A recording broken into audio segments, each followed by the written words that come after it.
All right, everybody, welcome into the Couch Potato Sports Show. Who knows how long it'll take for us to stop? I don't know. It's me, Sonny Clark, the hardest working man in sports radio here on our weekly tradition. Took last week off, just tired. Guys, understand I have gone into a new phase in my life, which is working that atypical 9 to 5 or whatever the case may be. In this case, where I am, at least for the until April 11th, 7:30 until 4 o'clock in the afternoon. Something I'm not traditionally used to, and not actually using this on a daily basis. And so I got to take a step back, and for all of the people who work extremely hard sitting down. Now, I don't know if most people are like me. Not that I didn't realize that people were tired who work sitting down using their brains. Guys, I'm going to tell you, I didn't know how much they were using their brain and how much it can take out of you. Now, I am 56 years old. It might be taking more out on me than the normal average Joe. You know, someone in their 20s, 30s, and heck, even 40s, for God's sake. How it might not take it out, but for me, personally, has taken its toll on me on a Monday through Friday 40-hour week thing. It is killing me. That being said, it's a good kill because I enjoy what I am now doing. Especially, I get to work from home, and I enjoy.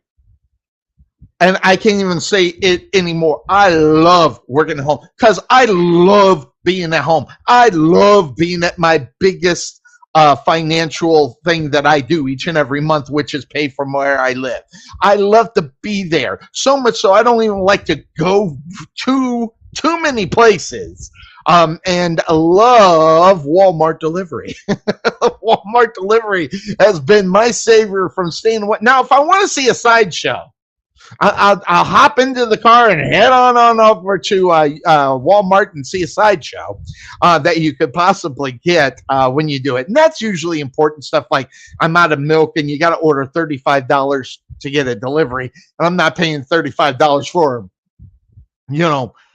a couple of gallons of milk. So then I'll hop up and I'll get it. So I do go to laziness sometimes, but it has to be at least $35. To get that kind of laziness, not just a few things. But that being said, that's the name of this show, and we have been coming to you for 14 years, guys, and I'm going to tell you, it's been a lot of fun, and today, I feel magnificent. I took yesterday completely off. I mean, I'm sure my blood pressure was a lot lower than it is during my work week, but I woke up and I just, I cleaned my living room, and outside of that, I really didn't do anything except get ready for the granddaddy of them all, the one, the only WrestleMania. By the way, let me just go and I will say something. I was watching starting Friday. They had the Hall of Fame. Now, I wasn't impressed, per se, when I heard the lineup for the Hall of Fame. The one I wanted to see was Stacy Keibler. Stacy Keibler she kind of defined wrestling for women in reality for her beauty, and her legs. I mean, she had the longest legs that you could ever think of, which, by the way, was insured. Her legs were insured, by the way, which, it's part of her money-making thing. And if something happens to her legs, well, there you go. That having been said, Stacy Keibler just started off on all kinds of things. I mean, she was Baltimore Raven cheerleader. And moved into the WCW Nitro Girls. She won the Nitro Girls thing, and then got put into wrestling, then went to wrestling school, then did all the things for wrestling that you see. And by the way, the sweetest thing. Now, here's one thing you may not know about Sonny Clark. I have met Stacy Keibler. I have spent more than just 2 or 3 seconds when you're getting the autograph. I met her at a wrestling promotion that I was waiting, and I was backstage, and I just sat down. You want to talk about the nicest lady in wrestling I've ever met was Stacy Keibler. Now, outside of that, I mean, I at that point in that time, I really thought Stacy Keibler was the prettiest girl I ever met in person, and had more than just a 2-minute conversation with. Then I met Catherine Dunn, who was in reality show. She was in Big Brother and got me hooked on reality TV. That's another story for another time, and ripping up the man card into 10,000 pieces, because I won't even tell you what I was watching before we came up on air. So that alone tells a lot. So I met Stacy Keibler, and so it was really nice. And it was the only reason why I was going to sit and watch the Hall of Fame. In fact, I was going to turn it off after she was on, but it was at a point where I was tired, so I just kept watching. And the Hall of Fame was actually really good, with Rey Mysterio, the Great Muta was inducted as well. The referee, Tim, I forget his last name, but everybody knows who I'm talking about. I think it's Tim Smith. I actually grew aggravated about the fact that he was inducted in the Hall of Fame before Earl Hebner. Now, wrestling is a thing for me, okay? And I love it. And Earl Hebner needs to be in the WWE Hall of Fame underneath the wrestling. Should have been the first one. So that having been, I know he is in Impact's Hall of Fame, but he needs to be in the WWE Hall of Fame, and that really bothers me. And I know who the gentleman is. I know he had a lot of stuff. And whenever you watch the show and the Hall of Fame show, what it does, it just kind of brings reality to you, and it comes up inside you, and before you know, you're misting up and you're watching these Hall of Fame speeches and what they were all about and everything. And even to a point, Rey Mysterio's induction, him and his relationship with Eddie Guerrero, tells you a lot about wrestling, tells you a lot about the guy, tells you a lot about what was going on, tells you a lot about the guy, and you really get the background. But really what got me on that was Conan's induction, introducing Rey Mysterio. Which, number one, Conan's always been one of my favorite wrestlers, by the way. He's top 10. In my wrestling book, I know it sounds stupid because there are many. I love me some Conan. Conan really, really got me. Something about him and his persona and what it was, I loved it. Maybe it's me because I love me some bad guys. Yeah, Sonny Clark loves bad guys in the wrestling business. But I will tell you this: it was a great, and his introduction. You first of all, if you didn't know the backstory, which I didn't necessarily know until a certain part of his career, I had no clue about. And Conan was the one that brought him into the business and took him over to WCW, which his first match was at the Great American Bash, and he beat one of my other favorites, Dean Malenko, in the wrestling. By the way, WCW, that first match that they always seem to have with the cruiserweights, some of the best matches I've ever seen. Psychosis, got the Ultimo Dragon, Dean Malenko, and Rey Mysterio, all those guys that put on the show, that got you hooked into the show, were all those cruiserweights, and they were just so much fun to watch.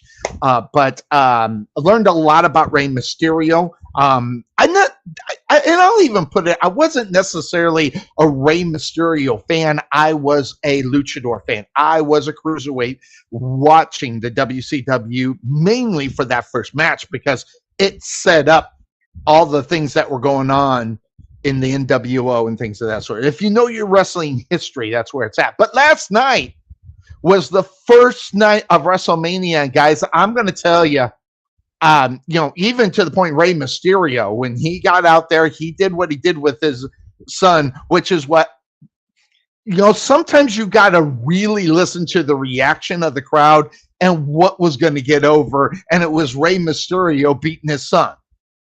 And that's what it was. The fact of the matter is that there's something about a story where a dad or a father figure or whatever takes control over his child acting like an idiot. I mean, believe me, I got that going on at tenfold. And you want to kick your kid's ass. Well, all the parents, all the people that wanted to see this, yes, Rey Mysterio kicked his son's ass. Now, that having been said, and I don't mind saying it, it's just the way it was. Rey Mysterio is a great wrestler. And as great as he is, he could not make his son look good.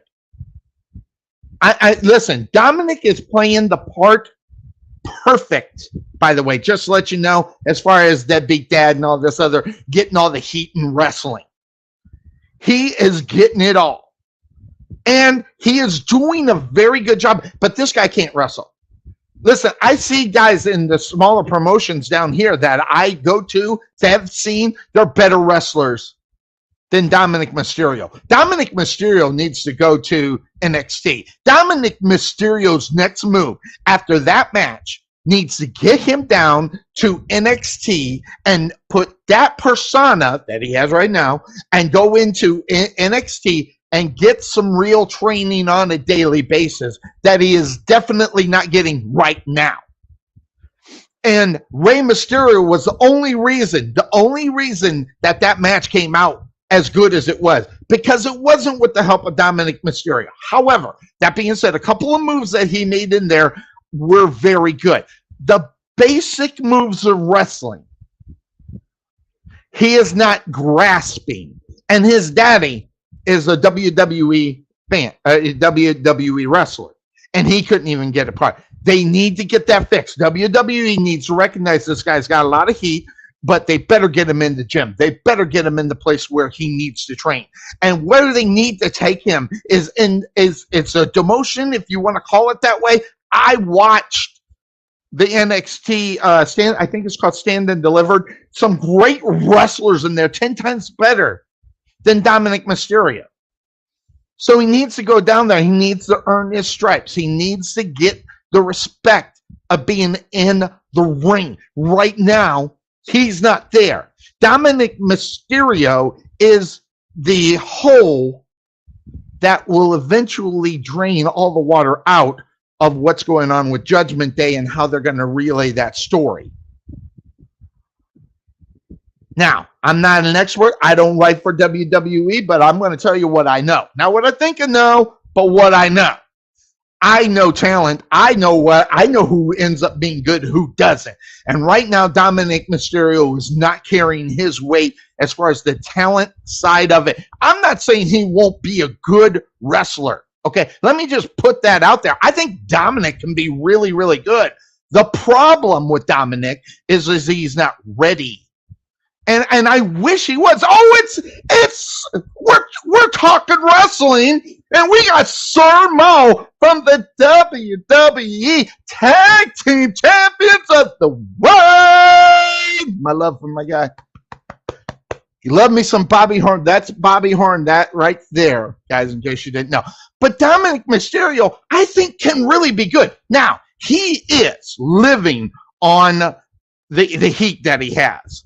And when you can't wrestle, I shouldn't say can't wrestle, because he had some great moves in there. He can wrestle. He's just not good at the basics. You got to be able to get people on your ass, whether it's on a good side or a bad side. I'm telling you right now, Dominic Mysterio's got so much heat on the fact of the Eddie Guerrero thing, and he's playing it perfect to keep his job. And listen, sometimes you got to do what you got to do to keep a job, because I'm telling you right now, if it was based up on the wrestling, I know of right there, even in Sir Mo's promotion right now, that are better wrestlers than Dominic Mysterio. I'm telling you, I've seen them, I love them, and I always wish they could get up there. No. Sometimes it's not what you know. Sometimes it's who you know. And it's who you know is the Rey Mysterio situation. I want to tell you right now, I love the whole thing.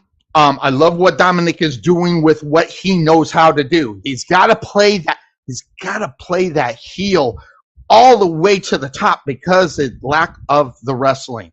Exactly. Exactly.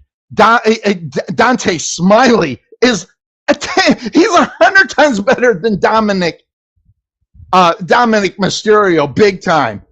He does need more training, and that's coming from a guy who knows training. And these are just the basics.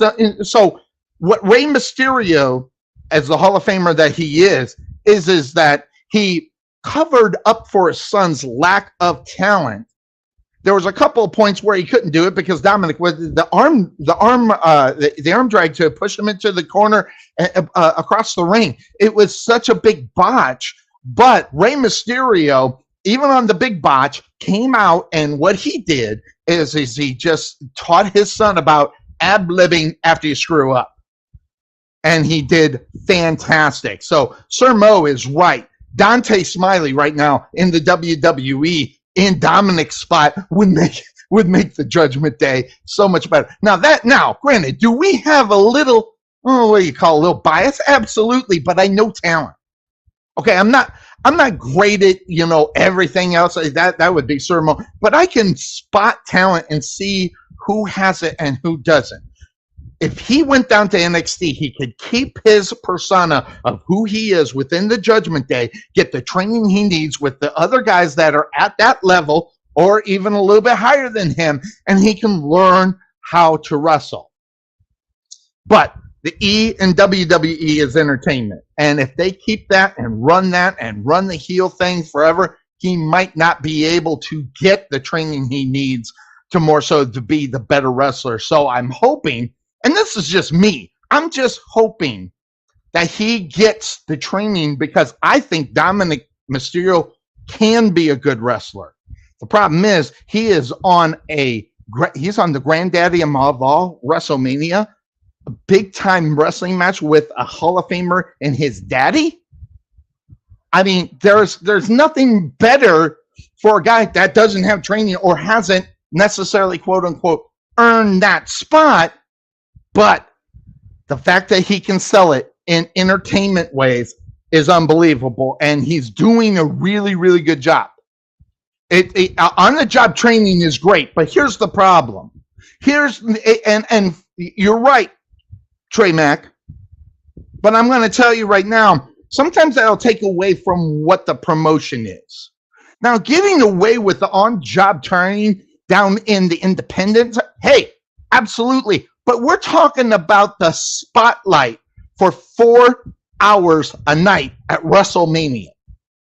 I'm telling you right now, that was not a good move for the WWE. In fact, if it wasn't for Rey Mysterio, I would have called that match a 0. But it ended the way everybody in the stands wanted to, with asses in the seat, wanted to see his son kick the shit out of his kid. That's what it was. And that's the reason why it sold. That's the reason why it got over it, because it wasn't because of wrestling techniques. We all know that. The people, Trey Mack and one Sir Mo, I'm telling you right now, know the difference. But sometimes there is a selling point that you get with the entertainment side. And that's what you get. But it was a very enjoyable match, and except for the few botches that, one that was everybody seeing, a few that were to the people who kind of know the business and go, oh God. But if you're a fan, you're just like, oh, cool. But it is that one. Now, charisma, yes, he is the hottest heel because, and I don't know if this is training from the people in the back who are writing it or Dom coming up with it. I hope it's Dom coming up with it. But playing off of Eddie Guerrero, playing off his family, playing off all of that stuff. If that comes from Dom, I'll give him all the credit. We'll never know that. But per se, if that, he plays exactly the role that he is in there to play right now. It's like Bobby Horn, Sir Moore, where do you go from here? And I'm telling you right now, I'm not a writer for the WWE. I kind of think that I would be really good at it. You take Dominic Mysterio down to NXT, get him all the training he needs on a daily basis and learn how to do just the basics, then put him on NXT TV and see where he can go with that. That is the way. Rhea Ripley did it. And by the way, hey, let me tell you something. Rhea Ripley, first of all, The makeup is horrible for this young lady, because if you know who Rhea Ripley is, this is a very beautiful woman, and I'm talking beautiful, and she plays her part perfectly, because this is the look right there is what it's all about. So yeah, he's gonna, and that's not gonna be a good one, by the way. I think, again, go down to NXT and then feud with people down at the NXT side. But Rhea Ripley, we have seen her, and this is the example of what NXT does to make superstars. I'm telling you right now, she may not even be the best wrestler. Listen, Charlotte Flair, and you can say whatever you want about her, because I've heard some pretty bad. My brother's got a lot to say about her. But I'm telling you right now, pound for pound, Charlotte Flair is the bomb in the wrestling ring right now. And she knows it. And the WWE knows it. And the fact that they go ahead and lose, and exactly what you said, nothing wrong with losing to the next big thing. And if she continues her growth, she's going to be a superstar above where she is now. I love her in the Judgment Day. I love what they're doing. I love how they got everything going as far as making her the next big thing. Here it is. Bang, right there. And new SmackDown Women's Champion. By the way, just to put it on and going up on top of what Corey Graves, which, by the way, never gets enough credit for the work that he does. He's practically saving Raw right now because he's got the worst commentator in the world. They need to make a switch, by the way. Take that goofy dude, whoever he is, and put him in NXT and bring the guy from NXT up, and then let Corey work with him. Corey's saving the day, by the way, and he does not get any credit, and he deserves it. And I'm glad that he is actually on WrestleMania. That is a treat, and I love listening to Corey Graves. He knows exactly what to say, when to say it, why, and he killed. You are right. He freaking killed it last night, especially when they brought on the sportcaster. His name is slipping my mind.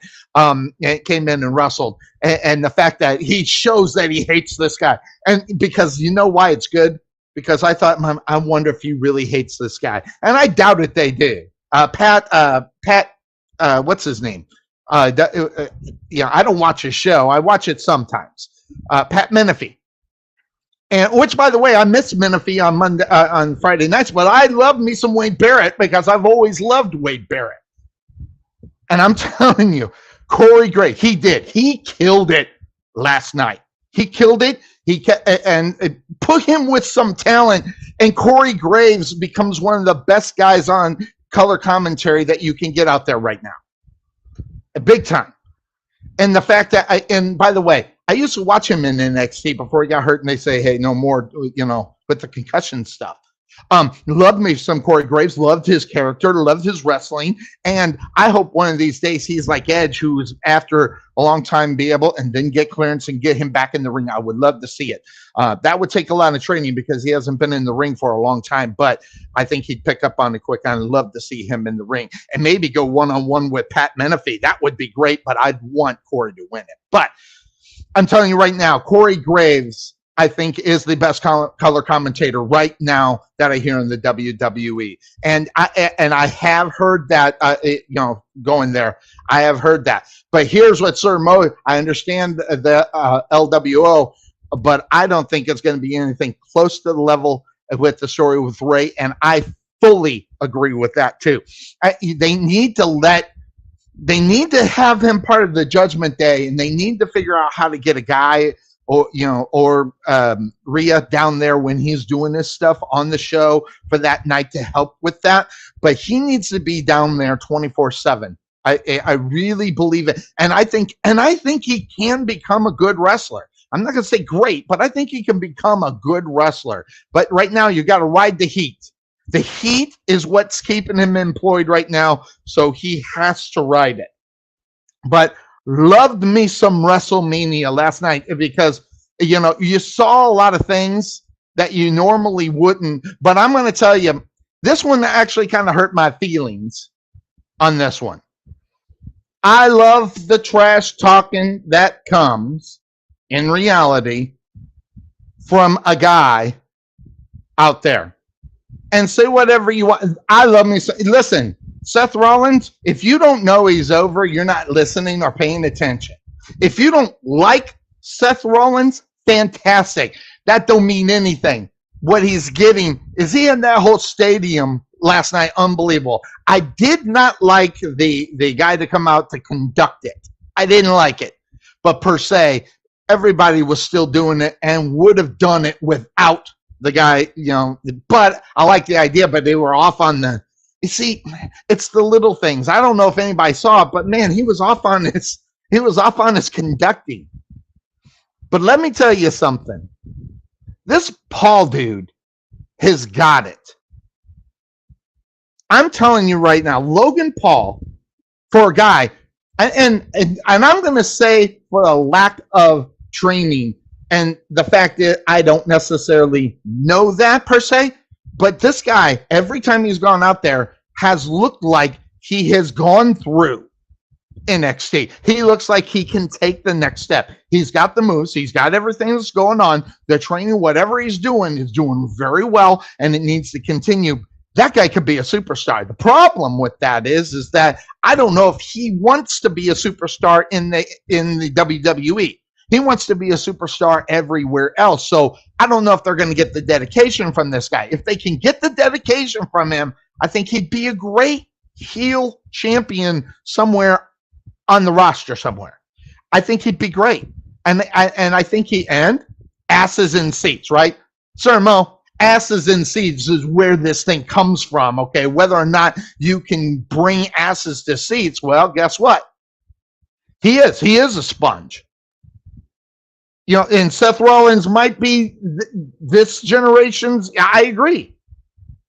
But Logan Paul is a sponge. He's picking up, but his contract is up. I don't know, is that Logan Paul's contract's up, or is that Seth Rollins? Seth Rollins is going nowhere, by the way. Seth Rollins and his wife are perfectly happy, and they get to travel together with they get to do what they want to do. That's not going to change. But yeah, Logan Paul's contract is up. How they do it, how much they're going to spend on him, and how. But I'm going to tell you right now, asses in seats. This guy puts asses in seats. I don't care what anybody says. By the way, when he wrestled The Miz I think it was sometime last year. I forget what one it was.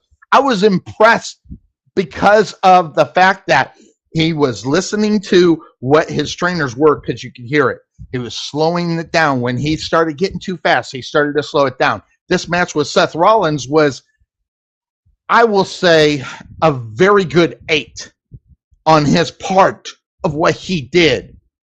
And Seth Rollins is the one. By the way, Seth Rollins made Cody Rhodes injured look phenomenal. And if it wasn't for Seth Rollins, that match would have been garbage.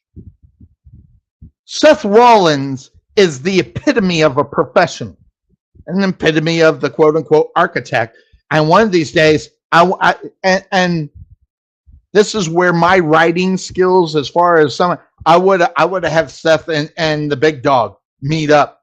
They're on the same promotion, and they just stayed completely away from it. And I think they should have jumped into it. Maybe they will now. Maybe they will. No, I don't know. We'll find out. Big match tonight. I'm looking forward to that match and how they play it, how they bill it, and what's going to go on. Now, I love me some John Cena. Okay? Love me some John Cena. And this has nothing to do with his bald spot. He should have done a Sunny. As soon as I saw the bald spot, I shaved it off, and that was 1999. Shaved up, gone. And I think, as far as John Cena is concerned, he just didn't look like John Cena.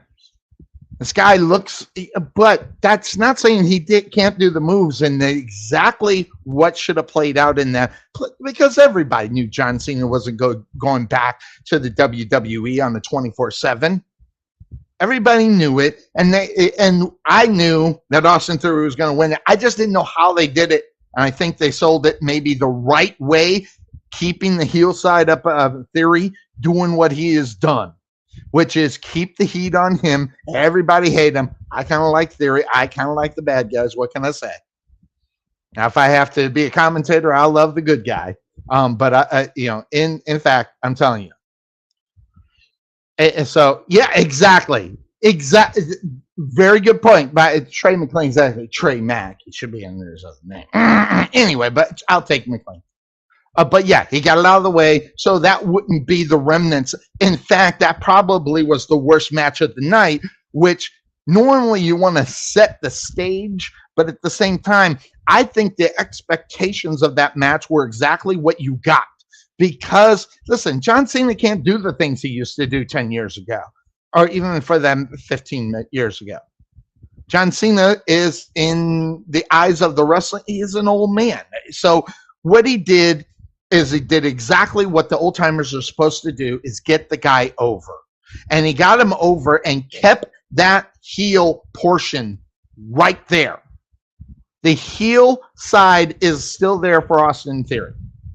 And I'm going to tell you straight out right now, I actually am beginning and hoping that they don't mess up Austin Theory.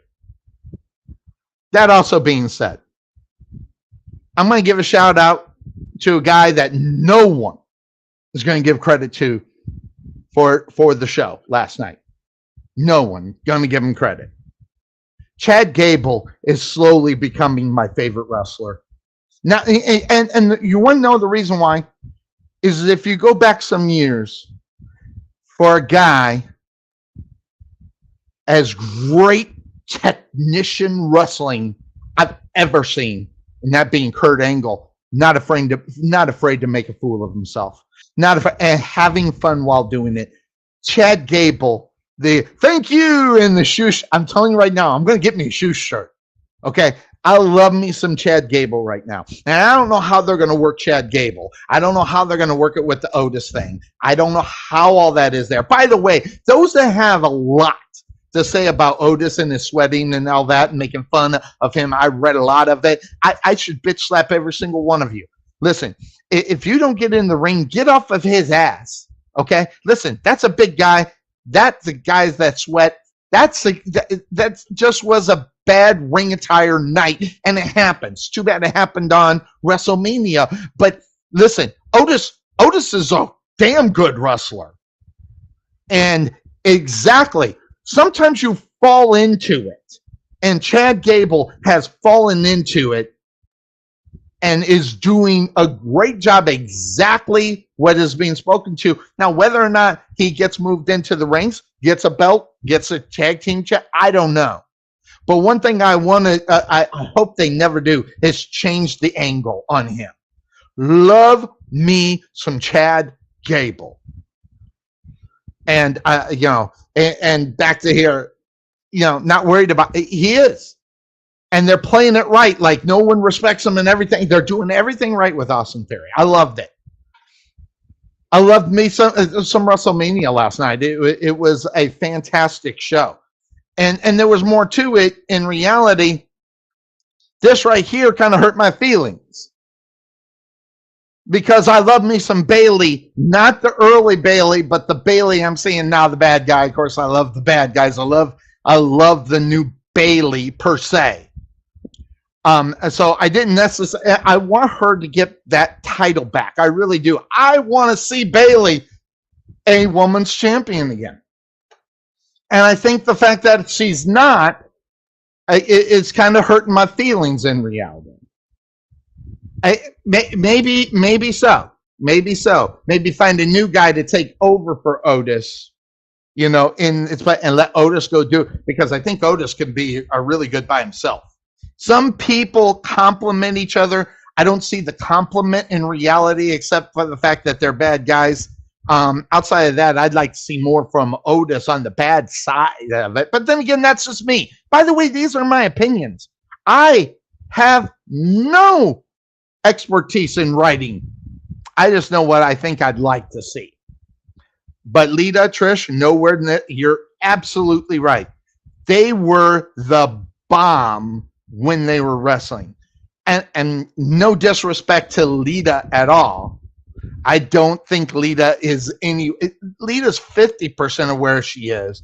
But when you have WrestleMania, you got to bring and get asses into seats.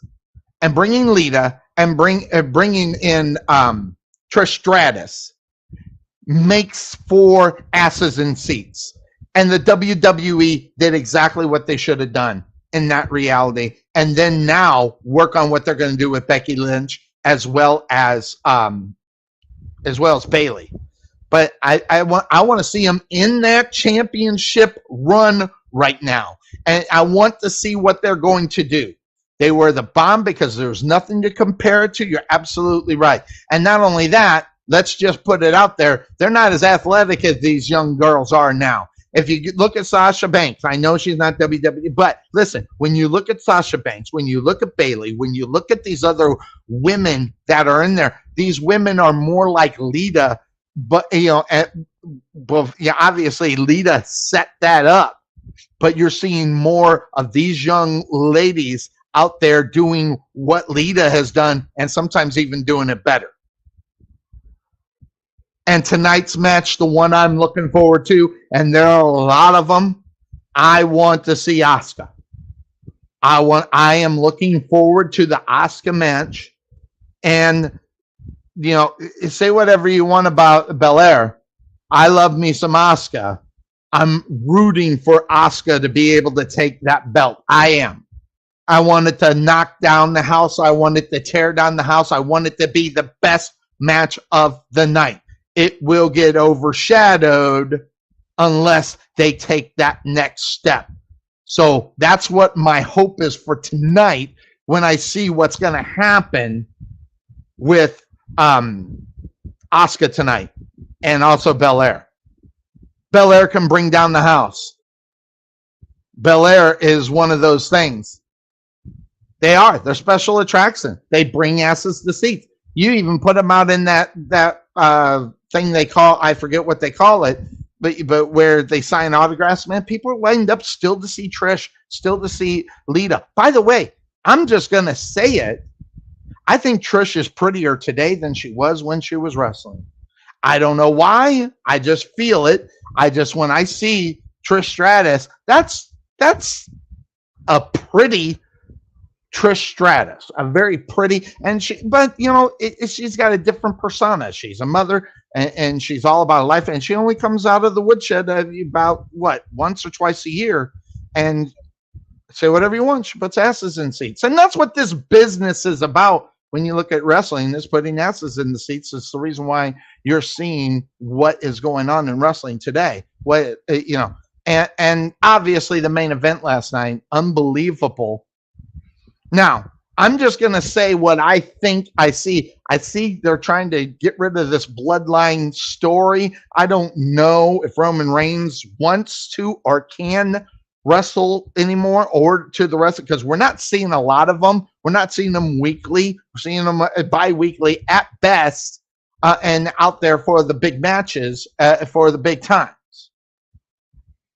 But I will say, it could be just that, less road. Yes, just to keep them off the road. And by the way, that match last night against listen, I'm telling you right now, you take away from that Charlotte Flair, this was a good one. And I think the one that stole it was the Charlotte Flair match, along with Rhea Ripley. Stole the night in reality, I think.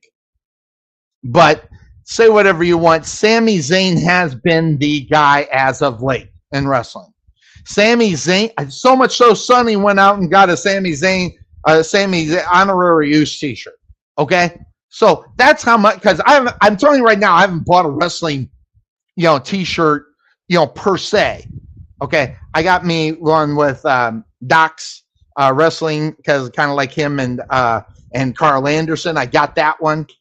Outside of that one, I can't really remember the last time I really got a shirt, but I got me an honorary yours.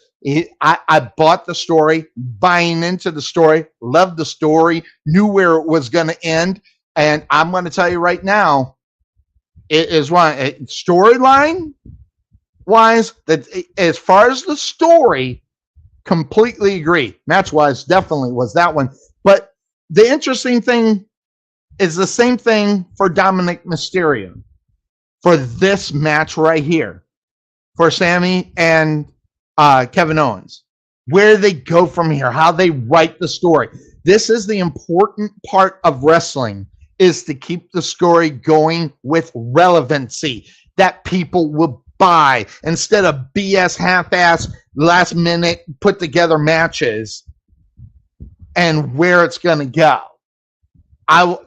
Wrestling's long-term storytelling abilities, it's a soap opera. The best soap operas have been out there for 50 years and they continue the story. How are they going to do it with Sami Zayn and Kevin Owens and keep the love on Sami Zayn outside of him winning the tag team championship with Kevin Owens? So right now, it's all about what they're going to sell, all about the story right now. And the Bloodline Chase title would be a wonderful line if they keep it relevant and keep the heat with Sammy and what's the other one? Jay. That storyline, that one together, I think is an interesting story, and how they tell the Bloodline story later to where it is right now. The Bloodline story has been the hot story for the last 2 years in the WWE. Sami Zayn lifted it and made it even better. How they wrote it, how they did it, and how they will continue it now, especially since the Usos lost the belts. So I'm really interested in there for all of that. Love what we are seeing there. And that is a good point too. The longevity of the story could be Mania's next year, and how they do that one, how they're going to continue it. Now, listen, there's a lot of up and coming talent coming into the WWE right now. There's a lot of talent out there that is standing and saying, listen, you're going to pay attention to me because of what I got. And how they bring the new school into this school is very interesting. You got Braun coming up, which, by the way, if you watched NXT Stand to Deliver, I watched 3 matches, and they were the last 3 because I forgot it was on. I'm going to go back and watch it. Listen, I'm telling you right now, NXT's production, storytelling, because they got to do it on a shorter time, sells me. And sometimes, even on those big pay-per-view weekends, I look at myself watching NXT and going, which one was the better product? Which one would I have paid or wanted to pay to see? And it's usually NXT. NXT has been putting together a product that shouldn't be where it's at based upon what it's about, which is a training area. But their storylines and the wrestling and everything that they are getting into it could be its own real promotion outside of the WWE, and people would go see it. That's how you know NXT is good. I didn't like the new thing that McMahon did with all the new fancy look and taking it away the way it used to look, and now Hunter's bringing it back to the norm. That's what I want to see. That's what I know that NXT is. And they tried something. I'm glad they're trying to move away from it. But as far as talent, as far as storytelling, based upon how long that they got with them, based upon them trying to get to the main roster. But if NXT was its own promotion 100% of the time, they're going to sell out stadiums, and they did. Now, granted, it won't be SoFi. Okay. But, those smaller venues that hold less than 20,000, they're going to bring them in there. Because it's good wrestling, because it's good storytelling, because they have a way of making you root for that product, which in turn puts asses in seats. I find it very amazing that NXT is able to do what they do. I find it very amazing that they fill stadiums. I find it very amazing that they continually get the talent that keeps people watching the WWE on that NXT channel. I'm telling you right now, I don't know what the ratings are, but I'm telling you NXT's close to the other ones. Really close. So that being said, of course, that's the name of this show. You can catch us at noon every week. This upcoming card that's going to be happening tonight has got some great matches, and these matches have to sell next year.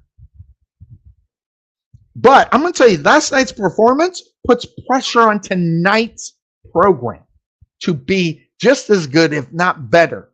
Now, I think the card for tonight is better than what, but what I saw from the card last night was that much better than I expected.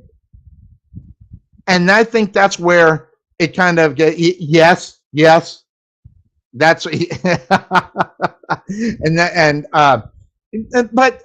you know, yes and no, Trey Mac. I agree with you to a certain extent.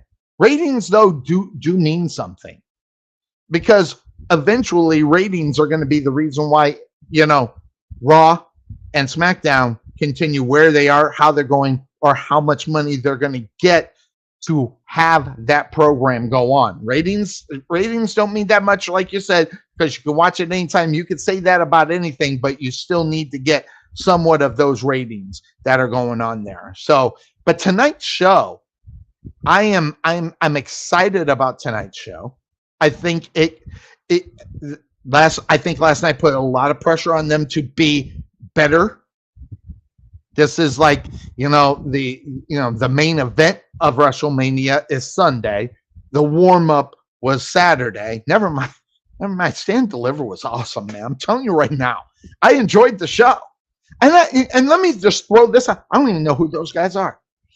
I could sit and watch that all day long. I know who Braum is because my all-time favorite wrestler, Big Papa Pump, he's his uncle, I think, or something. So, and Rick's son of the Steiners back in the day, I wasn't a fan of the Steiner brothers, but I sure was. Now, Big Papa Pump, that was a shirt I bought. I actually still own. I can't fit on because it was years ago, and I'm a little bit bigger. But I still got the shirt. Big Papa Pump, your hookup. Holler if you hear me. That's my line. That's my guy.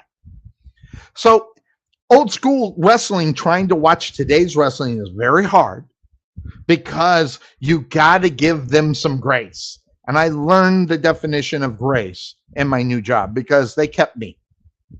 And they should have let me go, but they kept me on. And that's because they showed Sonny some grace. So I learned something about grace. I'm learning that about today's wrestling because your expectations of watching the guys from the past just go out there and nail it every single time. You don't get in today's wrestling. And it takes time for people to lose the memory of Stone Cold Steve Austin, Shawn Michaels, The Undertaker, all those guys that made it. Even to a certain extent, people don't give him a lot of credit. They hate him. I love me some JBL, and I love him on commentary. All right, so that alone, watching how one generation goes into another generation, and now we're going into another. There's a lot of things that wrestling is today that it never was, never will be, never will see. You'll never see anybody get up from Jake the Snake's pile driver. What is that thing? Whatever the move's called. I can't think of it right now. But DDT. Jake the Snake's DDT. They were done. No one was getting up. Now everybody gets up from it. So I'm learning this. And how it goes. And Trey, you're right. You got to keep signing up. The ratings don't matter, but I think it does. Because if you don't get the ratings, you're not going to get the sponsors. And that's the business side of the business. And you can sit there and say the ratings don't matter. I'm telling you right now, on the business side of it, you ask Sir Mo, I'm telling you right now, that is important. Yes, thank you for that. The DDT. I mean, who gets pinned by a DDT anymore? So watching the progression of wrestling and when they do the things like getting up from the DDT when it first happened, the pile driver from the Undertaker, someone actually kicking out of it, all those things. And you're right. It's hard to forget the guys that molded what wrestling is and what the path is today. So I'm telling you right now, the show was outstanding last night. It doesn't get much better than that as far as the pay-per-view is concerned. If that was the only pay-per-view that wasn't WrestleMania or SummerSlam, then that would have been a success. And I think that that's only the idea in reality when you're looking at WrestleMania night one.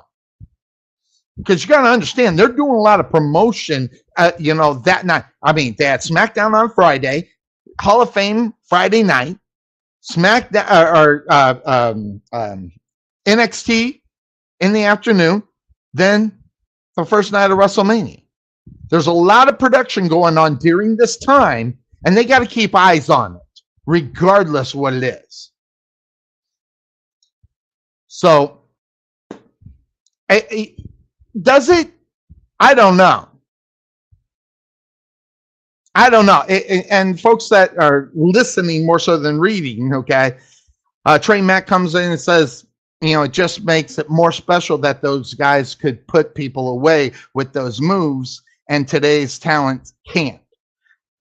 Yeah, parts of me agree with that. How they put it down, what they're selling. By the way, what they're saying and selling and how they're selling it is a big story. And I'll go back to Chad Gable. Now, the good thing, and maybe it's me because I watch wrestling different than most, Chad Gable saved Ricochet Friday night by just scooching over. And the fact that he was attempting that move made Chad Gable be able to get in line for him to actually hit it. It's like a magician working. You're watching the hands instead of the actual thing that makes the thing happen. And the things that make it happen is Chad Gable scooching just over a couple of feet to make that shooting star press Friday night be exactly what it was. I'm telling you right now, you can't teach that to a lot of guys. And that's right. No one got up because he's Jake. And that might be so. That might be so. Imitation is a great, motivator, but if they don't keep it down for the 1, 2, 3, heck, even the super kick from Shawn Michaels, the super kick from Shawn Michaels, no one was getting up from. Well, the Usos do a double and people get up. So, it's just really how, yeah, exactly. And this is, for those that are listening and not watching, Trey Mack is right. False finishes are a way of life because they don't have the jobbers making the finisher special. And by the way, just so that I listen to you, Trey. Trey, you've said that a couple of times to me, and you're 100% right. Just sitting around BSing before the shows, we've said that before, and you're right, and how it works. So today's generation of wrestling has got to figure out their own mode to make them special, and it can't be the DDT. It can't be the super kick. It can't be the things want. The Logan Paul coming down on the thing, it's just like, it reminded me of a bad Shawn Michaels. And by the way, Shawn Michaels coming in that way might have been cool looking per se, but the grand scheme of it, that really wasn't all that great. But it was Shawn Michaels doing it. It makes it different. Logan Paul doing it, it looks like a bad imitation of Shawn Michaels. However, Logan Paul selling it the way that he sells it makes it fine for today's generational wrestling people who watch it. But to the old school, you look at it and go, I don't know. It was hokey. You're right, Sir Mo. It was completely hokey, and it didn't make. In other words, I think they could have made that a lot better if they had him actually slide all the way out to the ring and land in the ring. Now, granted, these are great ideas. How you actually make them work, that's another. So, great WrestleMania first night. By the way, Stand and Deliver. I'm going to go back and watch it after we're done with this show. I'm going to go back and watch the beginning of it and watch that, because that was the last 3 matches were great.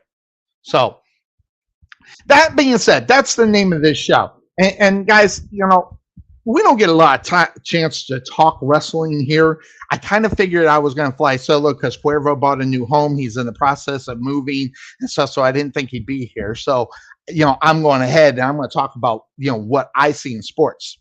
That also being said, because I've been doing this show for 14 years and I've been doing it my way to a certain extent.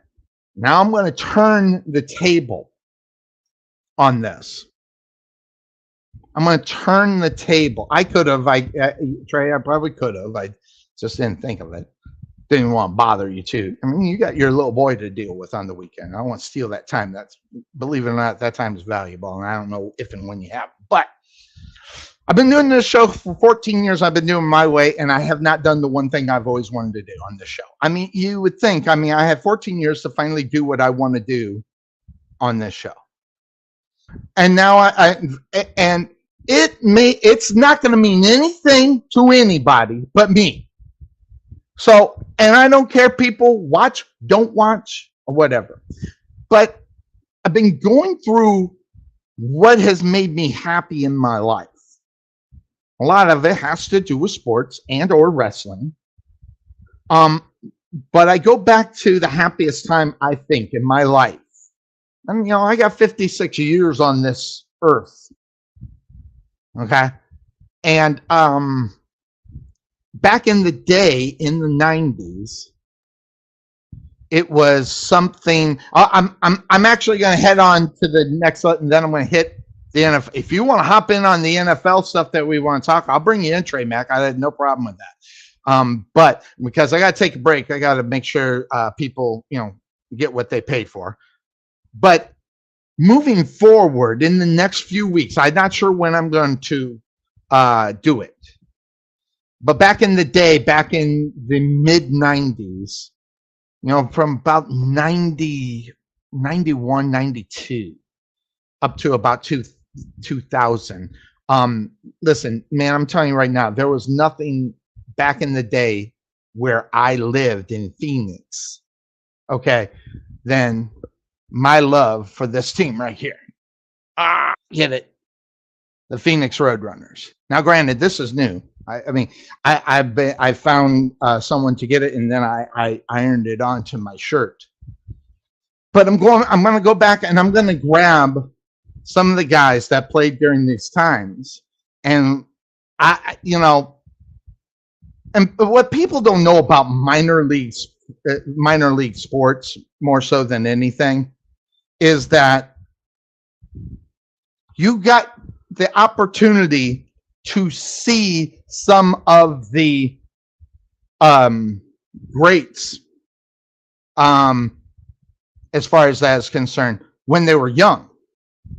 Now, you think about it, I know a lot of people ask the question all the time, well, where did that guy go? When you're talking minor leagues, where did this guy go?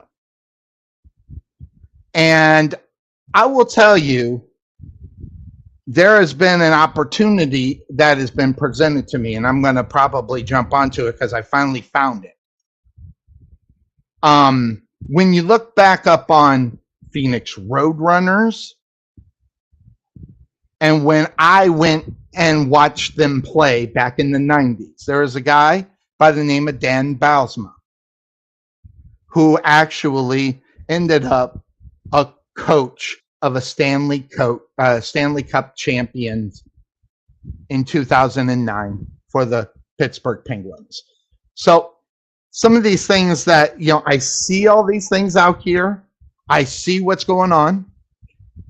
And I'm going to go old school, and we're going to talk about the Phoenix Roadrunners. Now, granted, it's probably not going to be anybody except for the lovers of the Phoenix Roadrunners and the lovers of them back in the 90s when I went. And guys, every time they were at Veterans Memorial Coliseums in Phoenix, Sonny Clark was at Veterans Memorial. I never missed a game when they were home, except 2. And then I think it was 9 years I went. I only missed 2 games because I was ill. And they were regular season. Thank God they weren't playoff things. But if they were playoffs, I probably would have showed up.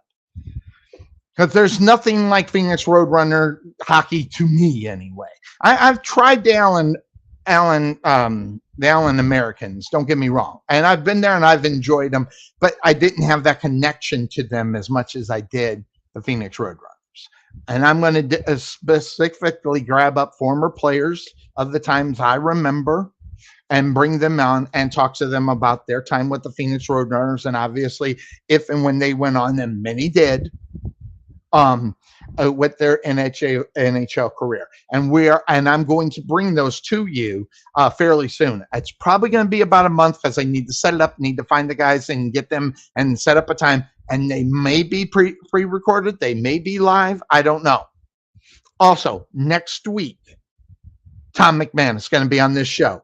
He says he can do it. He says he's got one obligation. If it pokes up, he can't do it. So if he does do where he can't be there, he'll be there the week after. So I want to keep I'm going to have Tom McManus, former Jacksonville Jaguar linebacker, on this show. We're going to be talking Jacksonville Jaguars, the moves that were made here in the offseason, good, bad, or indifferent compared to what's going on, and a lot of stuff going on that way. So I want to keep you informed on what's going on with the show. And we're going to get back to the regular portion of what, I mean, because I missed last week and then I missed 2 weeks before that because 2 weeks ago I just didn't feel good. So I just didn't do the show. Feel great today. It's the reason why we're on air. I'm flying solo, but it sounds like I'm going to bring in old Troy Mack, and we're going to talk about what I'll do is I'll let him have a little bit of talking about what he saw in WrestleMania. Okay, give his opinion because I'm only one. He's smarter than me in this part of the business anyway, so I'm going to bring him on, and we'll talk a little bit more of WrestleMania, but then we'll get into the meat of what's going on. We got a lot of NFL stuff that we wanted to talk about, but since last night was WrestleMania, I was like, you know what? I gotta talk me some WrestleMania today. So that was part of the plan here today. So that being said, we're going to take the quick break here on the Couch Potato Sports Show, and then when we come back, bring in Trey Mack and have him talk a little bit about what the WrestleMania, maybe what he expects in tonight's show, which should be fantastic. And then we're going to get on to some NFL. So I'm going to take care of my sponsors. They pay me to play this, and we're going to do that. And when we come back, we'll knock it all out here on the Couch Potato Sports Show. And that being said, we'll be right back. At Wesson General Contracting Incorporated, we're your one-stop shop for all your general contracting needs. We are locally owned and with over 20 years of experience, so roofing, gutters, sidings, fence staining, painting, foundation problems, or roof damage are no problems at all. Give us a call at 214-200-5588. That's 214-200-5588. Wesson General Contractors. The prospect of retirement can be exciting and scary at the same time. At Nest Egg Wealth Advisors, we have found many people either approaching or currently in retirement fail to truly maximize some of the benefits offered to them, primarily Social Security. What is it? How does it work? It's simply not a benefit that you start receiving at age 62. Because these decisions are so important, my firm has assembled an informational packet on Social Security. If you would like a complimentary copy of Social Security Maximization, please give our office a call today at 972-412-6064 or visit us on the web at nesteggadvice.com. At the Jerry Bullet Training Center, we are a motivated team of coaches with the mindset of helping you achieve and reach your highest goals. Having developed and trained over 100 Division I athletes as well as Division II athletes, even professional athletes, the Bullet team definitely has the knowledge and mindset that take you to the next level. Check out our new 22,000 square foot facility and 3,000 square foot weight room, along with 4,500 square feet of outdoor turf and covered training area, along with football and soccer fields. Contact Melvin Bullitt at 214-326-7853 or visit their facility just outside of Waterview at 8900 Princeton Road in Rowlett.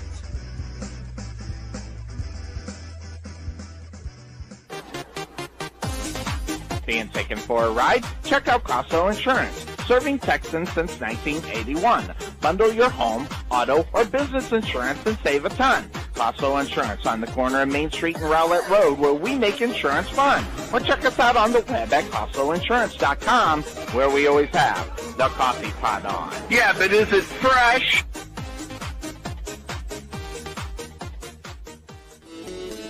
There is nothing that beats good home-cooked barbecue. Since 1941, Dickey's Barbecue has done all the cooking and you take all the credit. Come see us today at our Rowlett location, 5701 President George Bush Turnpike, Suite 110 in the Target Shopping Center. Whether you want to eat in or take it home, we will fix you up. For lip-smacking, rib-tickling, knee-slapping, foot-stomping, great-tasting barbecue, come see us at Dickey's Barbecue today. Here at Fit Body Boot Camp, located in Saxe, the solution is here. Fast, long-lasting weight loss results and the healthy lifestyle you need to keep them. The key to your fat loss success is our signature afterburn workouts, as well as support and motivation from our world-class coaches, and an easy-to-follow nutrition program to help you keep the fat off. Visit your local Fit Body Boot Camp in Saxe today to see the difference for yourself, or give us a call at 214-463-3005. That's 214-463-3005. Fit Body Boot Camp, Saxe. Saxe Ice House is a non-smoking craft beer and beer pub located in the heart of Saxe. The Ice House was opened to provide a friendly, clean, and female-friendly environment. Saxe was lacking a place for service industry, date nights, and girls' nights, as well as happy hours. Excellent service and top-notch food are our priority. On Tuesday, we offer 79-cent wings, as well as half-price burgers on Mondays. So check us out at the Ice House, located at 6501 Highway 78 in Saxe, or give us a call at 469-304-1550, or check us out on the web at saxeicehouse.com. Go Mustangs! Ever want to know why Bill and I look so great on our broadcast? Check out K-West Designs on Facebook to find out why. Check out all the samples that Kelly has up so you can see, especially if you have a special occasion that needs something original or design or something that says, this is our moment. Check out K-West Designs on Facebook or give Kelly a call at 469-601-5856. That's 469-601-5856. K-West Designs. Rich's Performance Muffler and Auto Care has provided complete auto repair services to the Wiley area since 2003. Whether it's alignments, brakes, air conditioning, muffler service, suspension, front-end auto services, or in my case, a Cadillac converter, Rich does it all. Stop by and see him at 603 Commerce Street, Suite 203 in Wiley, or give him a call at 972-461-0776. That's 972-461-0776. You'll be happy you called Rich instead of anybody else.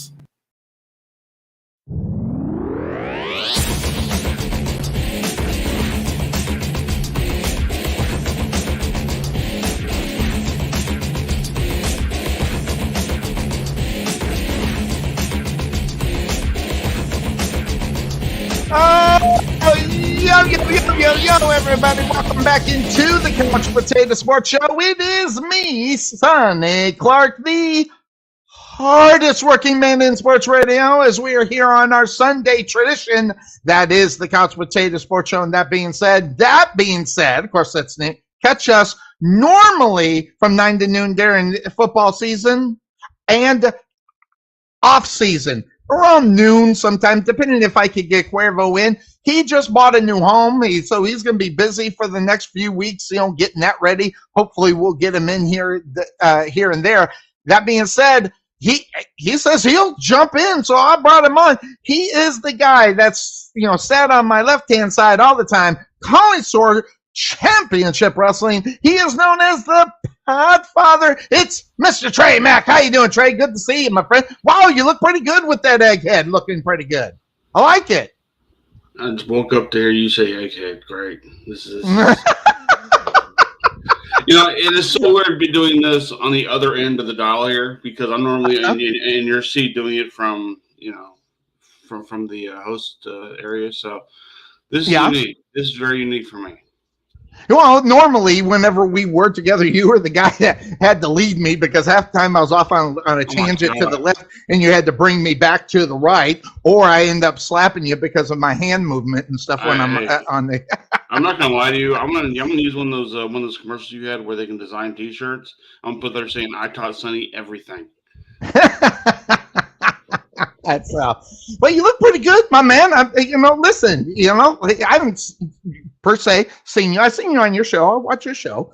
And yes, one of these days I'll get to the new intros. I have heard. Yes, you're waiting for that. Omega's very pissed about that. And it might be a while, but I'll see if and when I can get to it. But always good to see the Podfather. How are things going on the offshoot networks? By the way, before we get into that, where's that headed? Because I know you got some stuff coming headed, with the show. Well, we're actually doing a lot more stuff on YouTube as well. We're doing a lot of non-wrestling shows on there, like movie reviews and just. That's what I'm talking about. And me and Omega are thinking about doing a Dallas Cowboy show every month football season starts, because we were both diehard Cowboy fans. That must hurt. You know what? You know what? As you know, sports is weird because the idea of a loyal fan is gone these days, right? Because like after, I know. After a few years, you say, well, my team ain't doing nothing. I quit. Screw this. I'm going somewhere else. But I've been a Cowboy fan since the late 70s, early 80s. Mm-hmm. I was a Danny White mark from day one. It helps. By the way, before I'm going to ask the question, and I know the answer is not what everybody would think. Who was your favorite Dallas Cowboy quarterback? I know this answer, but no one probably would even say this. Go ahead. Well, I have a reason why. Because when I was 6, I was involved in a car accident, and I broke my head in 100 places and was in a coma for about 2 weeks. Came home. That explains it. That kind of explains it. And I'm still tougher than you, pal. But yes, understand. I got home, and Danny White and Robert Shaw, who's a center for the Cowboys at the time, they sent me an autographed picture. Well, I was hooked. And then, from there, I was there in 1983 when I thought they had a chance, but the Redskins were just way too strong at the time. Yeah, and then in '84, everybody wanted White on the bench. I didn't. Then when they brought White back onto the game against the Saints on Monday Night Football, I'm looking around saying, "Told you."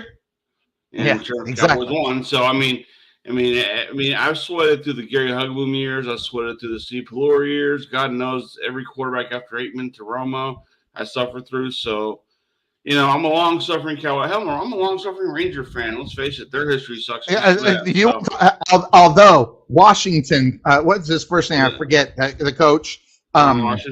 Ron Washington, loved me some. I met Ron at a charity event that I was covering at that time. Great dude, gave me 30 minutes of his time. I mean, geez, the guy is just the greatest guy. Just in case you didn't know. Yeah, most definitely. I'm a local Dallas fan, which is weird because now I live in Oklahoma. So I got to take that stuff with me a little bit. But it's funny because I got a car that's the same color as OU, and everybody's like, "Oh, pretty OU colors." I'm like, no, I'm going to give me a Longhorn alum decals to piss you all off. I'm not even a Longhorn. That being said, you're only an hour and a half away from anything going on in Dallas anyway, so you're in pretty good shape. But yes, but you kind of, now before we get into WrestleMania, I want to bring you kind of went from doing commentary with me. And now you're actually getting your hands wet there inside at Sword Championship Wrestling and up at the other show in Arkansas. I'm not a part of the Arkansas deal. Okay, I thought you were heading that way. No. I was not been asked to go out there. No, the thing is that first of all, I want to thank Sir Mo, Bobby Horn, for the opportunities I've been given. It's a second chance of life kind of for the wrestling deal for me. I started off at SOAR back when Bobby Horn had a kidney transplant. I asked if he needed somebody to do his music. He said, sure, you do it every other show you work at. And I've been there for a long time now. Over 5 years for sure. I've lost count. I was going to say 6. I thought you were part of it for about 6 years. And then when you came in, Bobby was saying, I'm looking for commentators. I'm like, you know what I do? I do a podcast. And so that led me to working with you. And then you and I had at least 2, maybe 3 great years. 3 years. Yeah. We did 3 years. Mm-hmm. So, I enjoyed every bit of it, even though I had to deal with you. And of course. Wouldn't have it any other way. Right. But then like when you left and I was trying to do commentary on my own. I'm like, I can't do this because I'm more reactionary than I am. You know, you're the color commentator, man. I'm telling you right now. By the way, you want to talk about just being on with each other and doing what we do. You know, there could have been many a fight, you know, depending on who was doing it. More so, I'm able to laugh at myself, I think, is what makes that whole thing, you know, made that whole thing really good. And I actually miss doing it, but at the same time, you know, it is what it is. And, you know, the things within SOAR, I'm glad they're getting better. I'm glad to see Bobby getting better.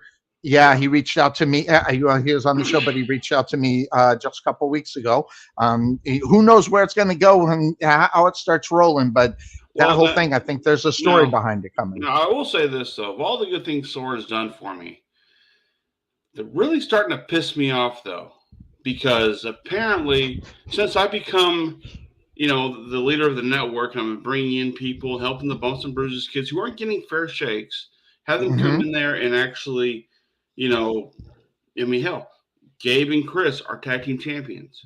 Not even on the poster. I had AJ for a second, but, you know, let's face it, he's 16. He's impressionable. People want to get in his ear. And don't think I didn't see that Servo wasn't wearing a Future shirt when he's cutting a picture of himself on Facebook. So clearly somebody's in his ear. So, you know, he decided to do his own thing. Fine, he's 16. You know, he can't even drive a car yet. So I'm not worried about, you know, about a kid. But that dude's got some muscles, though. We saw him from a scrawny little dude to where he is now. Man, it's like a body transformation that you never believe.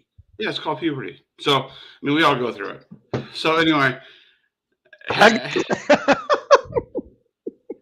said that, this coming Saturday, April 8th, Dallas Oaks Lodge, my boy Eli, he's got his first shot at a title against Mawabi for the SOAR Junior Heavyweight Championship. Wow. We plan to bring more gold to the network. My boys were screwed this last show because while AJ had a one-on-one match while he was still with us, they booked us in a 4-against-4 match against Omega and his group. Well, we only had 3 guys. So we show up there and we're going, who's our 4th guy? I mean, they want me to climb up on the ring apron? I mean, they don't pay me enough to do that right now. I'll, you know, whatever. So they said, we'll get you somebody. Well, then we waited. By the time show came around, by the time we got to the next match we were going to go on, our guy never showed up. So we're like, what are we going to do? So they threw some random guy out our way. And he did nothing to help our cause at all, making it an unfortunate 4-on-3 match. And sure enough, you know, they picked up the win. But you know what? That wasn't important. What is important is that my group, Chris and Gabe, the Trap City Playmakers, they will come out there this Saturday and destroy whoever gets in that ring, no matter what, because the network is expanding, the network is getting bigger, and I've got things planned. And trust me, I'm always recruiting. I'm always looking. I got an idea for you. You know, we'll talk about that later. Okay, but all right, fine. Like to see where Chris is from when we seen him from the start, and we'll see where he is now. It's kind of cool and I've been. Well, the cool thing about this is, and getting a chance to be a part of this group, is that when you and I were doing commentary, and we've watched these guys be in their match, doing whatever, and you can hear a pin drop in some of these matches because the crowd wasn't invested in them. Now I've got these boys focused. Now I've got whether or not you like us or you don't like us, it don't matter. The fact is, you got a reaction, and that's what we want. We want people to get off their asses, to get off their phones, start watching what we're doing, because we're going to make noise. And if we ain't making noise, we don't matter. And we matter a lot more than most want to say. Unfortunately, SOAR Championship Wrestling doesn't seem to think that we're doing anything great. Don't want to promote us. Don't want to talk about the network. And you know what? Maybe this Saturday we have to make another message. Maybe. I mean, sometimes, you know, that squeaky wheel gets the oil. Maybe you got to get a little squeaky, I guess, maybe, in order for it to. And then, like I said, you know, if somebody wants to leave our group, that's fine. That's fine. You know what? AJ, you go do what you got to go do. You're 16. Go and drive a car first, okay? All I'm going to tell you is this. We're expanding. I'm the Podfather. I have talked to people all over this globe. I've had 2 or 3 former NWA World Heavyweight Champions on my show.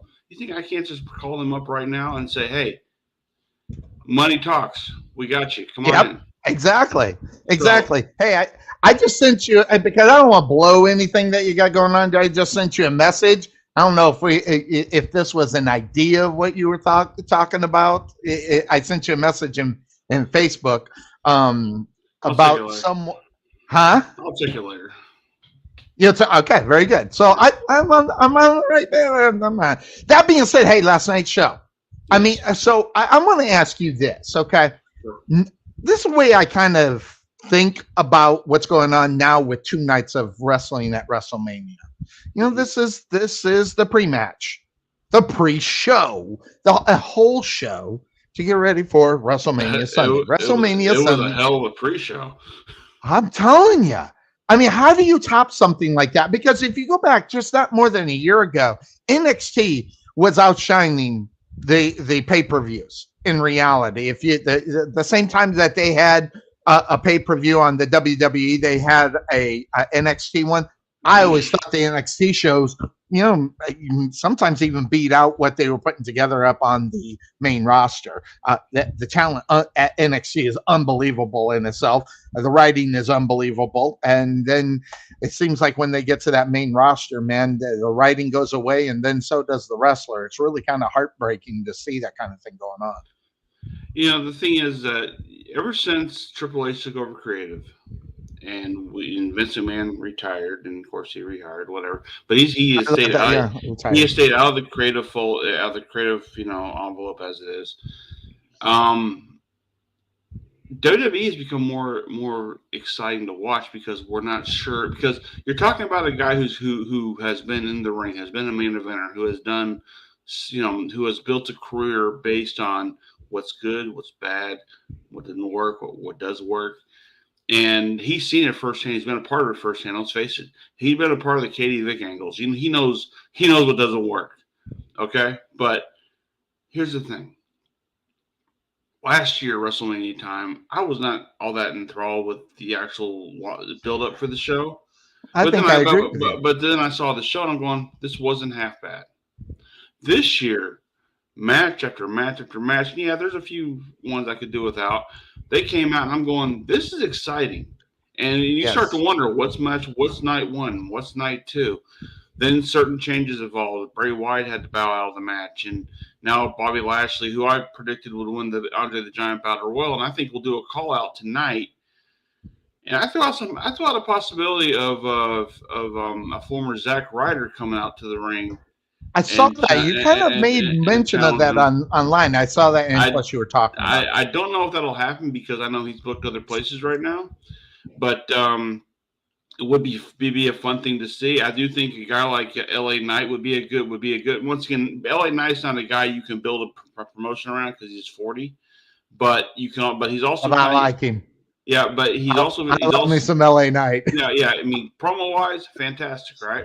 And in the ring, you gotta, he's hit and miss sometimes, but once again, it's all based on the level of competition he's up against as well. So, I mean, night 2, I'm excited about because once again, you're gonna have the surprise was it Pat McAfee, not McNamee or whatever you were calling him. Whatever I say, yeah. I mean, it was a nice little surprise because it is, WrestleMania. It was. But not only that, and the selling of him, by the way, from Michael Cole. The other Michael Cole, the selling of him is great. Cole sells him great, and Graves hating him is great too. And I tell you what makes a good story is if you actually believe they hate each other in real life.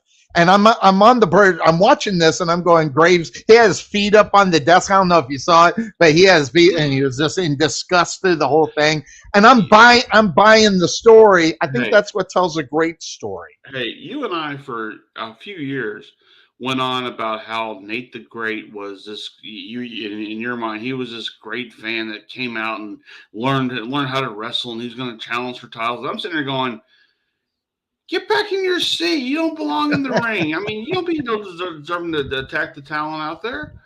And for how many years did you and I sit there and debate that left and right until after you had left after you had left. Hey, he held some belts while I was there. Okay, that's fine. You know, whatever. I mean, but the thing is, when you left, and then all of a sudden he was talking to somebody about getting back, you know, about not worrying about what the fans thought about him. Sure enough, here I come out here to talk about it and say, hey, I'm your guy. Threw everybody off completely. I mean, but then threw him off so damn much he retired. So I mean, you know, the thing is, you must have drove him away from the sport. I did what I had to do. I got him out of there. Although I would, I guess maybe the bias in me is I would have loved to see you two work together somehow. I would have loved to see that. It would have been even better. But I still remember when it was a December show. You and I were calling. Dante Smiley and Nate the Great had a match for the OIWA title, and at one point, Nate decided to throw Dante into a Christmas tree, and there I am yelling, "Oh my God! Nate killed Christmas! Shannon's gonna be pissed!" All that stuff. Then Nate looks over at me, and you're sitting here saying, "I hope he belts you." I'm like, he knows better. Yeah, yeah, that would have been good to see that. Hey, all right, last night's show. We all know, fantastic show. Okay, but if they didn't have the heartfelt story main event, we would have seen Charlotte and Rhea Ripley tear the roof off SoFi. I'm telling you right now, I've seen a lot of women's wrestling, and the last 3 years, it's been the best it's ever been. I think that's one of the best women's matches I ever seen. And there were some great matches with Bayley, Sasha, and Becky, and all those. But I'm telling you right now, that match last night, that was pretty good. You had at least 2 times last night where you could actually. At one point, I think Seth Rollins actually said top that. You know, because a lot of guys were main event worthy and should have actually had the last match of the show. But how the show ran, I think, was fantastic.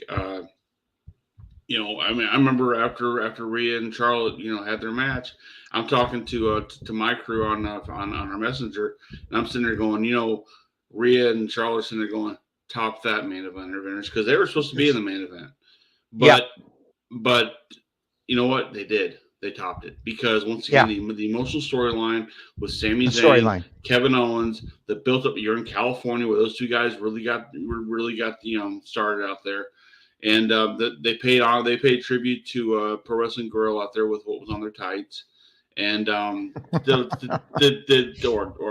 you want to call it, Kevin Owens wears. But as far as like, you know, the build up for last night, look. Didn't have a problem with Cena and Austin Theory opening it up because Austin Theory is your star. He's the guy you're going to build around tomorrow. They better. Cena, this is a chance. This was a Make-A-Wish Foundation thing. It's funny because they had the Make-A-Wish Foundation people come out there and do a thing with Cena earlier. But let's face it, Austin Theory was always a Cena fan growing up. I remember interviewing him at VIP Wrestling one Christmas years ago. I've seen those pictures. Yeah, and he's very much a Cena mark. And you know what, to have him go, I mean, when he's walking down the ring, I'm sitting there going, what is this like for him? He's walking out there in front of 80,000 people in California, getting ready to take on his idol. Who would not want to sign up for that? Now, the match itself, hey, you're taking on a guy who wrestles less than a part-time basis. And I mean, three times a year max. Yeah, he did one time last year. So I mean, clearly this was him having. He's getting a little bit of the Cena rub. You know, he's not getting the torch pass, but he's getting a little bit of a rub from him. Okay, absolutely. And you know what? He went over dirty. It worked out well for him. People can be talking. I mean, people will talk about, hey, Austin Theory defeated John Cena at WrestleMania. Not how it happened, not when it happened, not was it the end-all be-all match of the night.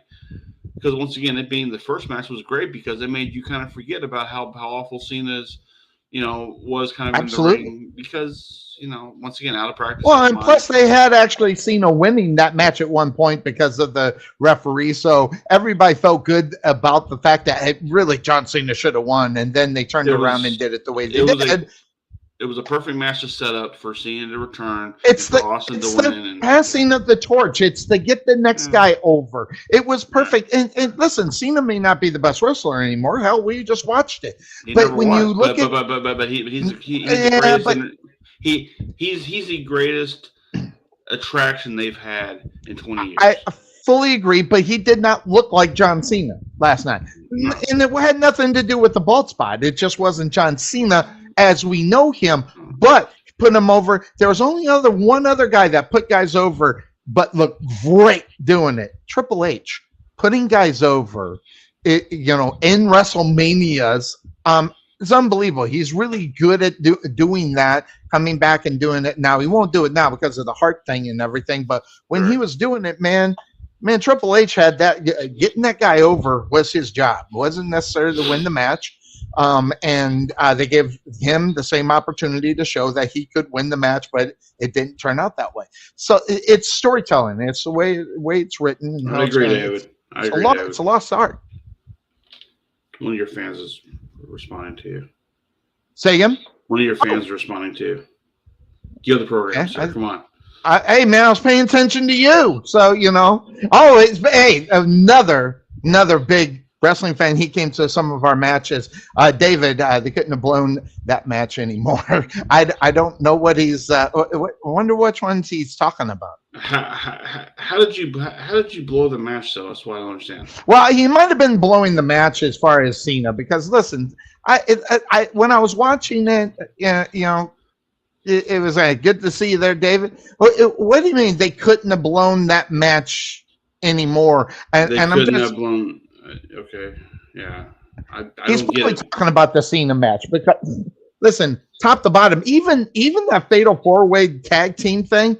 I was not excited about watching this match. I'm telling you, I love that. I love that match and it turned out to be really, really, really good. So yeah, the Cena match is what he's talking about. Okay, well, once again, the John Cena Austin Theory match was not about John Cena. Okay. No, but more in the fact that I kind of my expectations of John Cena probably were overstated, because you got to remember, this guy hasn't been in the ring. His hair don't even look like John Cena. He doesn't look like, and nothing to do with the bald spot, but it didn't even look right. It didn't necessarily look like him per se, because of his age.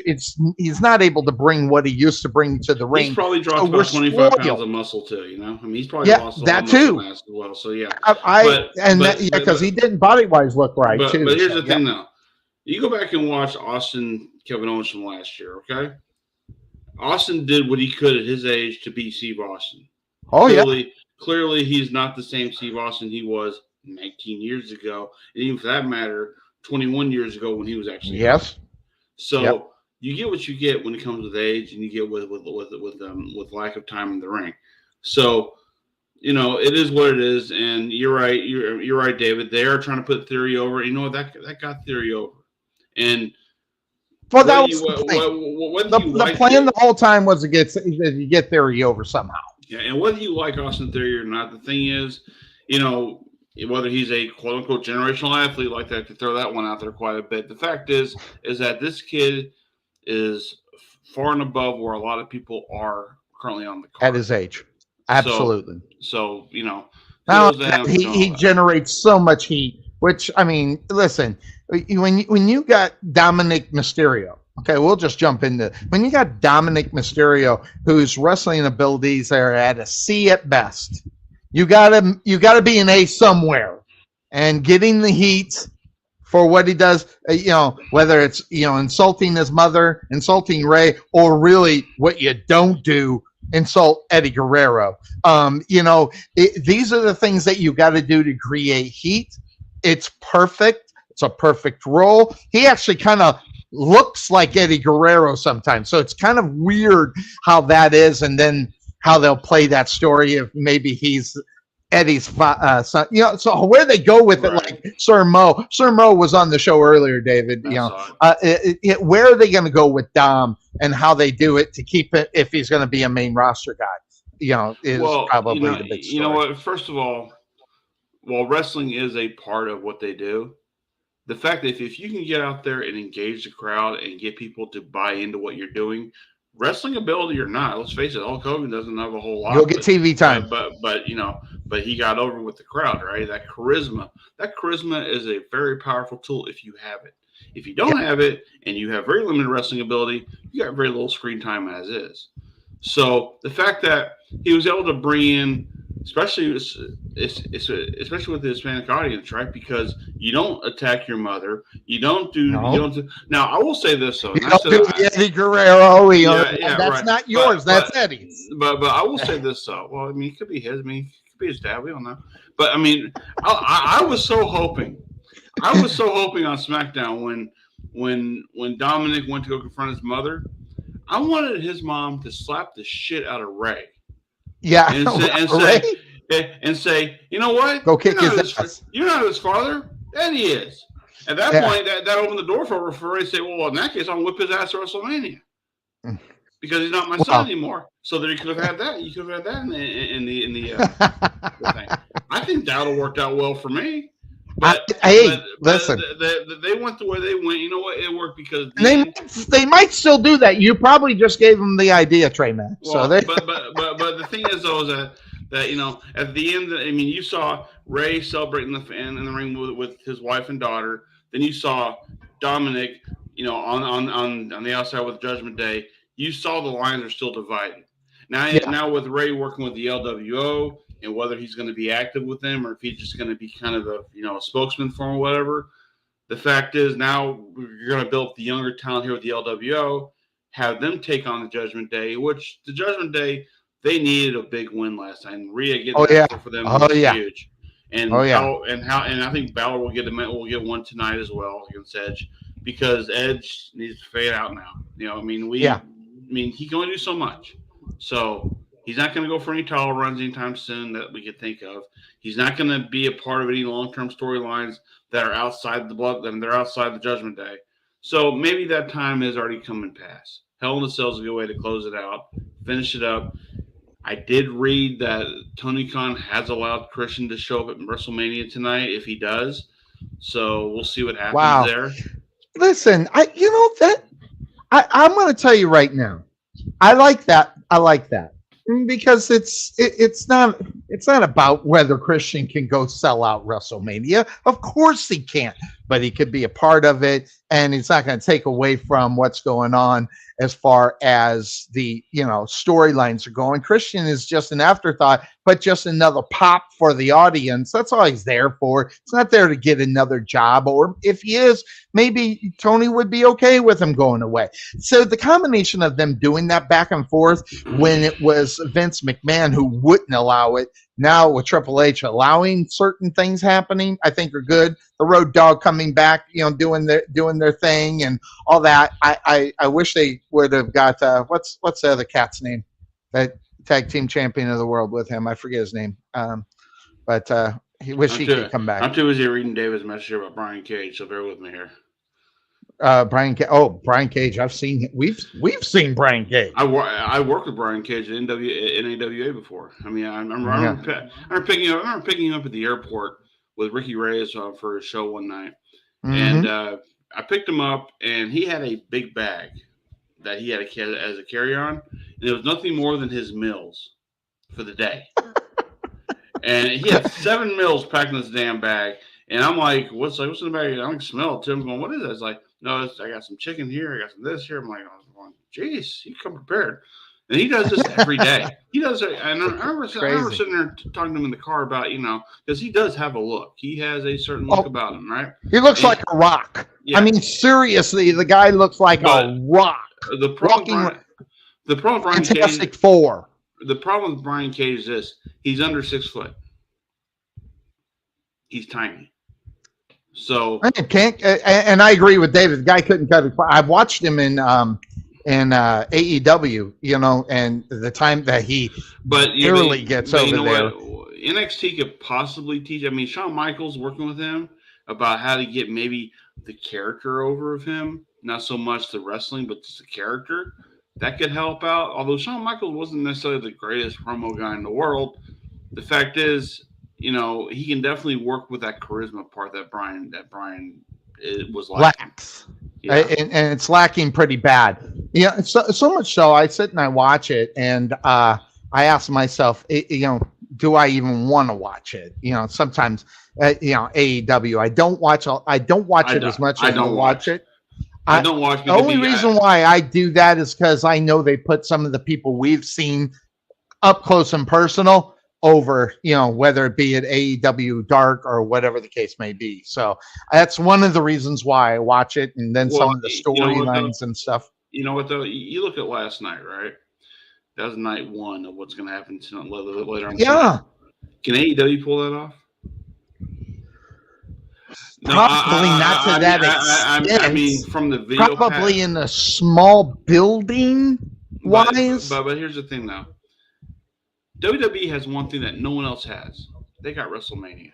Everybody who wants to be a professional wrestler wants to go to WrestleMania because that's the reason why Cody Rhodes is back. That was my thing when I was 19 years old and wanted to be a wrestler. Yeah, thank you. I know I said that earlier. I'm here on the show now. Okay, but as far as the thing is, AEW. The problem AEW has is that they, much like WCW back before they started to fold, a lot of the inmates are in the asylum right now. You're gonna have you have a highly sensitive promoter who doesn't want to answer real questions, who lets his talent run the show for him, instead of being the Vince McMahon of the group and go, God damn it, pal, this is how it's gonna be. There's a reason why you build for long-term story stuff. Absolutely. Absolutely. Storyline's long. Yeah. The longer the story can go, the better for the promotion. Because those short stories don't do it for me. I get what you're talking about. And I mean, do they have the talent? Sure. But do they have the right direction? That's the thing you have to look at. Do they have the right direction to move forward with the company so they can do bigger things like with WrestleMania or SummerSlam or things like that? Once again, WrestleMania and SummerSlam are very established shows. So absolutely, they are the high mark that says, Yep. Exactly. Because Tony Khan think they know more. They think they know more in order to get over than the guys who got over. And that's one of the differences that I see in AEW. And you said, now some of the guys have gotten over before, the CM Punks and all that other stuff. Listen, CM Punk knew how to get over, but I think his shtick is really old. And that's the problem, because why? We have already seen that shtick over in WWE. You can play the martyr for so long, You can play exactly. The martyr for so long. And then it gets old. I mean, and listen, when I go back and when I decide on a Saturday afternoon what I want to watch, I'm usually watching CM Punk. I liked his shtick when he was with the WWE. I don't like what he's doing with AEW, although I met him personally when they were here in Garland. I met all those guys personally at that show. So it was a fun deal. I got to go backstage there, which was, I had to work to get that thing. I mean, I wrote so many damn emails, and finally, say whatever you want, but I wanted.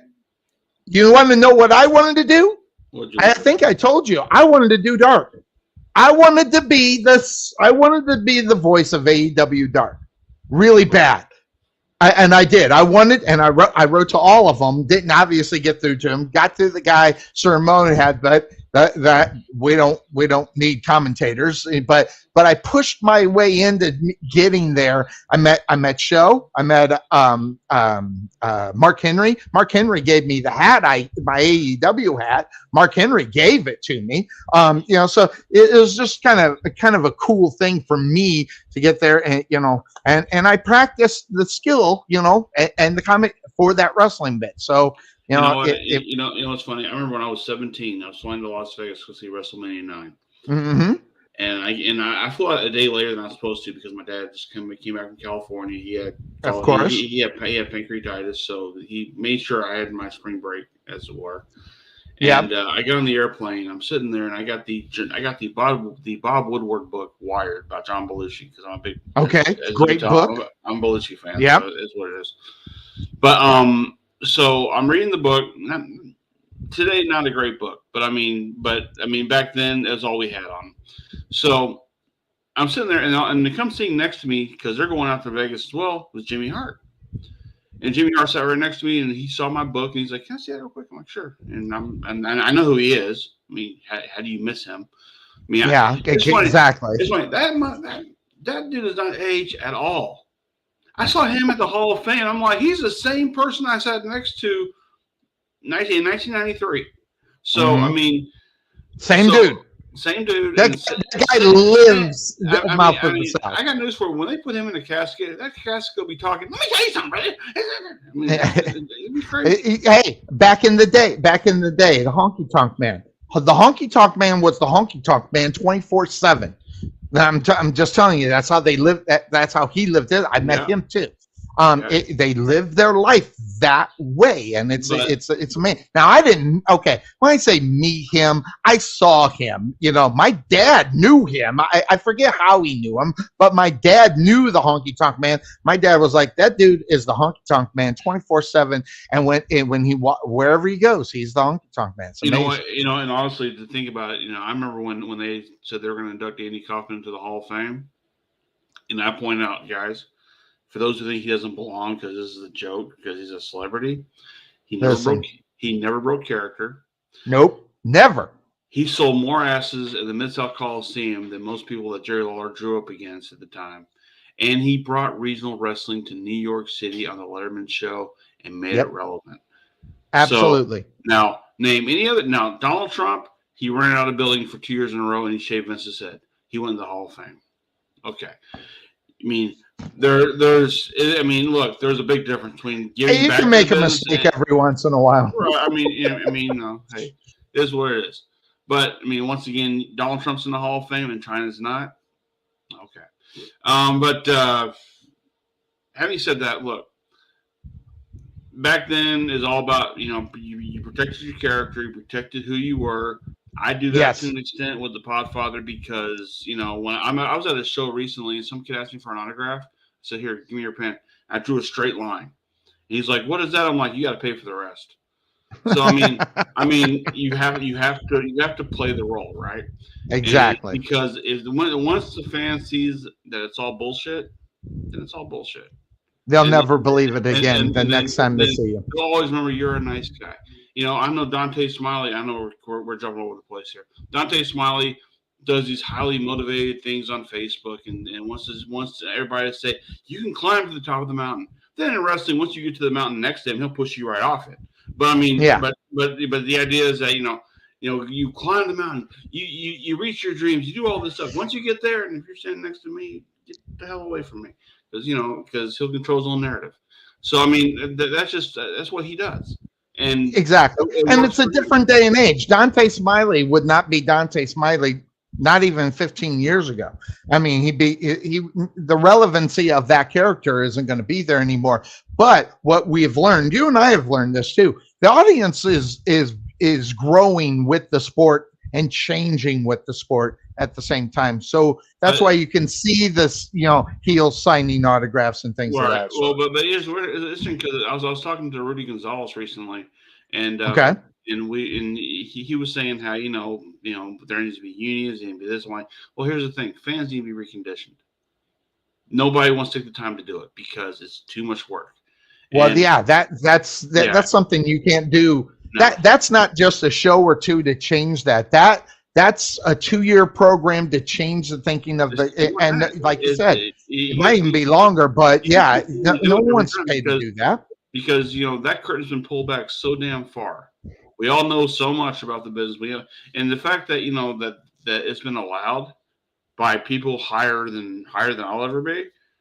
The fact is that I don't believe it. Yeah, I mean, and the thing is, like, so you take into last night, right? We all kind of had an idea where the outcome of the matches were going to be, but how were we going to get there? I wanted to see, right? And exactly. Last night blew me away. Once again, it's WrestleMania, and it's only night one. And I know we had a conversation in our show group about how should WrestleMania still be 2 days? Yes, it's evolved to 2 days. After they ran a 8-hour show in New York City, They had to break it apart. I remember buddy of mine. I remember buddy of mine who's a wrestler. He was at that show, and like he's like, bro, that was way too long of a day. I'm like, well, what if they do 2 days? Like, no, I'm not paying for 2 days. I'm like, well, maybe you're not paying for 2 days, but it will work better for them. And what are you going to do? And what are you going to miss by not getting the second day, which is the reason why you buy the 2-night ticket? It's almost ingenious to think about it, because you may go to night one and maybe night one lets you down, and night two is just out of this world. Well, last night we got night one. That was great. So if you didn't pay for night two, you can actually walk away. But what they do tonight, it'll determine whether or not it should have been worth that second ticket. If there's one match I'm worried about tonight, though, it's Brock Lesnar versus Omos, because I've heard and why is that? And I'm going to write down what I think it would be, because I like doing this, because I like to kind of predict what's going to happen. Sure. So go ahead. I'm done. I'm writing down. Okay. I've heard Kevin Nash and The Undertaker say Omos is the next phenomenon they're going to have, the next phenom they're going to have there. I haven't seen it yet, but doesn't mean it can't happen. Because I'm having Giant Gonzalez vibes with him right now, which is really bad. There it is. There it is. Is it going to be good, or is it going to be bad? Yeah. And that's what I worry about for the match. I agree with you. I do think there's no way now. It's a political game here, right? Like Brock Lesnar's telling everybody he's done, he's through, he's after this, he's out. So does he go out on his back, or does he go out, or does he go out victorious? They almost made it. No, don't read that until you're done. Finish it. I'm just putting it up, and then we'll follow with it. Okay. But the thing is that as far as I'm thrown off here now. Yeah, I told you that's what you posted it. Look, Omos needs to win here, because if he needs to move forward, which he's moving forward with Lesnar, he's at 10 years back with the company. It's that time maybe he needs to, if he wants to go away, he can go away. He's Brock Lesnar. He can do whatever he wants to do. But Omos is your future. He is your future phenom they're going to have, as they're saying. So he needs to get a big win over the guy who beat the Undertaker at WrestleMania, and that's if he steps if he steps into that role, MVP might help him more than it'll hurt him. But here's the thing about that, and I want to, just before you finish that, what you're talking about is Lesnar, okay? Listen, when Lesnar hit, and after his first few times, I thought he was overrated, and then they brought him back, and he's just this super. This guy is a freaking wrestling genius.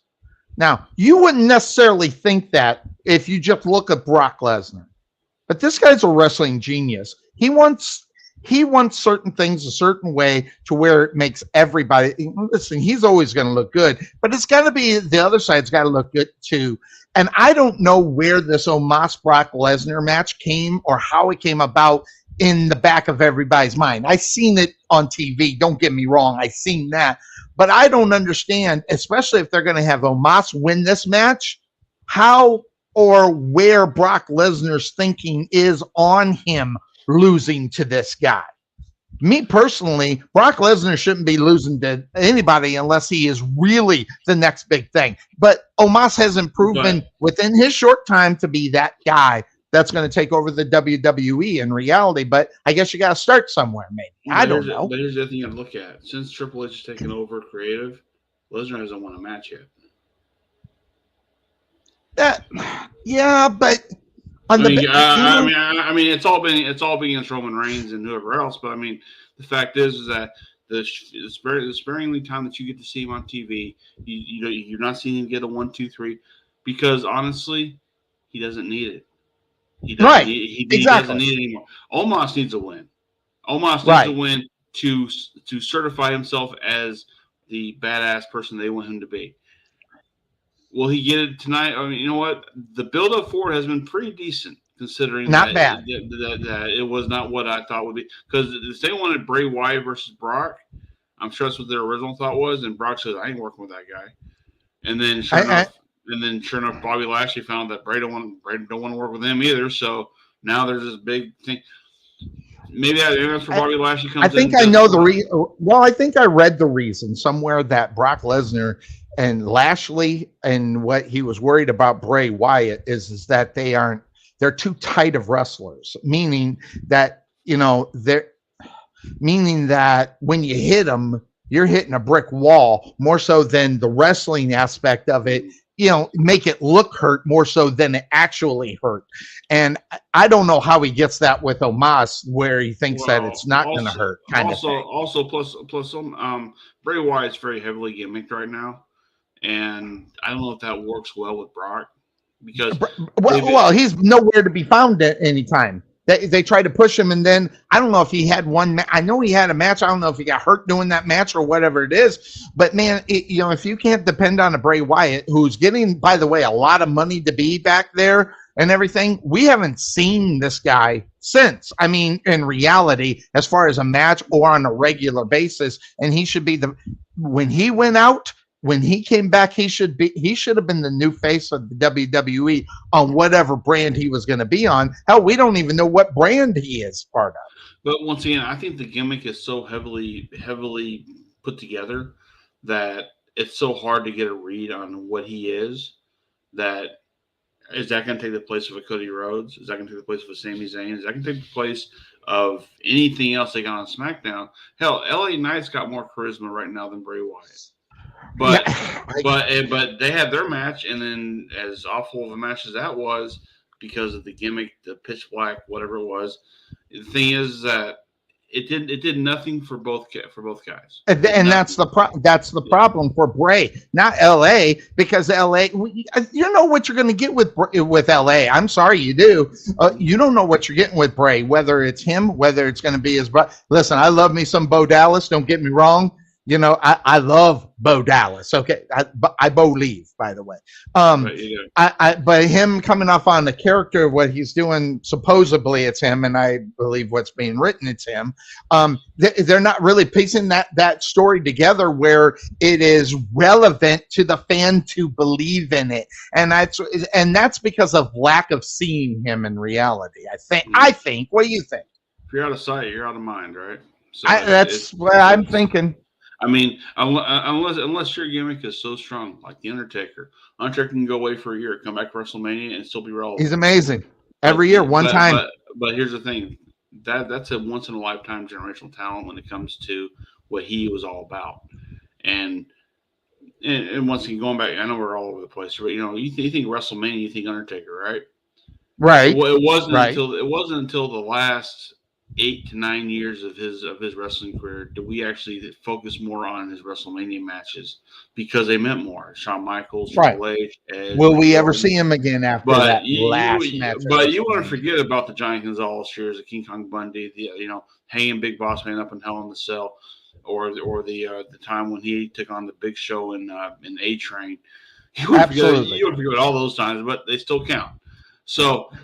I mean, for that matter. Although I love me some, I don't know why. I love me some A Train. I don't even know why I like him, but I do. Or because all ball guys try to stick together, except that. Maybe that's it. Yeah, I don't know. So, but look, I truly believe that whatever's going on with Bray, he needs to figure it out and soon, because it's almost that time where they need to fish or cut bait with him. And figure out, are you with us or are you not with us? If you're hurt, you're hurt. We understand, but let us know what's going on. Wait, how is he hurt? He hasn't wrestled in 3 friggin' years. I mean, so unless he got hurt the last little match that he did, I kind of heard rumblings that he's hurt. I'm like, geez, if he's going to get hurt, he's coming back after 2-3 years. We didn't see him during COVID, so it makes you kind of wonder. You know what? Years ago, Derek Holland fell at his house and tore his shoulder and had to get Tommy John. So I mean, it can happen. I mean, well, think about this. Cody Rhodes tore off his freaking, his quad. Or not his quad, his what is this? His pec, and he goes out and has a great match with Rollins. Now, however, Rollins made that match. He had to get Cody over, and I'm telling you right now, I know you don't like him. I know you think he's overproduced. I know you think he's got people in his ear. But as far as talent-wise, I'm telling you right now, Seth Rollins made that match. Cody Rhodes didn't, because if it wasn't for him, that would have been a horrible thing to watch. Hey, honestly, I watched Seth Rollins' match last night, and I said, I got big Shawn Michaels vibes from him. Like, this guy can work with a broom. He could sell it. Yeah, and the thing is that he's grown on me more in the last couple of years. And, well, good. I'm glad, because I know you at one point you said you did not like the fact he had someone in his ears, and not that, and he's overproduced. And the fact that now that he doesn't have that, and the fact that I think Triple H has given him more creativity to do what he wants to do, and I think it's working. Once again, I don't know that for a fact. Well, look what Triple H did with Shawn Michaels and DX. All right. McMahon didn't want any of that crap, and they just did it.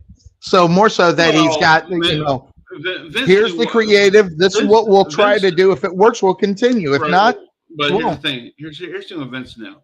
Vince knew that people were watching, and at that time, that was kind of important.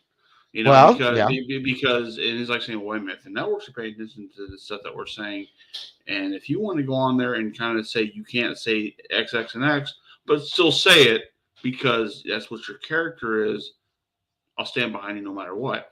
As long as it gets over. You might piss me off, but if it gets that reaction that I want, if you're pissing me off, you're pissing them off.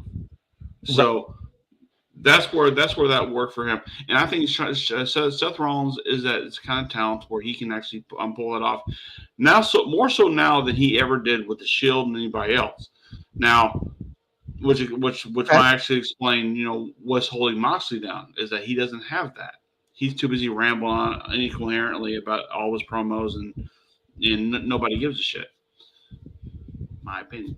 But I never gave a shit about him in the first place. Yeah, John Moxley, I didn't like. Listen, I like wrestling. Okay, I like wrestling. I don't like brawling. And I know this sounds stupid when I say it, so let's just throw them throwing people into steel steps is the dumbest thing that you could ever do for someone's career. Never mind take it away from them. That one wrong hit on a steel steps could end a career.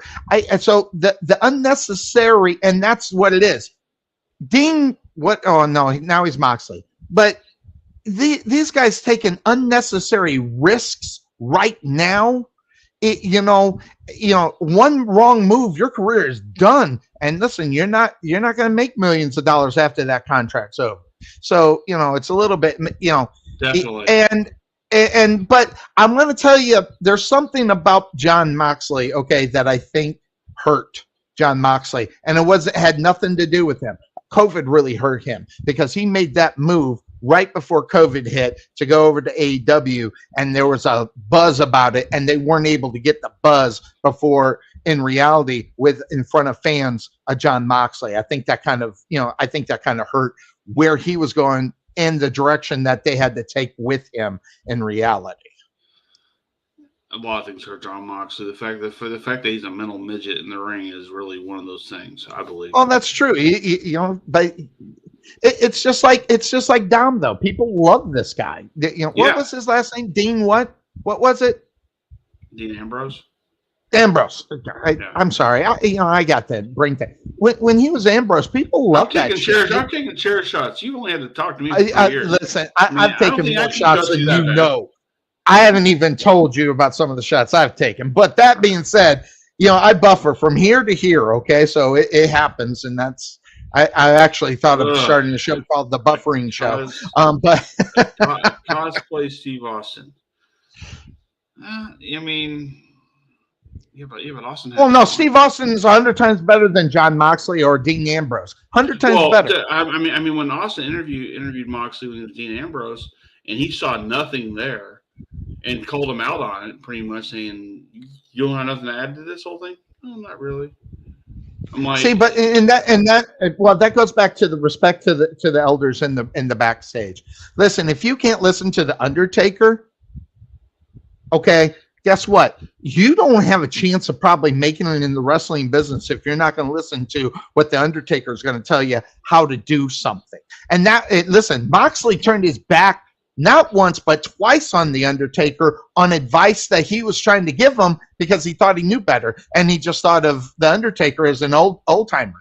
And that's one of the problems with some of the new school that's coming into wrestling right now. You know what's funny about that? You said it because you think about it. You go to a local independent wrestling show, right? Mm-hmm. You get guys who know what their character is, knows what they feel gets them over for them. You try to tell them, hey, look, take less of this and do more of that. Yeah, okay, whatever. What do you know? And you get a lot of that. I mean, and I'm like, okay, pal, you have 100 people, and you have 100 people showing up to your show, not 1,000. Not 2,000, not 3,000. You're in a big town that should be able to draw big people here to these shows, and you ain't doing it because you ain't listening to anybody else but yourself. And you get a promoter telling you should do things a certain way. They're like, well, what that's what he means, or what is he really saying? And then like they try to overthink everything. That's why a lot of matches, especially on the indie level, are so overly thought out because. You're taking away the creativity part of that. Yes. To say, let the match flow. How many times have we seen someone go almost totally opposite of what Sir Mo said that they should do? How many times have we seen that? And did they ever get over? Of course not. They didn't get over at all. And honestly, to be honest, I mean, even on commentary, when you and I were there, I would get these messages from Sir Mo or anybody else, and they would say, hey, a little less that, okay? And I would try to focus on some of that, but it was so hard to, and sometimes because you're thinking that's not getting over for me. We got to get out of your head and go, what's not getting over for the other person? Because I'm talking to them, not me. So, you know, once you start to pay attention to me, that's why WWE does it so well, because they listen to their fans, which, you know, Vince didn't. Well, that's why you get the pop with Sami Zayn and Kevin Owens. The fans wanted that, and as soon as did you hear that pop when they hugged the first time? The second time was just stupid. They shouldn't have done it, but the first time that pop was unbelievable, and that's what the fans wanted to see, and they gave them what they wanted to see, which is the reason why asses are in seats. So to a certain point, you're going to have to listen to people who have the experience of putting the asses in the seats in order for your promotion or your show or whatever it's going to be successful. And if you're not going to listen to Sir Mo, who are you going to listen to? Right. You know, hey, I don't know. Maybe it's me. Look, you know, I did this stuff back in 1995 to 1997. Wasn't very good at it, and I'll freely admit that. And I got better at the storytelling part of that down the road. Not everybody's going to catch it overnight. Not everybody's going to catch it in their first year. So sometimes it's a hard balance, and that's why, you know, I'm not actively in the ring right now, because I don't have what it takes to do that. But as far as what I do on the outside and work with the guys on the outside and say, look, you should do this, you should do that. Just hear me out. Maybe it'll work, maybe it won't. But what you're doing isn't working, so why don't you give this a shot? So, geez, I don't know how many times you turned to me in the middle of commentating after where there's a breaking. You said, "I told this guy to do this." And he went his own way as far as what he was going to do, and that created a problem as far as what we've seen in the match. Which, by the way, on the one you're managing them now. So I'm glad you're doing that. You know who I'm talking about. And he's in line for the Sword Junior Heavyweight Championship. I wonder how that happened. These have got to remain open, or at least your mind open to something. Because let's be honest, and I love the guy we're talking about. I do, because I know what he did outside of the ring. So I got some mad love for what he did. Respect of what he did. And that being said, when you get that, then he's able to walk into where you're at and maybe work with you, which is it's, you know what though, it's the story outside of the story that makes me almost want to cry when I see it. Well, here's the thing. When people tell me, dude, I'm trying to be a really good wrestler, I want them to think of me as a great technical wrestler. Technical wrestling doesn't put asses in seats, okay? Characters do. Not normally. Charisma does. You can be a great pro wrestler, but if you have that charisma to back that up, people will come see you. If you're a great wrestler, but there's no one making any noise in the crowd. I mean, if it makes you kind of wonder how Bret Hart made it as long as he did. Maybe it was because of the Anvil. I don't know. Oh my God! That guy has done nothing more than tarnish his career. I feel bad for him because he won't shut up. Sometimes there's a time where you just got to shut up. I mean, look, if you're so upset because somebody ended your career to a concussion, it's pro wrestling. Accidents happen. I don't hold anything against Goldberg for what happened on that, because like you said, it's wrestling and that kind of stuff happens in the ring, and it's obviously not done on purpose. And if you hold a grudge of something that you think might have been on purpose, which is what he was doing, by the way, it's just like you said, it's going to tarnish a reputation, tarnish a great career, and that's what he did. Here's the thing. Brett could have taken his knowledge, his wisdom, everything else, and put that back into if he really wanted to. He could have put that back into the business and helped grow the business, the way he thinks it should be, right? Well, the problem is he wanted to grow the business with him at the head, and that wasn't going to work anymore. But hold on a second. He decided to sell the sideline and bitch. And bitch and bitch and bitch and bitch and bitch and bitch and bitch and bitch until he got a stroke. And then he had the stroke and he cooled off a little bit. But now he's back to bitching. And look, I'm sorry your career didn't end on your terms. Not everybody has an opportunity, all right? Some people, believe it or not, end up in a worse position than you are. Fully agree. Look at Eddie Guerrero. You think he ended his life the way he wanted to? No. You think Chris Benoit, of all things, wanted to end his career killing his wife and kid? Probably not. But you know what? I'm pretty not sure. Eddie Guerrero. You mean Chris Benoit? I said both of them. So I mean, okay. Eddie died in the hotel room. Chris did what he did. So I mean, do you think either one of them wanted to end their career that way? No. But that's what happened. So you have it far better than most, right? So quit bitching. Because I'm sorry, the martyr thing, going back to the CM Punk thing, doesn't always get over with everybody out there. And you know what? Depends on if you have enough charisma to sell it. But here's the thing. Stacy Keibler goes out to the Hall of Fame and says, I was a huge Bret Hart fan. Great. I mean, big deal now, right? Because Bret has really just kind of, lowered his expectations. I mean, hell, he called the show at the castle, the card offer thing, awful because of all the knee slapping and stuff, right? I'm like, okay, well, that's today. If you want to do something, get in there and help these kids out. Yeah, you have the cachet to go in there and do it. You can just call, but he's not respected anymore because of the bitching. Yeah, no one respects Bret Hart because he can't get over what happened, whether it be the screw job, the Montreal screw job, or Goldberg. All right, so forget about the other 25 years and 30 years of your career, you're going to land on two things. But see, and that's why I said the Anvil made him who he was, by the way, because literally Bret Hart didn't have charisma. He didn't sell. He couldn't sell. And the Anvil had to push them together in order for him to get to a place where he could go solo. So he owes his career, in my opinion, to the Anvil, because that's the only charisma he ever had throughout his career. So, honestly, I wouldn't go that far because I mean, him and Anvil made a great tag team because they were so different. And Bret did sell in his matches. I'll give him credit. He sold in his matches. But the thing is that he has a hard time understanding you're putting on a show. This is not a real sporting event. Okay? Wrestling is a sport, but it's not a real sporting event. Unfortunately, there's athletic commissions out there that still test you, they don't test Broadway plays. Why are they going to test you? So whatever. But exactly. Exactly. I get it. He's too much in his head about what he is, and I tell these guys, don't get into the idea that this is all you are, because you do that, you end up not. Because once again, when things don't go your way, you start bitching. You know what? You paint yourself into the wall. You paint yourself into the corner. Is what ends up happening, and then you only can bitch about how and that's all that's left. Unless you paint from the corner out, then there's so many other options for you to go to. It's I hate using metaphors like that, but it makes sense based upon where you see Bret Hart as he is. Man, every time I look at him, I go, God, This is what one of the Bitter. oh Bitter. God, it's hard to watch him on an interview. I mean, it really is, because that's all he does is bitch through the whole interview and then apologize for it later. But yet, you know, he got whatever he's trying to get across.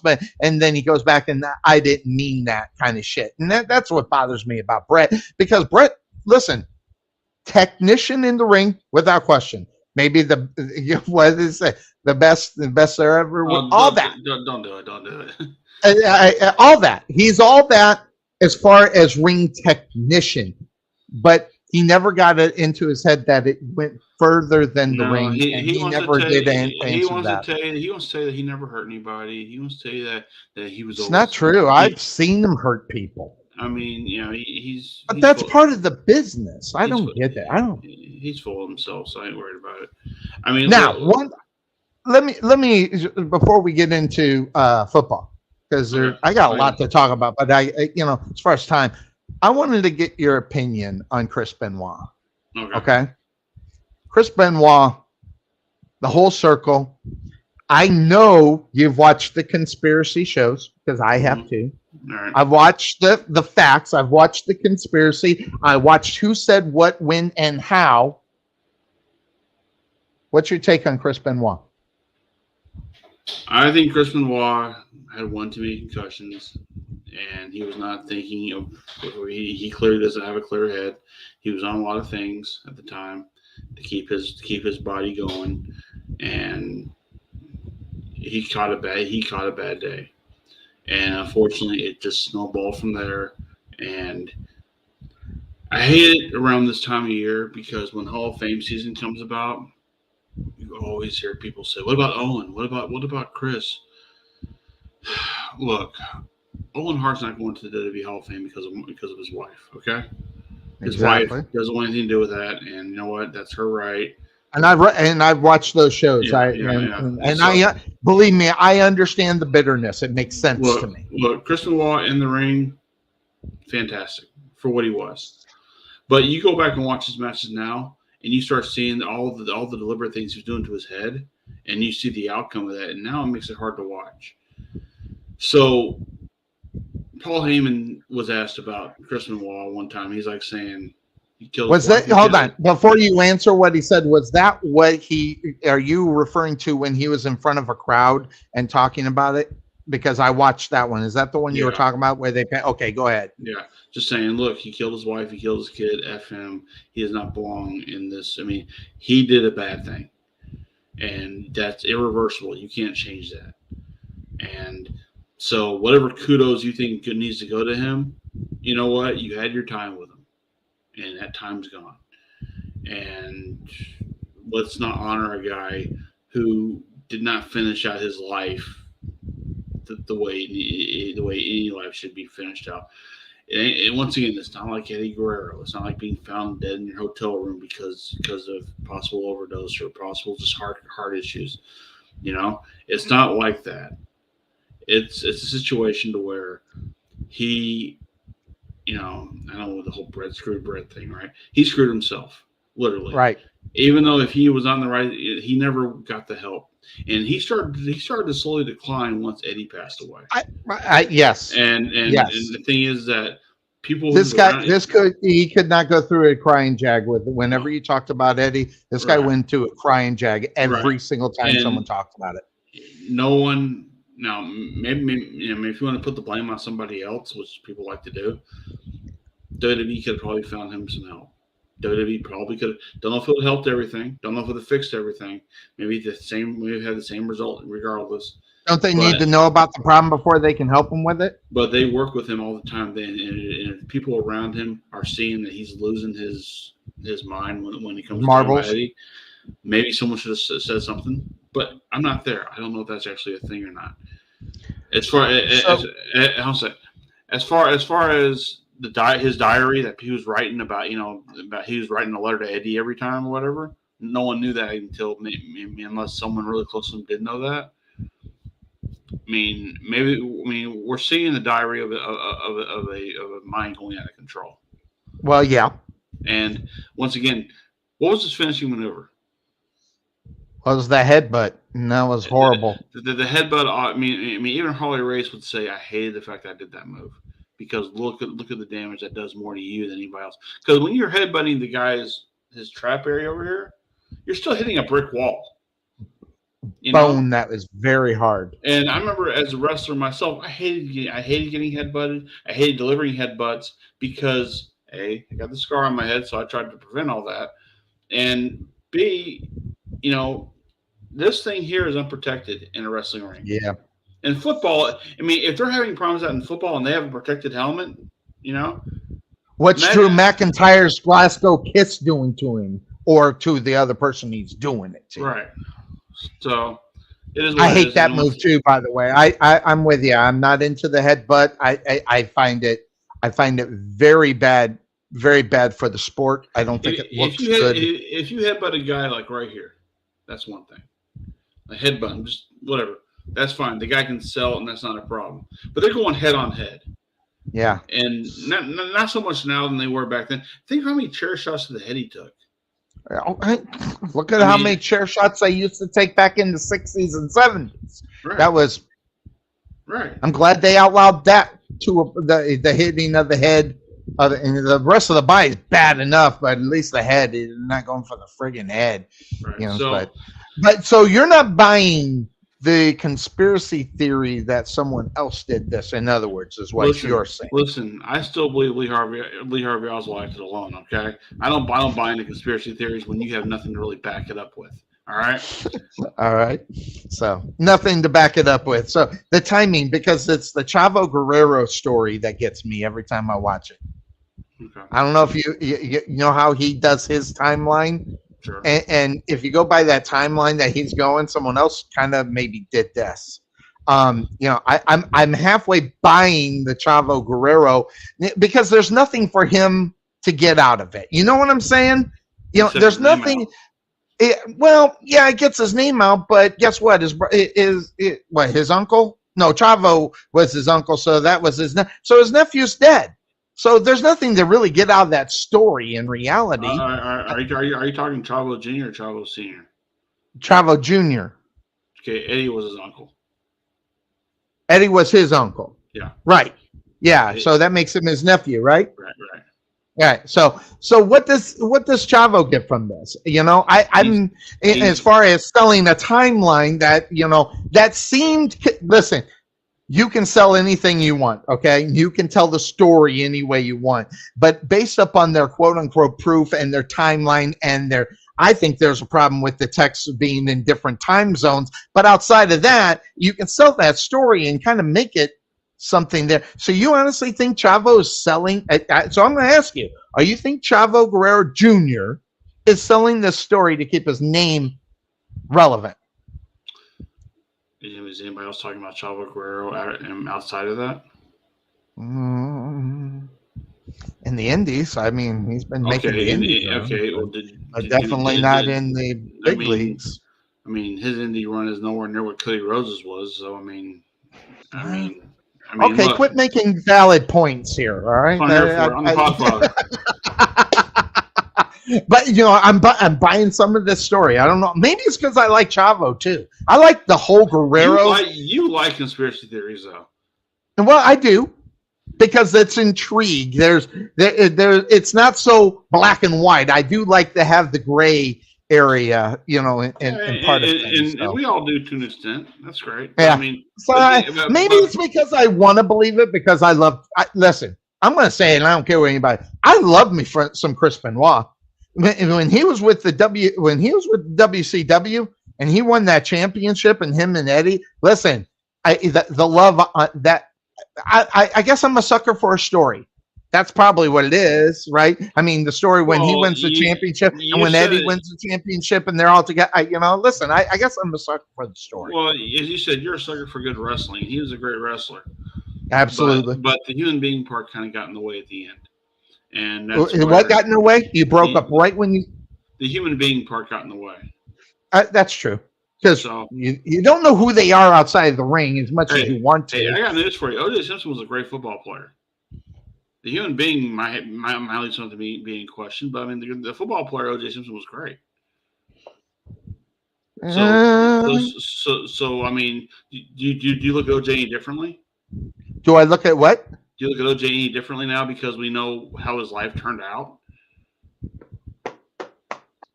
Maybe a little bit.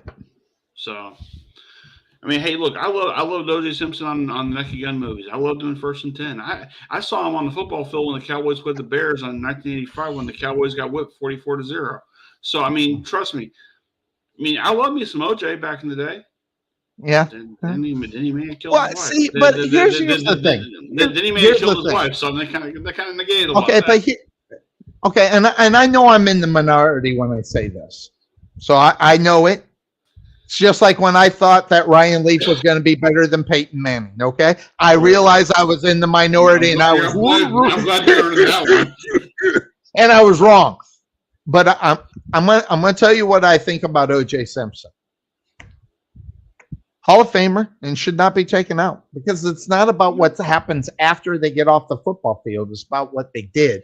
Now, the fact that people can't get past it, that's a personal thing more so than anything. So, yes, I know I sound really bad when I say this, but taking people out of the Hall of Fame for what they've done after they did in order to get them to that point, I think it almost takes away from the greatness of what you say. Yeah, you can overshadow it. You can think OJ is a piece of shit, and I would probably be right there. But when he was running the football and when he was doing what he was doing, listen, there was nobody better to do it.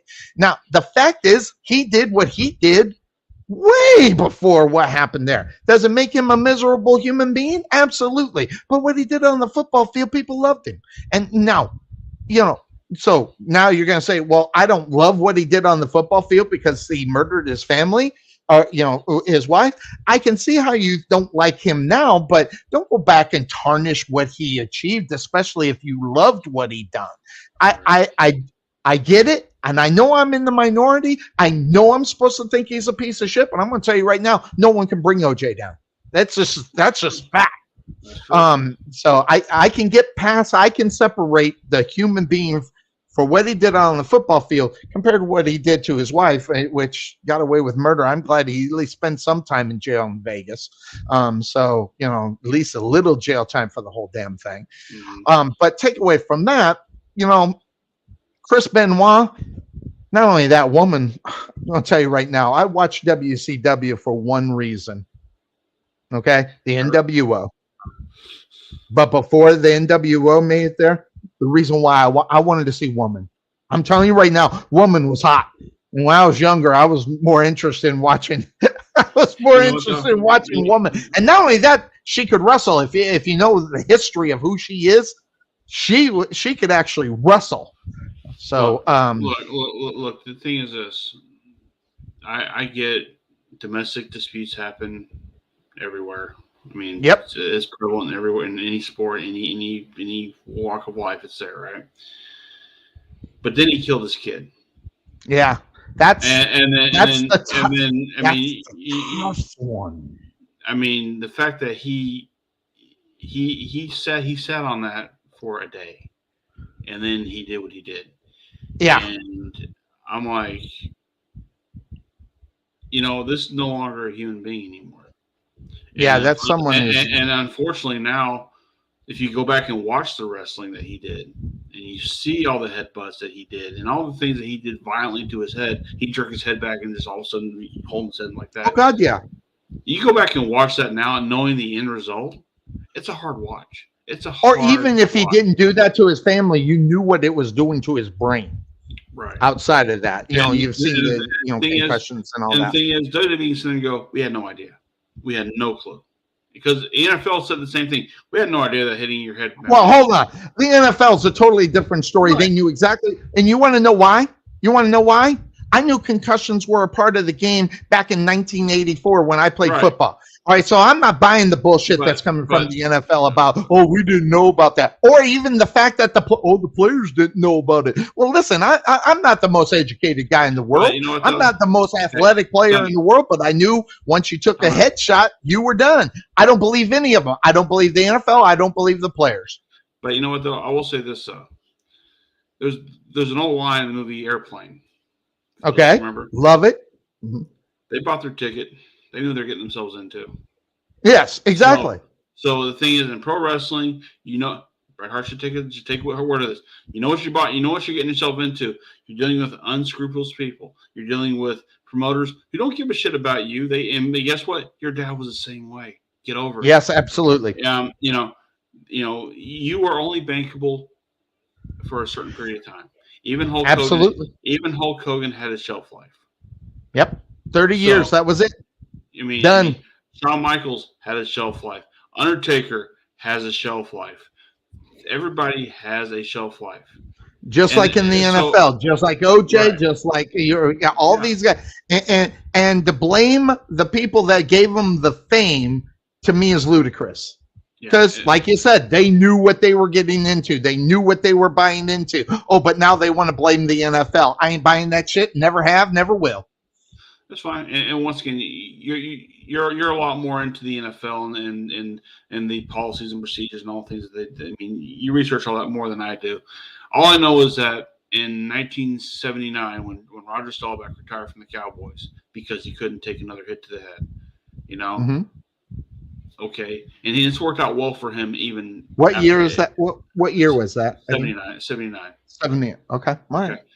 When Troy Aikman could not, after he got released by the Cowboys because he could not take another hit to the head, and again, the Cowboys, and I want to be held responsible for that at all.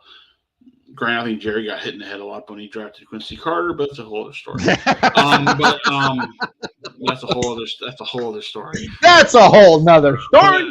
But I mean, the thing is that there's a shelf life with that. Yes. And unfortunately, no one saw the signs of Chris Benoit doing what he did at the time, and maybe we should keep. And that's why there's a wellness center. That's why they have certain protocols and procedures that may work, may not work to an extent. I mean, let's face it. I mean, everybody's going to find a reason why nothing did work. No one ever finds the reason why it does work. But now, I mean, look at it this way. How long did they keep not willing to put Daniel Bryan out there in the ring after his concussion? That too. Or for all that matter, Scott Hall. How many times did they pay for him to go to a drug rehab? Or X-Pac. I mean, it doesn't work for everybody. Or X-Pac. Yeah, exactly. Yeah, it doesn't work for everybody, but if some people get something out of it, that's great. And the thing is, I mean, X-Pac's better off for it now.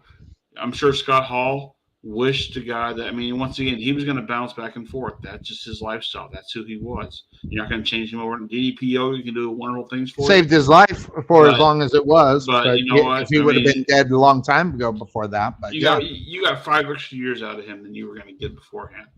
So I agree. DDP saved his life. Listen. I never liked him as a wrestler. I didn't think he was great. I didn't like his persona. I didn't think it wasn't believable for me. Although he did have one hot wife. Take away from that, I didn't buy DDP, but I buy DDP Yoga. I buy what he did for not just him, Jake the Snake. He worked with, and who's the other kid? I forget the other guy. He's got another guy that he pretty much salvaged. I can't remember who it is. I don't know. I'll figure it out.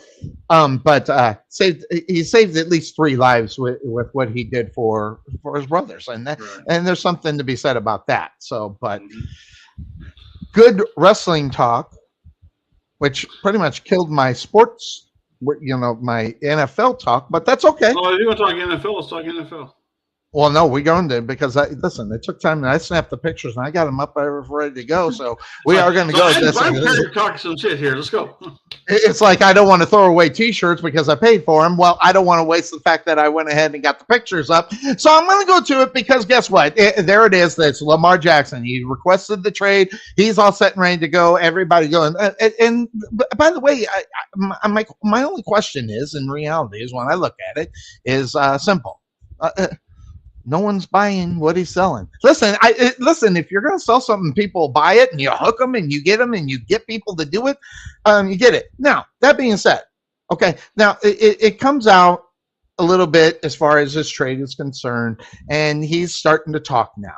And he had a mouthpiece about a month ago with Stephen A. Okay, Stephen A. kind of bartering to try to help this situation go along.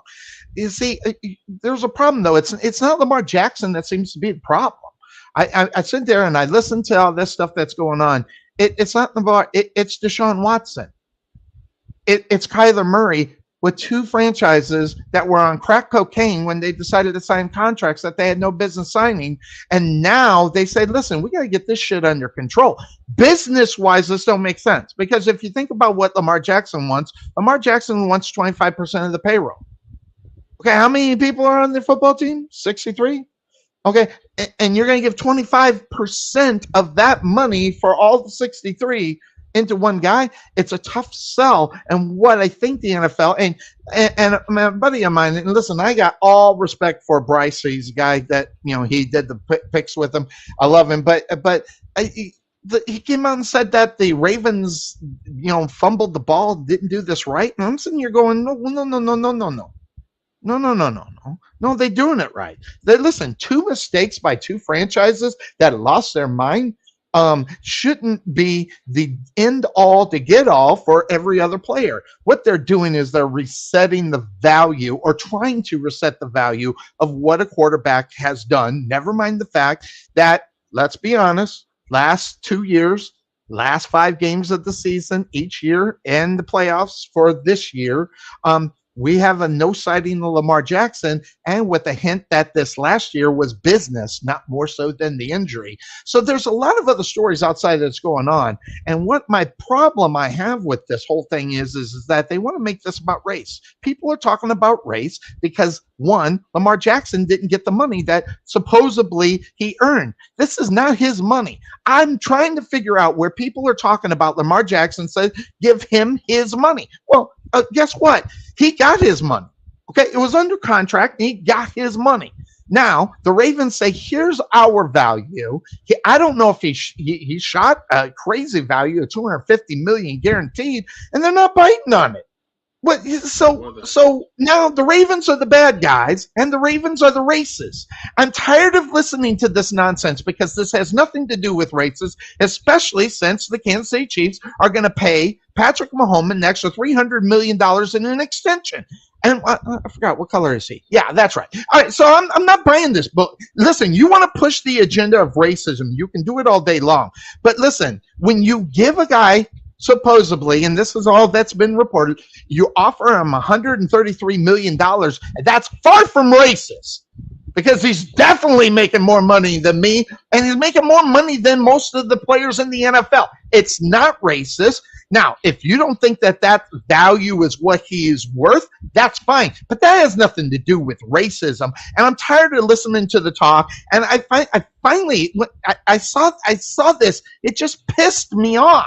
I got to the point where I was like, all this stuff. He's saying all the right things and everything, but we all know he's full of crap. Okay, so this is real simple. Okay, and I love you, Bryce. So let me just say this, Bryce, you're out of line, because if you're running a business and you see the value of somebody that might not be what the other people think he might be worth, that don't mean that they have to give him this money. I'm tired of that assumption that Lamar Jackson is worth more than 133. I don't think he's worth that much. Because of what have you done? And the NFL is a what have you done for me lately league. And the simple fact of the matter is he hasn't done anything. I have a question. Sure. You said the last 2 years he hasn't played a full 16 or 17 game season? Well, yeah, last 2 years, 17 game seasons.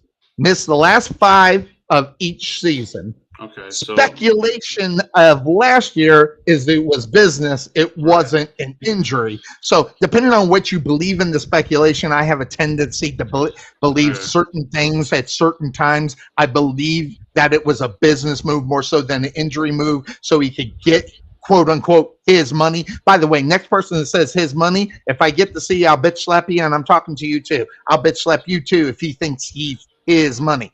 So that being said, okay, I'm hold on a second. He wants trying to get around this whole thing. He wants $250 million He wants 250 million. Okay, to play 12 games. Listen. Don't make this too obvious or too simple for me to get it. I completely agree. I mean, the thing, and yet is it him that's calling that everybody's being a racist? What? No.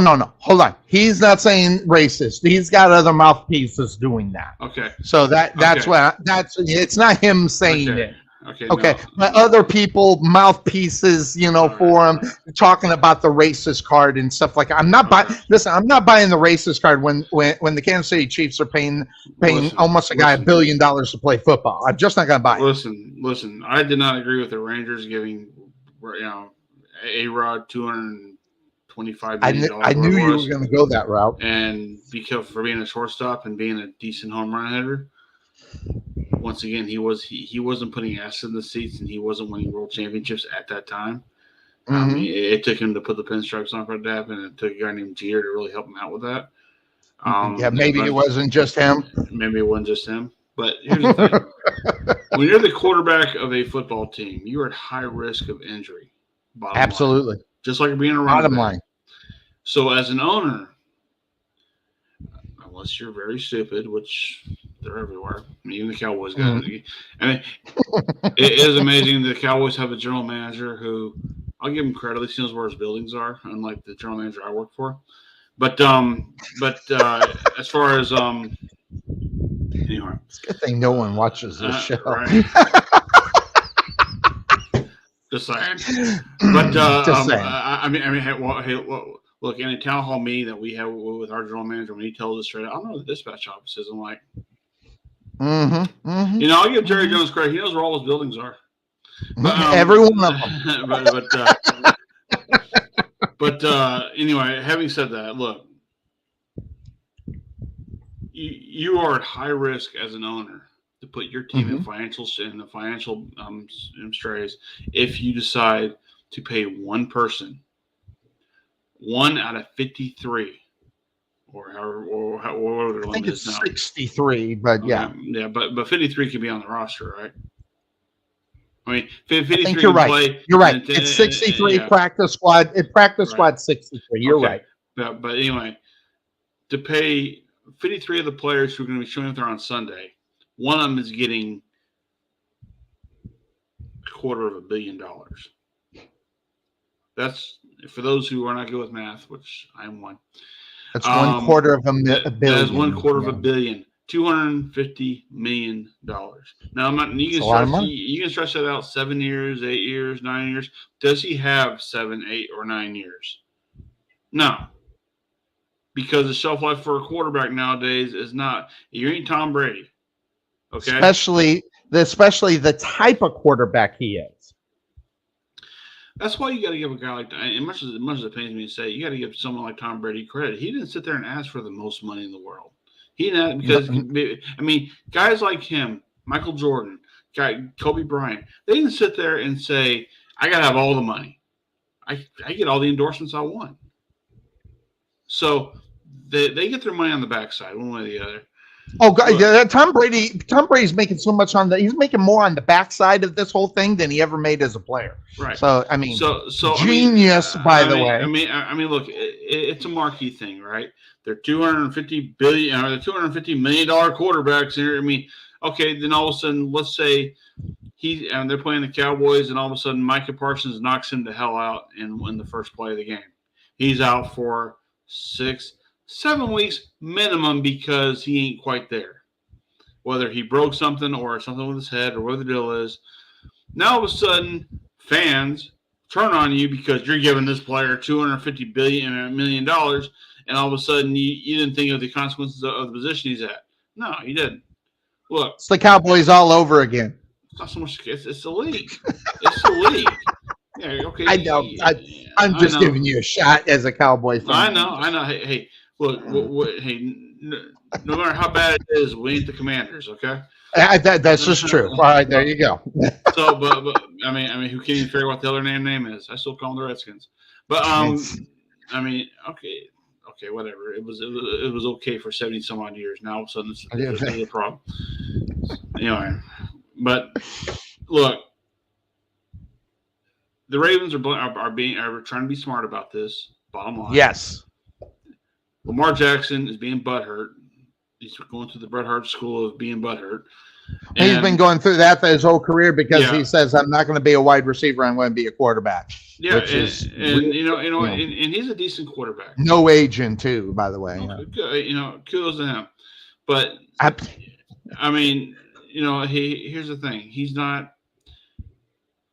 Look, is he an elite quarterback over, say, Dak Prescott? Sure.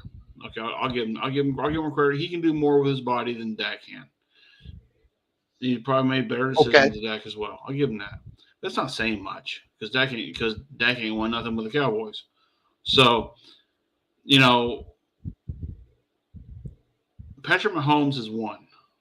He won on a rookie contract. He's gone, 2 times. 2. And should have had a third, but they got knocked out. Right. So, show me some skins before we start paying you. Bottom line.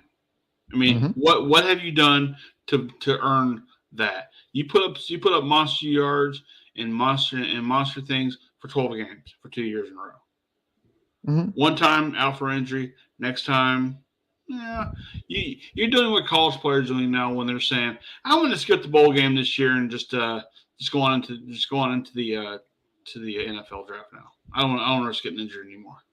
Or, for that matter, a lot of players who are seeing their team losing X amount of games, and then by about week 7, they're sitting there going, I'm already draft qualified right now, so I'm going to go ahead and just Christian McCaffrey is a classic example of what you're talking about, because before last year, before he got traded over in midseason to the 49ers, I mean, years before that when they weren't being successful, he wasn't hurt, he was injured. But if those teams were playoff teams, was that hurt, or was that injury really being hurt? Or would he have played if they were in contention for the playoffs and or Super Bowl? Hell yeah, he would have. And listen, you can't tell me any differently, because he had the same kind of nicks and everything he had as a Panther as he has with San Francisco. But guess what? San Francisco was making it to the playoffs and maybe a shot at the Super Bowl. You can't tell. That's the business portion of it that bothers me a lot. And like you said, the NFL is about one thing, and that is what the hell was that? What? Yeah, hey, what have you done for me lately? And he hasn't done anything. And the simple fact of the matter is, and I know this, and what bothers me is I'm sitting here as a fan. Now, granted, we've been doing this 14 years. We dive into it more so than most, but we dive into it and we start asking the questions why.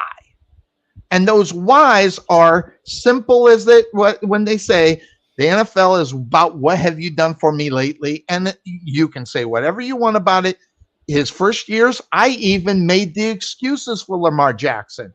His first year, I think it was his first or second year, they made the playoffs. They got beat. Second time he won it, they got beat. I mean, he's a second, third year player. This is what happens to second and third year players. But year 4 and 5 and 6, well, in this case, 5, you got to come out of your shell. You got to do something. You got to do something to make the money that you think that you are worth. The problem with that is that NFL football teams, owners, are not going to go for it. It's not a collusion against Lamar Jackson. It's a collusion against 2 stupid owners that didn't have sense to do anything to say no, or $250 million for Deshaun Watson. Okay, that's like signing me to a $10 million contract for what was that? Jenny Craig. That'd be stupid, because guess what? That's stupid. I mean, I'm not going to obviously hit Jenny Craig. I mean, come on. But let's face it. If Jenny Craig offered you that, you take that in a heartbeat. Hell yeah, take it. But that's the problem. You're only as good or worth what you can actually get. And the collusion of NFL players. Listen, if there was a owner out there that thought Lamar Jackson could take them to the frickin' Super Bowl, they bend over backwards and pay the $250. Here's the simple fact of the matter is, he hasn't proven that he can even get close or be in the game when it's the most important time. That's the last 5 games of the season, or playoffs. Simple fact, he hasn't been there, and that's the problem. I have a question now. $250 million. That's including the signing bonus, right? No, that's the guaranteed money. Oh, now, based upon what it is, just to give you an idea, when they're talking those numbers, they're talking 4 years. In reality, 4 years. Well, no, the contract will be longer. Oh, I see. Okay, but the thinking is for the guaranteed money's 4 years. So you start throwing that money. Kyler Murray got $188 million. Kyler Murray hasn't been anywhere. Listen, Kyler Murray is Lamar Jackson. It's almost the same guy, basically because of the injuries. I mean, obviously, if you look at Lamar Jackson and you see, well, a little taller, but you know what I'm saying.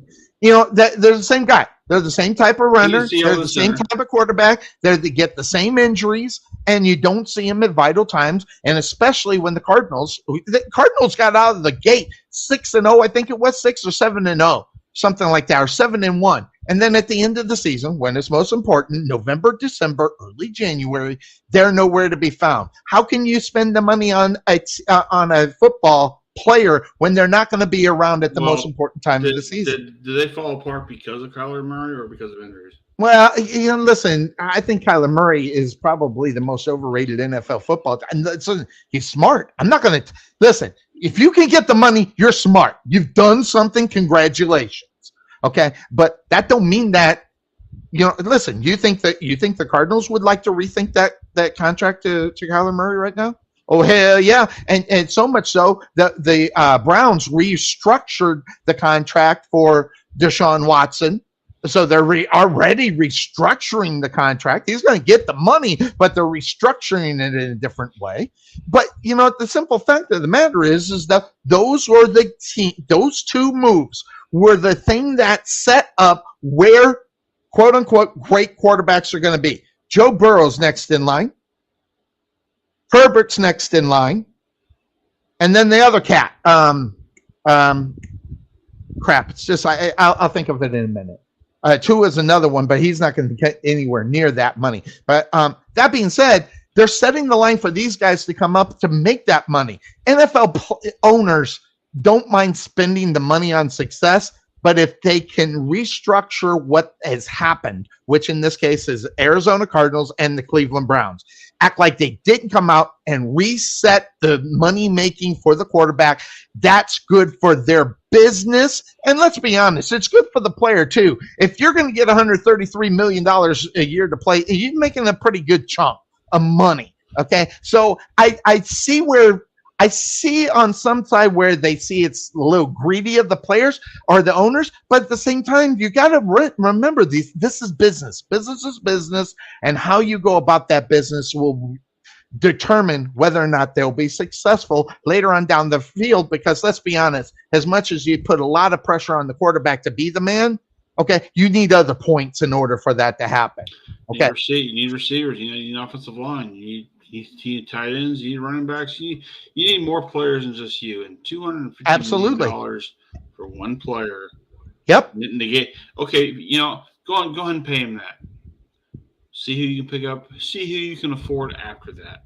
Absolutely, because if you're not, the biggest problem in Baltimore is he hasn't had a receiver. So if you want to get him a stud receiver, you're going to have to pay that stud receiver $25 million probably. And I got this for you. If you're going to find the players who are playing the USFL and the XFL right now and sign them up for damn near next to nothing, go ahead. Go ahead, but you're not going to get that talent. I got news for you. You're still going to be. You might win 5 games if you're lucky, and then. At that point, your entire season look at you and go, well, you spent $250 million on a quarterback. Think about this, Trey. I'm going to ask you. Let's see if you know that. Name me a wide receiver for the Baltimore Ravens. That just makes my point. I don't follow the Ravens either, so I couldn't tell you. Yeah, well, I know football, I guess. But the only name that came is Andrews, and he's a tight end. So if you need that stud wide receiver, how much is that stud receiver not going to be able to make or bring to your team because Lamar Jackson's taking up 25% of your salary? I got this for you. I know a running back that's out there right now that can possibly use a job. It's not on his list. Don't even talk about it. Don't even talk about the Ewok in the football uniform, okay? I don't even want to talk about it because that guy stole money from the. Listen, congratulations for stealing money, but last 2 years he hasn't been the guy that's been carrying the load at the running back position. No. They kept the guy that did that, which that's the only smart thing the Cowboys have done in a while. Yeah, that guy's only got one leg. Yeah, but he's going to be fine before the season starts. He'll be fine. I think anyway. They got rid of the right guy. So yeah, he still don't have a job. Where do you think he'll end up? Oh, like I said, Baltimore's a good destination right now. Well, Buffalo's okay, been hearing some rumblings for the Buffalo Bills, and I don't know why. Well, I have no idea either. But I mean, I know he mentioned the Eagles. Eagles are saying this is new to us. Oh, I heard that too. Yeah, the Eagles. Raiders could possibly use him. Houston is he smart enough for the Eagles? And what I mean is not what he brings to the football field. What can he bring from the Dallas Cowboys for the 2 games that they got to face them each and every game? Can he bring anything to that to solve the problem to get the victory? I don't think he's smart enough for that. That's just personal opinion. You know what? Hey, Emmitt Smith, who's the all-time leading rusher in the NFL. He went to the Cardinals, played the Cowboys, and guess what? The Cowboys are the one team he couldn't gain a yard on. So, what does that tell you? Listen, I didn't even think about that. Man, Trey Mack listen, I got to give you props for that one. That's true because when he went to Arizona, everybody was loving him. Like, God, look, this is going to be a disaster. Honestly, lived in Arizona when they did it. Honestly, if Zeke is smart, which is in question, he should go down south to Houston, be a part of that. Actually, that would listen. There's not a lot of smart moves that they could do, but if they could get him for a pretty good price, and he actually shows up or gets complimented with his quarterback and or another running back, that could be a good idea. But that's a numbers game in reality, as far as Houston is concerned, and whether or not they're going to spend the money on what it would take to get him there. So, I don't think it should be. It should be no more than $6 million. But I don't know if Ezekiel Elliott will go for the $6 million. I was thinking 4. Well, I'm thinking that Ezekiel Elliott would want at least 6 because that's who he is. Yeah, but you can I don't know if that's going to go. The other one. You can one hand shit, the other one's who's going to fill it first. And right now, that's and that's Lamar Jackson. Listen, okay, Lamar Jackson wants what, 250? He's been offered 133. It's amazing how no one has even come to the middle of that and said, "Yeah, Lamar, let's do this." Well, here's the problem with that. If you want to take Lamar Jackson, you're not just giving up the money. You're giving up 2 first-round draft picks, and the value of those first-round draft picks are so high. It's unbelievable. Unless you're a team that doesn't draft. And the only team that really doesn't draft is the Patriots. Well, right now, the Rams, they don't have any draft choices. And the Rams, because they don't have any. but, I mean, look. I'll tell you the one team that's really dropping the ball here, and they can't because they're under financial strains right now, is the Commanders. You don't think Lamar Jackson, just a small drive down to Landover, Maryland, would not be a better fit for that team? Well, where would he end up? I mean, is it going to be the Ravens or another football team? I mean, that too. I mean, potential landing spots, people are already talking about it, and no one wants him.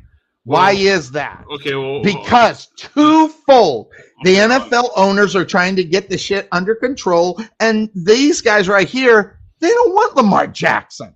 Okay, well, no, hold on a second. See, okay, keep that graphic. Want to go back to it? Yeah. Let me bring it back up. Okay, there you go. The Patriots, possibly, if they're already tired of their current quarterback. Could be. The Jets are going after Aaron Rodgers, so no. I mean, they're going to talk to. We have our plan. Yeah, they're going to talk to Pat McAfee and have him be Aaron Rodgers' propaganda machine, as Cody Graves called him last night. Genius line, by the way. The Colts, okay, because they're in quarterback financial strain right now. Although they get new quarterbacks. I mean, this is they're retread city, man. That's the way quarterback what they've been. They spent how many years with Peyton Manning?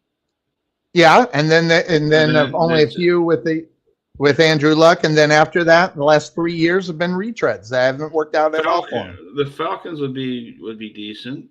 I see that. Dolphins have no reason.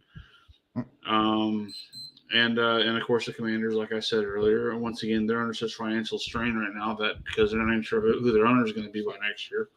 That too, and they don't know the direction. But this is the deal. This is the reason why I think it's going to, if it goes anywhere, it'll be one or two teams. This is one of them. Because if you're going to start the season with Desmond Ridder as your quarterback, what are you already telling people about your season? Is it Ridder or Ritter? It's Ridder. It's Ridder? No, his last name is Ritter. But he only played in a couple of games last season. He played okay, and they're trying to put a Hall of Fame jacket on him. How well he played, I hate that. It drives me nuts. But I'm telling you right now, the Atlanta Falcons, they're probably the only team that can throw that money away in reality because of who owns the team. Colts can do that too. Colts can do that and that's the other team I think should go after him is the Colts because they'll spend the money and they don't care what else they get around it. Okay, but they got the superstar, or supposedly the superstar. The only problem with that is that you do run into that same thing. 25% of your salary for the salary cap. I mean, honestly, kills you every single time, especially at vital positions. Honestly, $133 million that he was offered. That's the number. Yeah, that's the number, right? And I'm like, that's what I think he's worth. That's about right. What he wants is something that is going to destroy any football team that gets him. So you know what? If the NFL wants to call on Kaepernick him and say, "Look, you're not worth our time or money," we're not going to do it. Well, no, it's really simple. He's under contract. He's got to sign it, but he's got the franchise tag thrown on him. Simple as that. You either play for this or you don't play for it. And here's the thing: the Falcons, the Ravens, they could care less. They'll find someone else. They got that young cat behind him. He's the same guy in reality. But let's be honest, Jackson's better than him. But the simple fact of the matter is, business-wise, they're saying no. This is what we will pay you. And you'll either sign this or you'll go somewhere else because we're not going to give up 2 first-round draft picks for you. Simple as that. Teams have got to give that up, and they'll say we'd rather have the picks than Lamar Jackson, and that is what's going on here. They put listen. I kind of respect what the Ravens are doing here. They're standing on a principle that they think is best for their franchise. Who gives a shit what anybody else thinks in the NFL? You say that now until all of a sudden next week we find out that he has signed with the Ravens for $225 million, because that doesn't sound like that bad of a deal. Well, no, he's not going to sign for that on the Ravens. No, he's got the franchise tag thrown on him.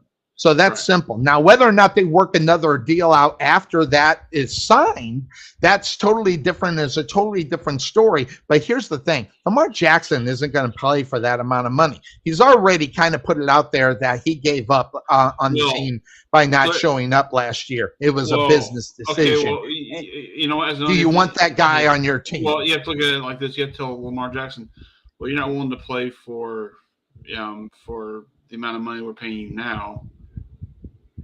But you're going to be willing to play for us when you're making X amount. I mean, this doesn't work. If you're not willing to play for us now, then why do we want to invest our time and effort and our future into a player like you, who's being kind of a LeBron James type? I'm going to pick and choose where I want to go type thing. It doesn't work here in the NFL. In the NBA, you can do that shit all you want, but you can't do that here in the NFL. They've allowed it, and that's the difference between the NBA and the NFL. The NFL is not going to allow one player to set the bar so high as far as salary is concerned.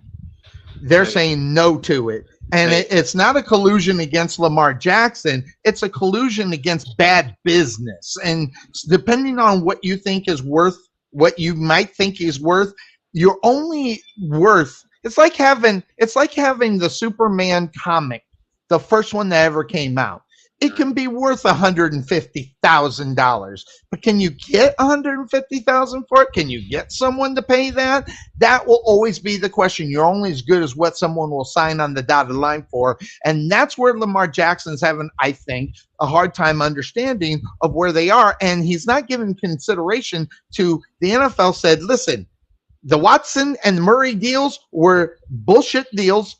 And they probably received 100 emails from the teams going, what the hell are you doing kind of thing, because you're messing up our business line. So that's kind of, it's one of those things. By the way, I saw your comment here that what I should do as a podfather. Oh, yeah. What? Yeah. Yeah. You know what? As much as I'd love to have him be a part of our deal, I think he's done. I read his message. I read his message and I believed him. Which was weird. I mean, you know what? Did you believe him? Yeah, I believe him because here's the thing. He has spent weekend after weekend away from the kids, the wife, and everything else. And good 20 years, right? Yeah, and the thing is, when you've hit the ceiling of where you're going to go, and no one else is calling you to bring you in. In other words, you got to come to Jesus. It's just a whole thing of like, okay, well, what's he has some time off with injury, right? And he got to actually spend that time to invest with his kids and his wife, and maybe he realized, you know what, I missed out on all this, and maybe it's that time that I grow up and be done with that life and move on to the next chapter. Absolutely. And I love the guy to death. I truly do. He's a brother, and we hashtag rolls it all the time because that's our deal. For those who don't know what that means, he does forward rolls. I eat them. But we don't roll nothing else. But the thing is that I'm so happy for the guy. He's had a hell of a career. For those who don't know, if those who don't know what I'm talking about, we're talking about a Lucha Underground guy named Ricky Reyes. He was Cortez Castro. He was really good on Lucha Underground. Yeah. I remember watching him and Striker. Striker was the one that was calling those matches. Yeah. I love me some Mike. I met him, so I did commentary with him. So of course I got a bias, but I loved what he did and how he does it. I've been very fortunate to be aligned with him in one match in particular against Bryson Scott, and where we won the NAWA Cruiserweight title. And I say we won because I helped. And of course, but how bad did you cheat in that one? It wasn't that bad. Not as bad as I'm doing now. But okay. I'm knocking mother effers out now. I don't. Yeah, I got you. But I'll send you the video on that one. But yes. But as far as the what's going on with him, I'm happy for him. I mean, yeah, I am too. I mean, he's always a text away from helping me out for anything I need. Really bummer that time he was scheduled to come to SOAR and he couldn't make it. I really wanted to see him. It was COVID related and everything else, and at the time he was still living in Philadelphia, so the travel arrangements were a little bit different. He's living down in San Antonio now, so all that crap just messed up the whole thing. It did, but you know what? I mean, we got to see what Kerwin Nix had that night. Well, he moved to Texas after that. I mean, he packed it up and moved down to Texas. Yeah. Well, he felt there was more opportunity for him week in, week out, not so far away from home. Well, this also gives him a chance to help train at Ronnie Mac's gym and really work with young kids, develop their stuff. Once again, he's a pioneer, and for me, he is. And I think he can be easily lumped into those who are just like another guy who just didn't quite make the big show, right? But he's been in Japan, he's been all over the world. He's had his. Well, that just all depends on what you think is big time. Because I feel I think you've done something. I mean, who they love? Who's that one guy from AEW that Japan loves? I have to watch AEW to know who that is. Crap. I can see Kenny Omega. They love Omega in Japan. They love him. I personally don't see the allure, but if you make it to Japan and they love you over there, that's big time, because their idea of wrestling is a lot more than what we look at wrestling today. I mean, you think our wrestling crowd is hard to please, imagine their crowd. Well, Yeah, that's way beyond what. But let me tell you something. Listen, those lucha libre wrestlers, man. I'm telling you know, Ultimo Dragon, Psychosis. You know, the guys that Rey Mysterio wrestled. And listen, those guys were amazing. I don't know if you. Hey. I watched WCW for that first match. And then they had to hook me for the rest of it. But I was always there for that first match, which was usually a cruiserweight match, which was always great. Kudos to Rey Mysterio for. Did you notice that his mask was more of a Great Muta mask? That was awesome. Oh, yeah, absolutely. By the way, Conan, listen, Conan is my favorite Lucha Libre wrestler. I don't even know why. Maybe it's because of the way he says "Arriba, Lassa." I don't know. That's probably why I like him so much. But in the ring, he was a badass in the NWO days. I loved him. I loved him. He stole the show at the Hall of Fame. So kudos to him for being him. And by far, and I watched it for Stacy Keibler. Okay, I didn't even want to watch it. You're done in the first 15 minutes, aren't you? Listen, hey, it is. But you're right. I think he did. I think he sold it, and not only he stole this, so he sold the other stuff, and then Mysterio came up with it later, and it made that was actually. Listen, I'm not a Rey Mysterio fan, but after watching that, I kind of decided I think I kind of like him now. Okay. I liked him in WCW. I haven't been a fan of him in WWE. You know what? I liked him in WWE because he's in the land of giants and he thrived, and that's where. So, but anyway, back to football. What other free agency news is going on out there? What else you got? Well, geez, I got it. Well, I just hit on things. That I see and I put them up. How about the Lions? The Lions at 9.5 wins. Listen, this is a football team that even in the odds didn't have more than 4. Now that all of a sudden we're talking about the Lions at a 9.5. We serious? You know what, though? 9.5. You know what? I love their head coach. I love him too. I love his fire. I love his drive. Do you want to know how much I like the Lions? How much you like the Lions? I got me a Lions patch for my next shirt. I'm going to put right up there. That's how much I like him. I'm a Detroit guy, so So I got obviously I got the okay, get that in there. It's the Michigan patch. I got the Detroit Lions patch. I'm going to put on, and so I'm kind of I have the Pistons. I have a Pistons already. I'm a Detroit guy. I'm a bad boy. The bad boys over Jordan. I'll admit that Jordan is the GOAT. Listen, unlike Isaiah, who's got a problem. You tell the wife that all the time. I'm a bad boy. Come on. Yeah. The bad boys of basketball. But that being said, but here's another good. Listen, for the folks that don't know, Marvin Jones, he was a Detroit Lion, got traded to my Jacksonville Jaguars, and I'll let everybody know that I'm a Jaguar fan. Yeah, look at that patch, and that's sweet. Well, put that right there. Plus, I'm going to have Tom McManus on in 2 weeks, former Jacksonville Jaguar linebacker. He's going to be back up on the show. And we're going to talk about the loss of that one for the Jaguars, as even though he wasn't a big part of what was going on because of the signing of Christian Kirk and some of the other bad signings that the Jaguars did, he kind of got lost in the shuffle. He gets back up to Detroit. He becomes a guy. Now, I don't know if you know much about Marvin Jones, but, it is, the Lions trying to do something. Well, here's the thing. I know about the North. I know that Peyton. I know Aaron Rodgers is out of there, so that's going to. Aaron Rodgers out. Yeah, the NFC North is kind of a wide open thing, depending on who's going to do what. Based on it. Will Jordan Love be a great quarterback? Will the Bears, realigning their whole team, making them looking pretty good? Will that be this year or next year? Will the Lions show up? And the Vikings, who should win the division based upon last year, will they be able to do it with Kirk Cousins? It's a wide open division of football in reality, and who knows? Maybe the Lions can slide in there. It's going to take more than 9.5 games in order for that to happen, but who knows? And the NFC North is still a smash mouth division too. So used to be. Yeah, Used to be. I think it has every opportunity to go back to that now. So and there's something. Listen though, the difference though, the Bears and Green Bay. How many? I think they're at 109 years they've been doing this. Okay, this has been a long time they've been playing football. But now this is the first year of mediocrity from both sides of the game. The Packers. Oh, there it is. By the way, here it is. What's the? Well, no, that's not the one. Hold on.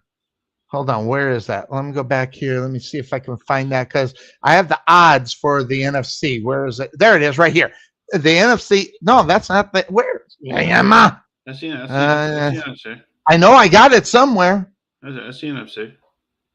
Well, no, there was an odds one right there. This is the odds for the NFC North, and look at Green Bay for the first time. The worst for odds for winning that division of football. I mean, we don't know what Jordan Love is yet. I mean, we knew what Brett Favre was. Unfortunately, we knew what Aaron Rodgers is. So yes, I mean, but how did the Lions overjump the Vikings when the Vikings made the playoffs and the Lions didn't? And they're a better football team right now. I mean, I don't know where. Hey, you gotta love Vegas. You gotta love Vegas. They'll get you a sucker bet in there every time. But here's the thing: the Lions started winning people over there to the latter half of the season. They were too far gone by then, but they started winning people over. The Vikings kind of just they didn't breathe. Well, they sucked in that playoff game was bad. Yeah. They played really awful. And once they got to the playoffs, it was already over by then. So, the thing is that it's. I mean, granted, that show on HBO that they do every off season when the Rough Takes or what is it? Rough Cakes. That's the name of Sonny's new show, isn't it? Rough Cakes. Well, I never watch them because I don't believe half the shit. But you know what though? I mean, I watched the one about the Lions, and I bought in their coach. He's a former Cowboy, right? So I mean, yeah.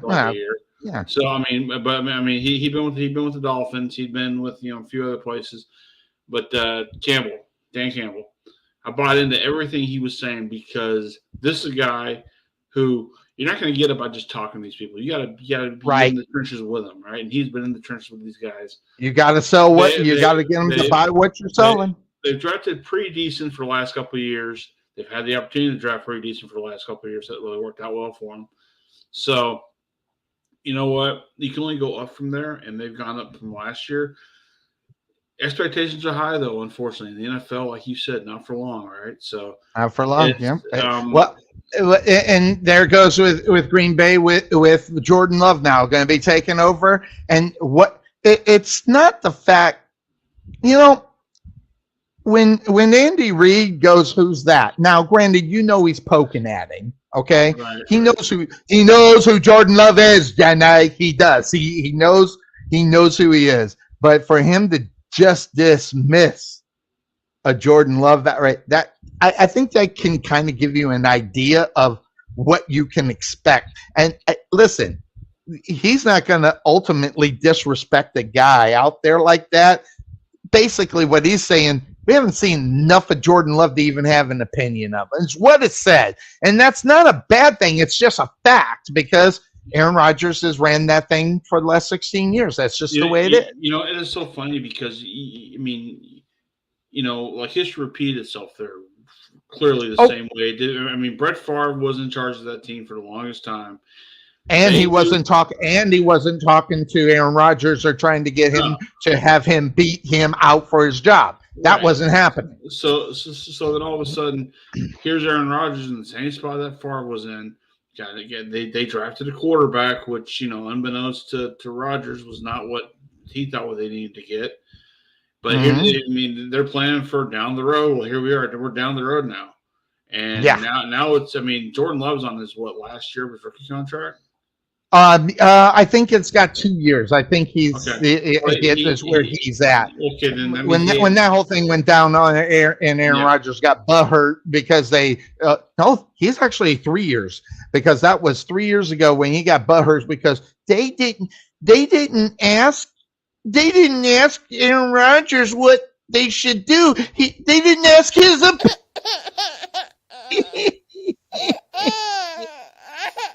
Yeah, they didn't ask his opinion. You know what though? Here's the thing.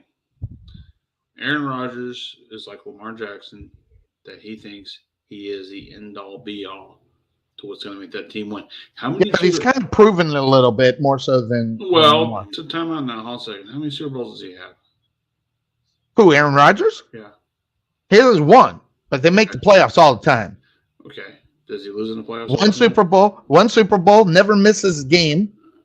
Okay. Especially during vital times to try to make the playoffs. Okay, but time out though. He may suck at time in the playoffs, but at least he gets them there. Okay, but then how come the same thing can't be said about Dak Prescott? Well, he just was at the playoffs. He should have won. Well, hold on. Now, the difference between I'm a Dak Prescott fan. I love me some Dak Prescott. Right. In fact, I think he gets a lot of bad press, not because of him. I really do.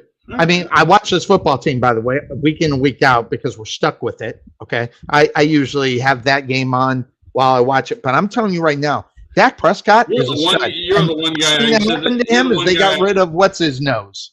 I see you being the one guy that says, "God, why can't they just have the NFL Black Hill to play at the Cowboys Stadium?" Why? Well, not me. No.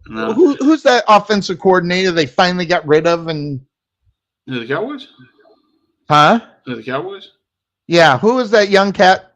Couldn't be a starting quarterback, but he's offensive coordinator. Yeah, he's. I forget his name. Yeah, he's so forgettable, right?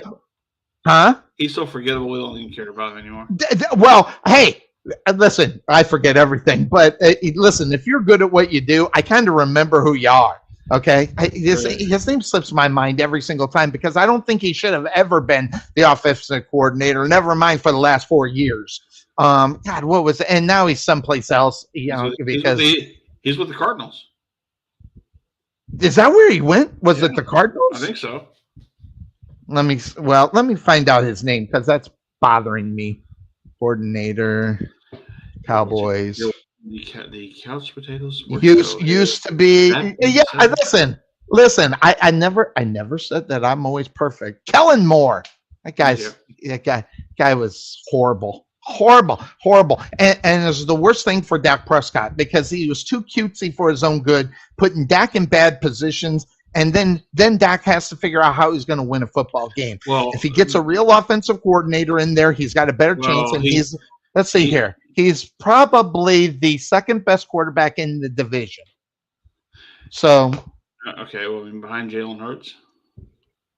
Yeah, behind Jalen. Well, hell yeah, Jalen Hurts is better than him right now. There's no question. He's in the Super Bowl. I mean, I'll say behind Daniel Jones. Oh hell yeah. Oh hell yeah! Yeah, he is much better than Daniel Jones. Now that being said, that Doball, the head coach over there, is making him better. But right now, if I had my choice, Daniel Jones or Dak, I'm taking Dak. I like Dak. I like the way he can move. Listen, so can Jones. But listen, Jones can't keep his balance to run for a wide open touchdown. He falls down on his face. Some of these little intangibles about him. But Dak. I mean, listen, Dak, in reality, is the right guy for this football team at the quarterback position based upon what he can do. But here's another thing. If you're going to get somebody else besides Dak Prescott, who are you going to get? Exactly. It's always been my argument, but with why we still have Dak, because no one else can come in the shoes right now. But what you're going to do is you're going to get a washed up. You're going to get a washed up retread in reality, and that's not going to do you any good. Just ask the Colts. They've been doing it for the last 3 to 4 years. Well, the one thing you mentioned was the Cowboys had to get an offensive coordinator. They got Mike McCarthy, an offensive genius, right? Back in his day. What? Wait, hold on. Did you say? And I'm just verifying. Did you say Mike McCarthy is an offensive genius? Is that what you said? Did he win with the Packers? Huh? Even with the Packers? Yeah. You're saying he's an offensive genius? Well, I mean, more so than Kellen Moore. Okay. Well, hold on. They're two different. He's but you're saying Mike McCarthy is an offensive.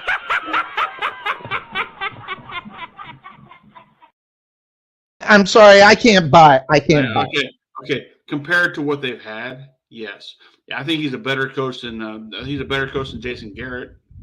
I think I think he's and once again, this is what Tex had to work with. Okay, he's had to work with Jason Garrett. They're the same, if not, if they're the same. No, but mediocre. Listen, he's a cancer. You want to know why he's a cancer? I'm going to tell you the reason. Okay, I don't know if you remember last year, as far as the games were concerned, and when Dallas Cowboys were playing the Houston Texans. Mm-hmm. Do you remember that game? How they were so far behind that game, and guys were getting their asses kicked by the Houston Texans, and they were on the sideline having a ball. They were having a ball. Well, listen. You stop that stuff if you're a good head coach, and you don't. Players don't do that.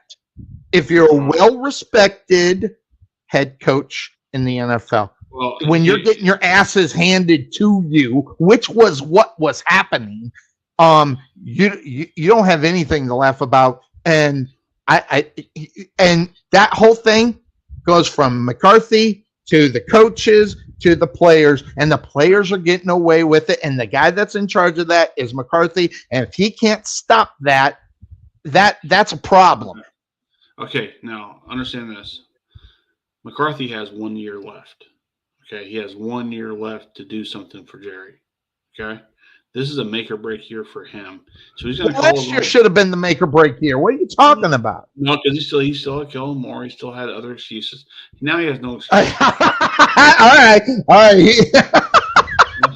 I get that. I like that. That was funny. Yeah, he has no excuses now. So, and because Dan Quinn is sitting there going, "I'm ready. Just whenever you want to throw me the ball and let me be head coach again, I'll do it." I don't think Jerry will go that route, but I mean, I'm saying, this is his last year to prove that he can be what Jerry wants him to be. Does that mean Super Bowl or bust? I don't know. Jerry's got so many. I don't think it needs to be that. I think they need to have a good run in the playoffs. But here's the thing. Jerry's got less years ahead of him than he has behind him right now, right? Well, so it's valid. His real life clock is ticking right now. Okay, so yeah. So it's make or break for Mike McCarthy, because does Jerry Jones want to go back to go look for that new head coach? Have to go to the Rooney Rule. Have to figure out who's going to be the next for the next hopefully 5 years for the Cowboys. No, he doesn't want to do that. Of course not. He told me this is his last hire for a coach, but because it's a different world we live in, and if the fans aren't buying it, they're gonna buy tickets, and you can only sell so many of them high price seats to corporate sponsors as much as you possibly can. You're gonna run out of corporate places to do that too, because they're gonna sit and go, "Well, y'all are a great 8 and 9 team now, aren't you?" Okay, well, that's not going to really make us want to go buy your tickets, especially when you got to go spend $75 to park your car. I've seen the $50 one, which makes me never want to go to Cowboy Stadium again. But what you're talking about, though, in reality, is that they don't have a problem selling out of it. Listen, sponsors can care less if you win or lose. Okay, that's number one. As long as how many people are seeing that advertisement, meaning how many people are paying the price to see a Dallas Cowboy game. And the sponsors will throw money as long as they're seen. And that's what that whole thing's all about. The simple fact of the matter is you take the sponsorship out of it, you take the corporate portion out of it. As far as the football team is concerned and the head coach, this is a football team that dropped the ball just this past month, 2 months ago, when they let Sean Payton get signed by the Broncos. It was the biggest mistake that Jerry Jones has made in the last 25, 26 years. They should have went out and got Sean Payton, traded away those freaking first-round draft picks to get him. At least you have a solid freaking coach in there. Now you got a washed-up still Mike McCarthy, who hasn't done squat in the last 4 years that he's coached, and you're setting yourself up for, this is the end of the contract bullshit, when they could have had Sean Payton. Now, the good thing for him is that they got the defensive coordinator that can step in as the head coach and that's a good thing. But the simple fact of the matter is that they dropped the ball, and Sean Payton should be coaching this football team, especially since he lives literally 7 miles away from the practice facility. He has a great big home right over there, and it literally a freeway drive to the practice facility. It's pathetic. And the Dallas Cowboys have been dropping the ball for 20 years, regardless of who it is. Quincy Carter, head coaches, players that they would dive in and buy in on and couldn't get the job done, But a Sean Payton changes the whole landscape of your football team for the next 5 years if he stays. You know what? I will say this. So Sean Payton's the right coach for the Broncos because they needed something. 100%. But Broncos making out like a bandit. The thing is, and I agree with you to an extent. Yeah, the Cowboys should at least thought about the Sean Payton card. The other thing you got to worry about is this: he's been out of coaching for about a year. He hasn't been really relevant in the NFL for the last 3 years because his team was always kind of subpar at that point. No, his team was very good, and I hate to say this because it really hurts me, but he's been robbed 2 times in the playoffs for 2 bad plays that stopped him from making it to the Super Bowl. So I give him the credit for coaching. Is Dak Prescott Drew Brees? No, but he could be 3/4 of a Drew Brees, and that would be good enough. Who was Drew Brees' backup quarterback? Why does that matter? It was Andy. What's his nose? The redhead. No, Andy. What's his nose? Dalton. Andy Dalton was backup. That was last year. Peyton won there last year. The year before that. Not sure. I don't know. Because the thing backup quarterbacks are irrelevant. They all suck. But here's the thing, though. Maybe so, but was that backup quarterback any different than Dak Prescott? Especially Dak Prescott coming off a really bad leg injury, and also the fact that he wasn't running around the pocket like he was before, and he wasn't that big of a threat. And now he's making more mistakes. He's throwing interceptions.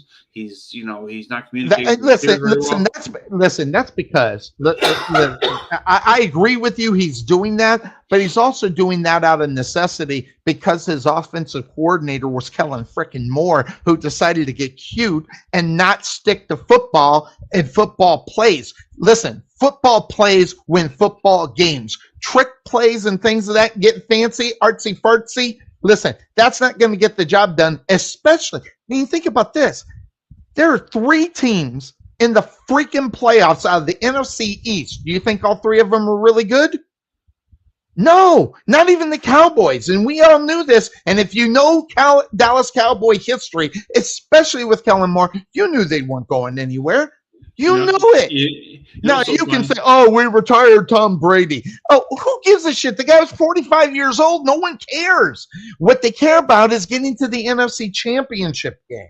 And let's say whatever you want, though. Kellen Moore wasn't the guy that was going to do it. And yes, was Mike McCarthy handcuffed for this guy? Yes. You think Mike McCarthy wanted Kellen Moore as his offensive coordinator? Oh, hell no, he didn't. But at the same time, when you don't have what you want as the head coach, you get to make the excuses. And Kellen Moore was a big excuse. Listen, he sucked. I'm sorry. I said it as soon as they kept him when they hired Mike McCarthy. I went, Jerry Jones is at it again because, listen, Mike McCarthy wasn't going to have him as his offensive coordinator. It's amazing how the Dallas Cowboys are like pro wrestling. You love them or you hate them, right? And the funny thing is, I mostly hate them. I love me some Dak. But it is funny though because WWE was run by Vince McMahon, who maybe be lost in his ways and everything else. So was Jerry. Jerry is no different. So listen to this. How about the XFL not maybe doing next year? Are we shocked by that? Well, I mean, listen. Usually when Rock puts his hands on something, it's usually golden. So I'm actually kind of shocked. Unless it's a DC product. Well, okay, all right. I see what you're talking about. I mean, there's a big, he's hit a roadblock here, and he's not as great on that part as he was before that. Because he's taken a hell of a bump. he's trying to bounce back. Give him credit for that. I mean, he is, life moves on. So will he. So, but right now it's a hiccup. Unfortunately, it brings down the entire football team. But here's the thing. But it's the second time the XFL went out of business after 1 year. It's just three. What? The year COVID hit, they were playing. They had to shut down. Oh, were they? Were they? I didn't know they were playing. So I'll back off of that. I didn't know that. They played 6 games until they canceled. Well, no. That wasn't the XFL. That was the U. No. It was the XFL. It wasn't XFL. Yes, it was because the team in Arlington was called the Dallas. Bob Stoops ran it. Or was a coach for them as well. So yeah, it was. What was the name of the team in Dallas? What are they called now? I don't watch the XFL. Well, I mean, whatever they. There was another spring league. I think you're mistaken. No. There was one. It was the year before that did nothing. In fact, Gerald Johnson owned the team down in, I think, Houston, and that thing folded really quick. So Google knows everything. I'm not saying you're wrong. It's just that's count the Podfather. No, I want to know I want to know if you're right. I'm not saying you're wrong. Wait, go ahead. So all right. So let's see here. The best place to find this would be in what Wick? That Wick thing. It should say in the Wick, right? Yeah. Go ahead. I got to know because I thought this was the second time, only the second time that they tried to run this. Both times Vince tried to run it, but then the second time it was run by Andrew Drew's dad, I think, ran it. Andrew Oliver Luck, maybe. Oliver Luck ran it. Yeah, that's right. And then it all fell apart then when COVID hit. Go ahead. Don't listen. I see that they were going to. I remember that they were going to try to do it, but I didn't think they did it. But you say they played 6 games. They did it because the Rangers' old stadium became their stadium that year. Okay, the second time it was ran by McMahon as well, but let Oliver Luck do it. That's why he's suing his ass, by the way. Yeah. Andrew Luck or Oliver Luck is suing. I don't know what that came out as or whatever the answer of that was. So you are right. So listen, I said you are right. You better say. I just remember differently. You remember the Sunny way, not the Sunny buffering. I sit here. I wonder how I made it through this job, this new job I got. I just wonder how I did it because I'm still trying to figure out how you made it through the beard. Well, this right here is since November. And I'm going to be Santa. That's the reason why. In November, I decided I'm going to be Santa next year, and I decided I'm going to do. And listen, okay. I'm not going to be as good as my buddy Rodney James, who is the Santa of all Santas I've ever seen in my life. And I'm not just saying that because he's my buddy. I'm saying that's Santa Claus. If I can make 1/4 of what this guy makes, I'll make a good living in November and December. So I'm hoping this comes out, and I'm also hoping that my new job. And listen, I've never been more tired in my life. Thinking is real. I didn't realize how hard it was and what it took out of you just to think. It's just crazy. I'm hoping that I have enough in me to still do Santa. So I'm still hoping that I can. Right now, I'm at 70%. I'm still going to do the Santa thing. But yeah, I know. But you want to hear the stupid part about this Santa deal? I can't find a Santa suit. Yeah, it is amazing that the Party City. The dumbest thing. I can't find a 5X Santa's. This is the dumbest thing ever. Trust me, I've been to Party City. Their biggest Santa outfits is the 2X. You got to go to Carson. It's a 2X. Yeah, I mean, it's not even close. I'm like, listen, and I found a place that can make them, but damn, they want a lot of money for it. Hey, I get it. You know what? Go over to Costume World over in Addison. Why? They might have one. It's a costume. Well, Well, I think before I drive all the way out to Edison, I think I'll pick up the phone. Hey, you got any sand suits? That's probably what I'll do. Well, you know me. I don't like to drive. I made you drive everywhere we went. Well, that's true. God, those long ass rides. The guy that doesn't like to drive, driving to Addison, oh hell no, that's an hour from me. I think in about an hour from me. I don't know where you live. So Wiley, I haven't moved. Same place. I don't know. You grew up here. You grew up here. You left Sore. I don't know where you're at anymore.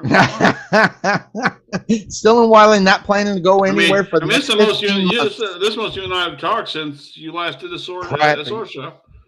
And I got this new job, man. I've been like crazy for the last 12 weeks. I got a new job. It's real work. You know what I hate about it, Trey? It's actually real work. I mean, the other shit I used to do, it's not work. You work. I mean, geez, standing on your feet for as long as you do, you better have some damn good shoes. 16 hours. I do 16-hour shifts a week, and then I do overtime on top of that because once you get past the 30 to 40-hour mark, it's all overtime for them. So that's the only reason why I do it. And honestly, I do it because I love my schedule. Because when you have Thursday, Friday, Saturday, and Sunday off, and we're talking football, right? Yep. We talked wrestling earlier, right? Yeah. I might miss Monday Night Raw, but you know what? I can catch up on that on YouTube. I ain't worried. Absolutely, exactly. And I had the opportunity to do 4 days a week instead of 5, and I decided I'd do the 5. And I think I am regretting that idea because extra day. Because when I worked at U-Haul, I had 3 days off. It was Friday, work Saturday, off Sunday, Sunday and Monday. It was so funny. For those who don't know, because you don't know who I am, I work over at WinStar, and I'm a security officer there. And I work Monday, Tuesday, Wednesday, 3 of the unbusiest days you'll get at WinStar unless it's a holiday. So because I need some overtime, I said I'll come in. I tell you what, I'll come in and work a double on Friday. I'll work second shift inside till like 11:30. Then I'll go outside and sit in checkpoint until 6. Fine, right? Easy money, no problem. Well, I started inside, walked the floor for a few hours. Then I looked at the B schedule. They had me doing chip fills all night, which means chip fills, which means I have to go from the middle of the casino into the back of house, grab the chips for the blackjack tables, take them out to the actual tables individually, and go back and do it all night long on a Friday when every table is open. Yeah, and for those who have not been to WinStar, it is a 1.5-mile walk straight across. Isn't WinStar the biggest casino in the country? The biggest misnomer is that it's the biggest one in the country, not the biggest one in the world. We're the biggest casino in a tent because half the casino is a tent. So I didn't know that. Yeah, I knew it was the biggest casino in the country. Yeah. And I'm sitting here thinking, damn, jeez. I've been in some damn big casinos before, and Jesus, how big could I've never been. Now, if you want a conspiracy theory, how in the hell do I have to walk that far? And I'm still 332 pounds. Yeah, there's something wrong with that. Something wrong with that. I sit around a lot. But you know what? Honestly, if you need a good sponsor, go to Skechers. Get some good shoes at Skechers. Oh God, yeah. They're the best. Outside of Avia. Avia is my favorite shoe for comfort, but Skechers is a close second. And Walmart bought them out, but they have to keep the shoe. No, in the contract they have to keep the shoe the same way for 10 years before they change it. So I remember years ago I worked at a place in Addison called Sportstown. They were kind of like an Oshman's type. I've heard of it. Yeah, it was a long time ago. They closed. I was there for a year and they closed. Yeah. Eventually they became Academy. Okay, eventually. Got it. So we have this really big building out there in Addison, right by Presselwind Mall, back when that was a mall, and we perceived ourselves to be the biggest sports store in the world, except for one problem: we didn't sell Nike.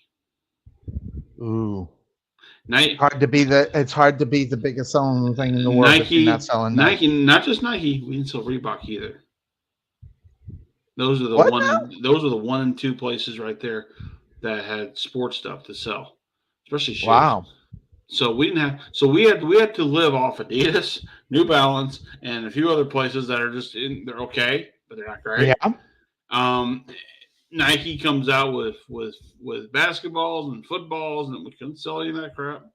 We couldn't sell any of their golf stuff, which was getting to be huge at the time. It was crazy, and that's why they went under, because they just could not reach those agreements.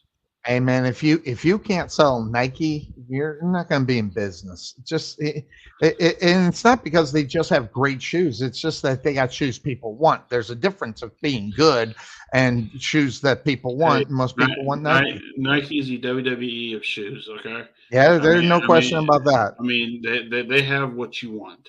Now there's other ones. There's other ones that they might have something that's similar, but it's not the brand. It's all about the brand, right? You can't tell me there's not a guy in AEW right now who hadn't already been there that doesn't want to wrestle WrestleMania or be a part of WrestleMania. Oh God, there's no question. And if they say they don't give a shit about WrestleMania, they're lying. I don't believe that story one bit, because listen, all those kids that are doing that right now were growing up watching that. So I don't even want to hear that. AEW hasn't done anything on that level ever. Hey, as I tell the story, I went to WrestleMania 9, my first ever wrestling show. Las Vegas. I saw the pet. You showed me where you were, and I was like, "Hey, there's a little tray." It's 17-year-old me, right? I've been to WrestleMania too. Hey, you know what? Hey, after I get the gastric bypass, we'll see what happens. That's happening. I've actually dropped 11 pounds in last month because I'm trying to go through the process of doing the weight loss surgery. So getting set for it and getting all set for it, getting set to be hungry. Yeah, be going. God, those steaks look really good right now. What does your blood? And I'm just asking because I know blood pressure. What does your blood pressure range have to be before they do that? Well, I have to be normal, right? I have to be at 120/80, right? Wow, so, that's a tough one for bigger guys, because usually bigger guys are around 138, 140, which is where I'm at. Which is fine, but things I have to have pills to take that, right? I went into my first ever weight loss surgery, doctor. They took my blood pressure. I've not been on any blood pressure medication in about 3 years. So they're like, sir, you're 220/140. That's incredible. The highest I ever did in a bad was 158, and I thought I was going to die. Well, so there you go. And I looked at them. I'm going, did I break the record? What's your point? Yeah, or what's your point? It's like to me, it's like Thursday. So okay, sure. Yeah. So, I mean, come on. I mean, they you got to go to the hospital right away. You got my okay. Well, I just need to get my blood pressure medication. I'll be all right. So I mean, I went back to my doctor, which living up in Ardmore, Oklahoma right now, and my doctor's still in Denton. That was kind of a hard commute to go back and forth. Oh, so, yeah. It's an hour and a half to drive to Denton, right? Yeah. And I never established a doctor here in Ardmore, so because I didn't know how long I was going to be here. And I now have a doctor up here now. So it's just a matter of me just, getting my meds, right? I've been on now for about over a month. I'm at 1/3. Actually, the last time I was at my doctor, I was there a week ago. They said, okay, your blood pressure is... You're 100/80. I'm like, that's extremely low. I'm like, that's low. But like, so clearly it's just working. But it's in the norm. It's like, but the 80 is good, right? Okay, we're good. Yeah. So I just woke up, so maybe that's a problem. But no, are you still? Are they still saying you're healthy enough to be able to go through it now? Oh yeah. Okay. In fact, I know. Listen, your blood pressure is not good. They won't do that surgery. Right. I already know that. I've heard people get turned away because they couldn't get their blood pressure under control, even with medicine. It was bad. Well, if people wondering, how am I paying for this and stuff like that, I found there's a place up in Edmond, Oklahoma, that is covered through. I know where it is. Yeah, which is covered through our insurance at WinStar, because I'm a full-time employee. My surgery is only going to cost me $600. Oh, geez, you might as well sign up for it. And I mean, and for anybody else, it's like I mean, like now I went down to Richardson to see because that's my first doctor I went through Bariatric Solutions. They said, well, your insurance is going to cover half of it. The rest of it would be like $7,000. I'm like, kind of changes your opinion. There goes that.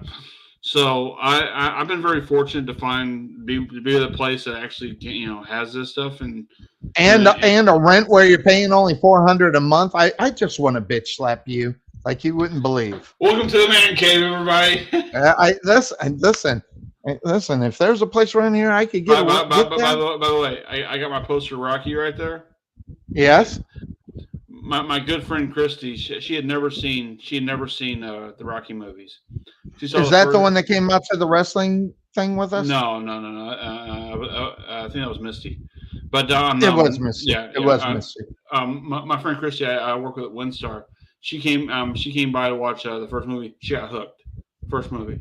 I'm like, cool. We got a whole bunch more, but we can only skip part 5 because part 5 seems to be. I mean, I get it. It's like Star Wars. You gotta sit through the Phantom Menace to get through all the good stuff.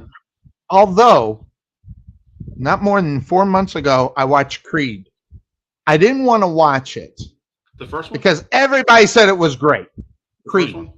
The first one? The first one. Okay. And I didn't want it because everybody said it was great. And I hate that. Right. Overselling something that you go into it going, I know this is not going to be as good as I was incorrect. You're wrong. Well, you hear about the hype and everything, right. About it. So and then I sat down and watched it when no one knew. I didn't tell anybody I was going to watch it, and that's always a good thing. So I have to say that I was not exactly right. I wasn't exactly right about that opinion. That was good. I'm afraid to watch the second one because the first one was so good. Okay, I'll give you my expert advice on this. I've seen all 3 movies now. Okay. Creed 3 is the 3rd best movie of the Creed series. There's only been 3 of them. Okay. All right. So that means the second one was the second best. I mean, the first one was so great because it was really good because it was beautifully written and everything else. And Stallone, they did it right. Stallone's part really mattered. The second one was really good. It was really good because once again, you cared about the villains and want to hate them. And that's what made the Rocky movies so genius back in the day. Yes. You hated Apollo Creed when he was on the other side. You hated Clubber Lang. You hated Ivan Drago.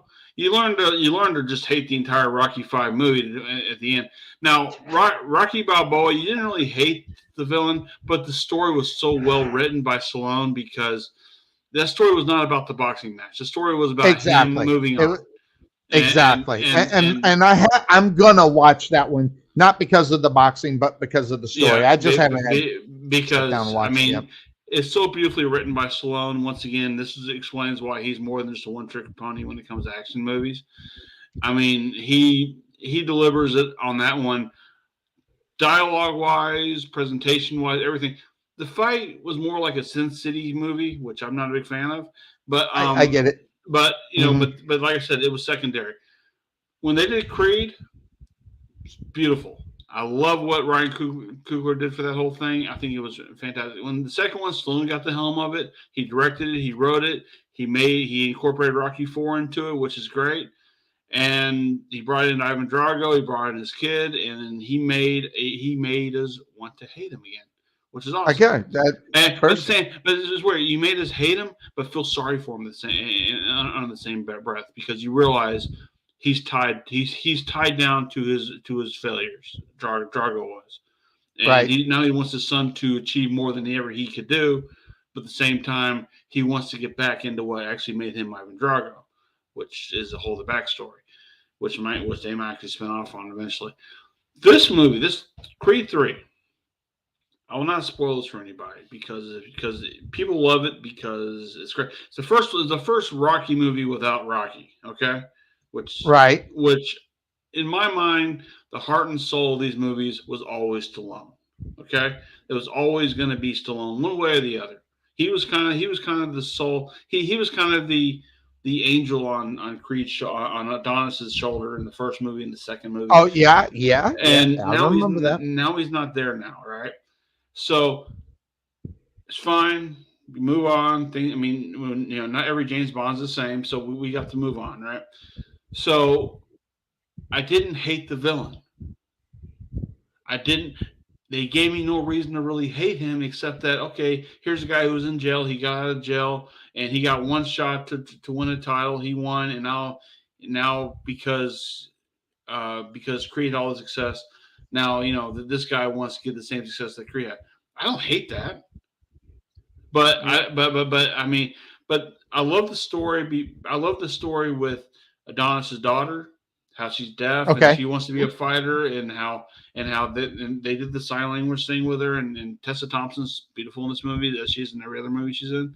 So I like the characters, I like the story. I didn't think the movie was that great, and I think the final fighting scene, when they go the first 2 rounds like they would do in every Rocky movie, where you see the rounds. Then they would go to a montage, right? Which I'm cool with montages, but they did it to where they blacked out the crowd and they put a gel cell around the ring, kind of like a Hell in a Cell, right? And then they showed them having the boxing match, and that took place from rounds 3 until 11. But really, it was tied into one big thing, like they're fighting the same prison that the villain has been a part of, and now this is like it's like a creative thing, right? Lost me completely. I just want to see the fight. If you got to go 12 rounds, montage it and show us bits and pieces of it, but have it look like the Rocky movies did, where you have the music playing, you got the crowd around you, seen the crowd cheering and booing and whatever else. Let us feel that. I felt nothing about this when this thing ended, and I'm like, okay. Lost. Okay, you know what? It's the 3rd best movie of their series, which is not saying much because they've only made 3 of them. Did you like Tulsa King? I saw the first half of Tulsa King, and I kind of lost track of it because I've been busy doing other things. But I do like the show. The last 3 episodes are great. It took me 2 episodes to really, because I was like, after the first one, I'm like, why am I watching this? Well, after the second one, I was going, okay, it's getting better. I'll tell you the third one show when they caught me. I'll tell you the one show I just dove into for this season and love every bit of it. And I was not a fan of the original part or even the first 2 seasons it did, was Picard. Okay. Because I understand that. I'm not a Next Generation guy. I know the characters. I've seen the movies. I'm a Next Generation guy. Right. I like the Next Generation. I like the storytelling in the second, even though real bad special effects and everything, you're looking at all that and you're looking at what they do now. You really can't. I still watch Picard is what made that whole thing in reality for me. Yeah. I liked him. I didn't like him in this new one he's doing. I guess it's almost done. It's like 4 or 5 years it ran. I tried. I just couldn't catch it. I'm digging season 3. I'm really am. The callbacks on this thing are incredible. And when you see little Easter eggs like the remains of Captain Kirk, the old Starship Enterprise, and just like the things that as a nostalgia fan, I'm sitting there going, perfect. They even show them walking by the Genesis thing. Oh yeah. And I'm like, I know what you're talking about. They went there. Yes. Cool. Yeah. And so I want to see where that's going to end. I know this is the final season for them. I'm going to go back and watch seasons 1 and 2 now because I'm so tied into this. I also like the Strange New World show that they got on. Just be ready for them to be slow and not make any sense. Yeah, just be ready for that. But that's okay. That also being said, what do you think of the new Star Wars with the young cats doing it now? I mean, Star Wars or Star Trek?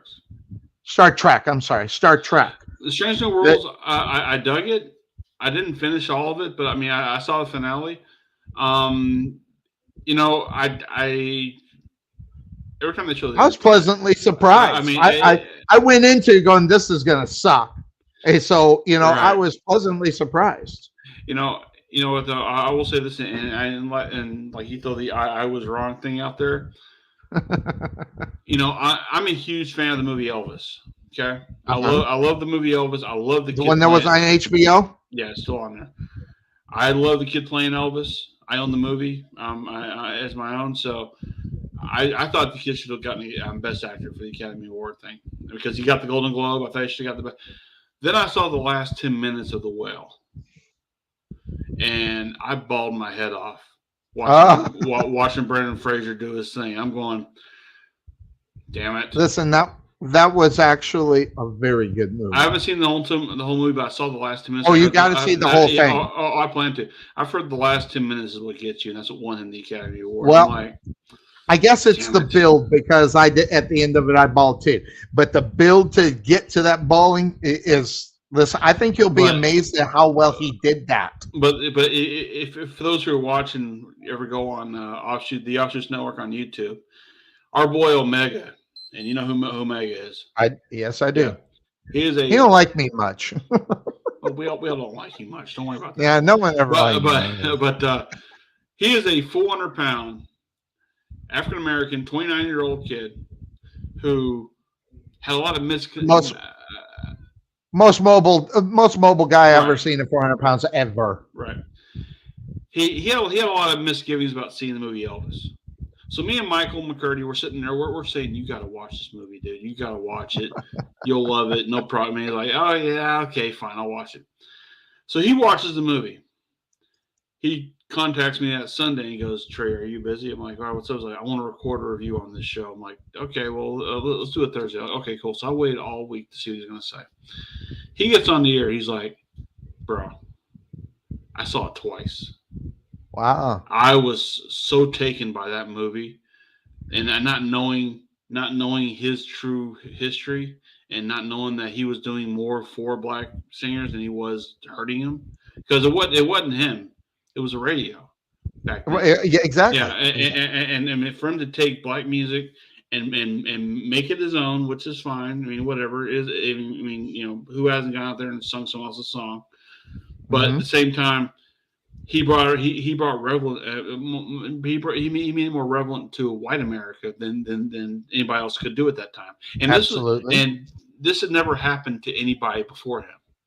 So everything that he was going through was brand new. And to watch how the Colonel locked him in a cage in Vegas for 10 years or for almost 10 years, basically, and made him go nuts.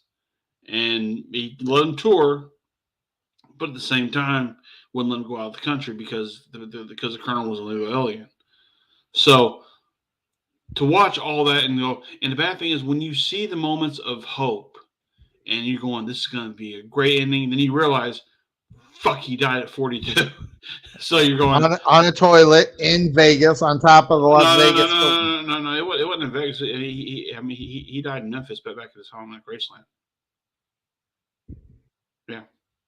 He was scheduled to go to Oregon, I believe, Seattle or something like that, or no, it was Portland, Oregon that day. But he was found dead in his house in Graceland on his toilet.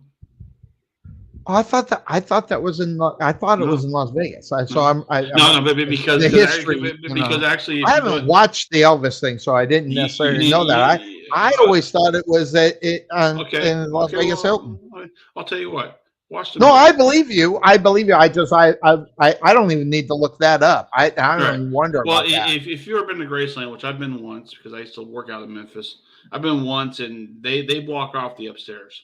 Because, I imagine because that's that off. So that's where they died, right? So, yeah.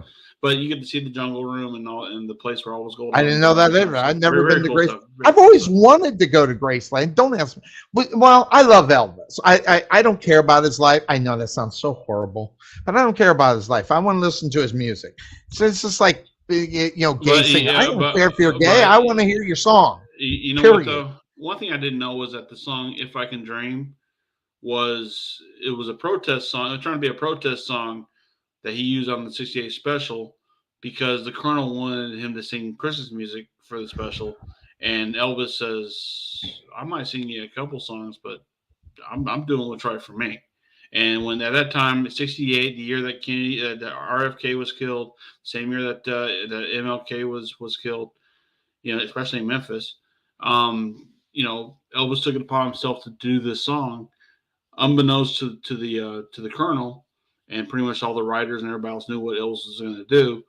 So he put together the song, and it was so well shot in this movie. And once again, it's Baz Luhrmann. He does his own thing in all of his other movies, but it works so well.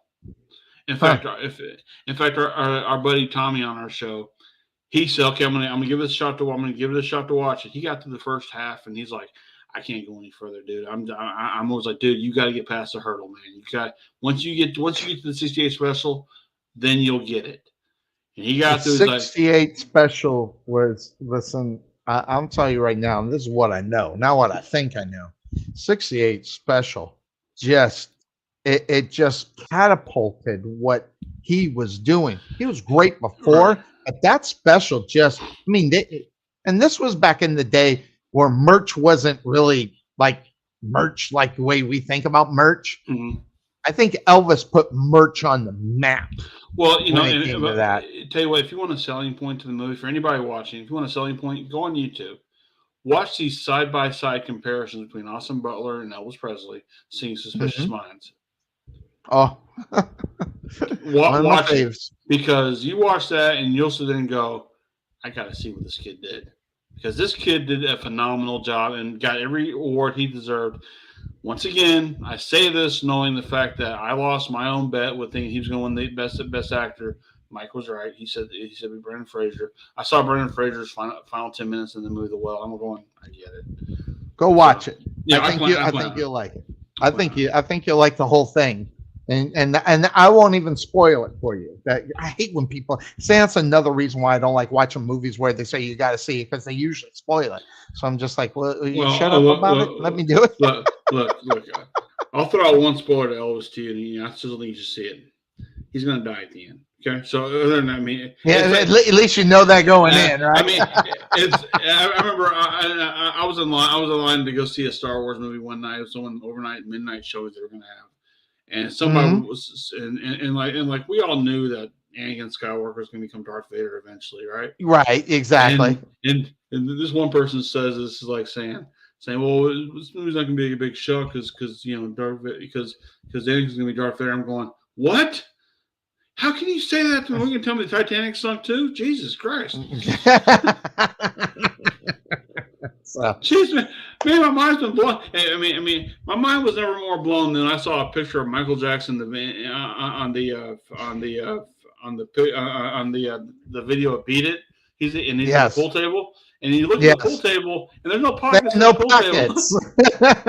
I saw that too. I'm like, wow, man, I didn't even notice that. That just goes to show how mesmerized you were with Michael. That just there you go. It was a different time, sir, and he liked little boys in, so it's all good. Hey, you lost your light. I did. No, I see you. You were just brighter. You just must got darker all the time. Yeah. Well, we're done anyway. I'm gonna get ready. I'm gonna go take a shower before WrestleMania. I don't like watching the pre-show. I don't either. Oh God, you want to talk about a long hour and a half? They did that for an hour and a half. I mean, 2 hours before the show. I remember last year. I think it was night one of WrestleMania. SOAR ran a show out there in Fort Worth, right? And it was the early show, I heard that was the one that what's his name set up? Dante. Yeah, and we had a pretty decent crowd for it. We're still getting the WrestleMania crowd to kind of come in and do some stuff with us.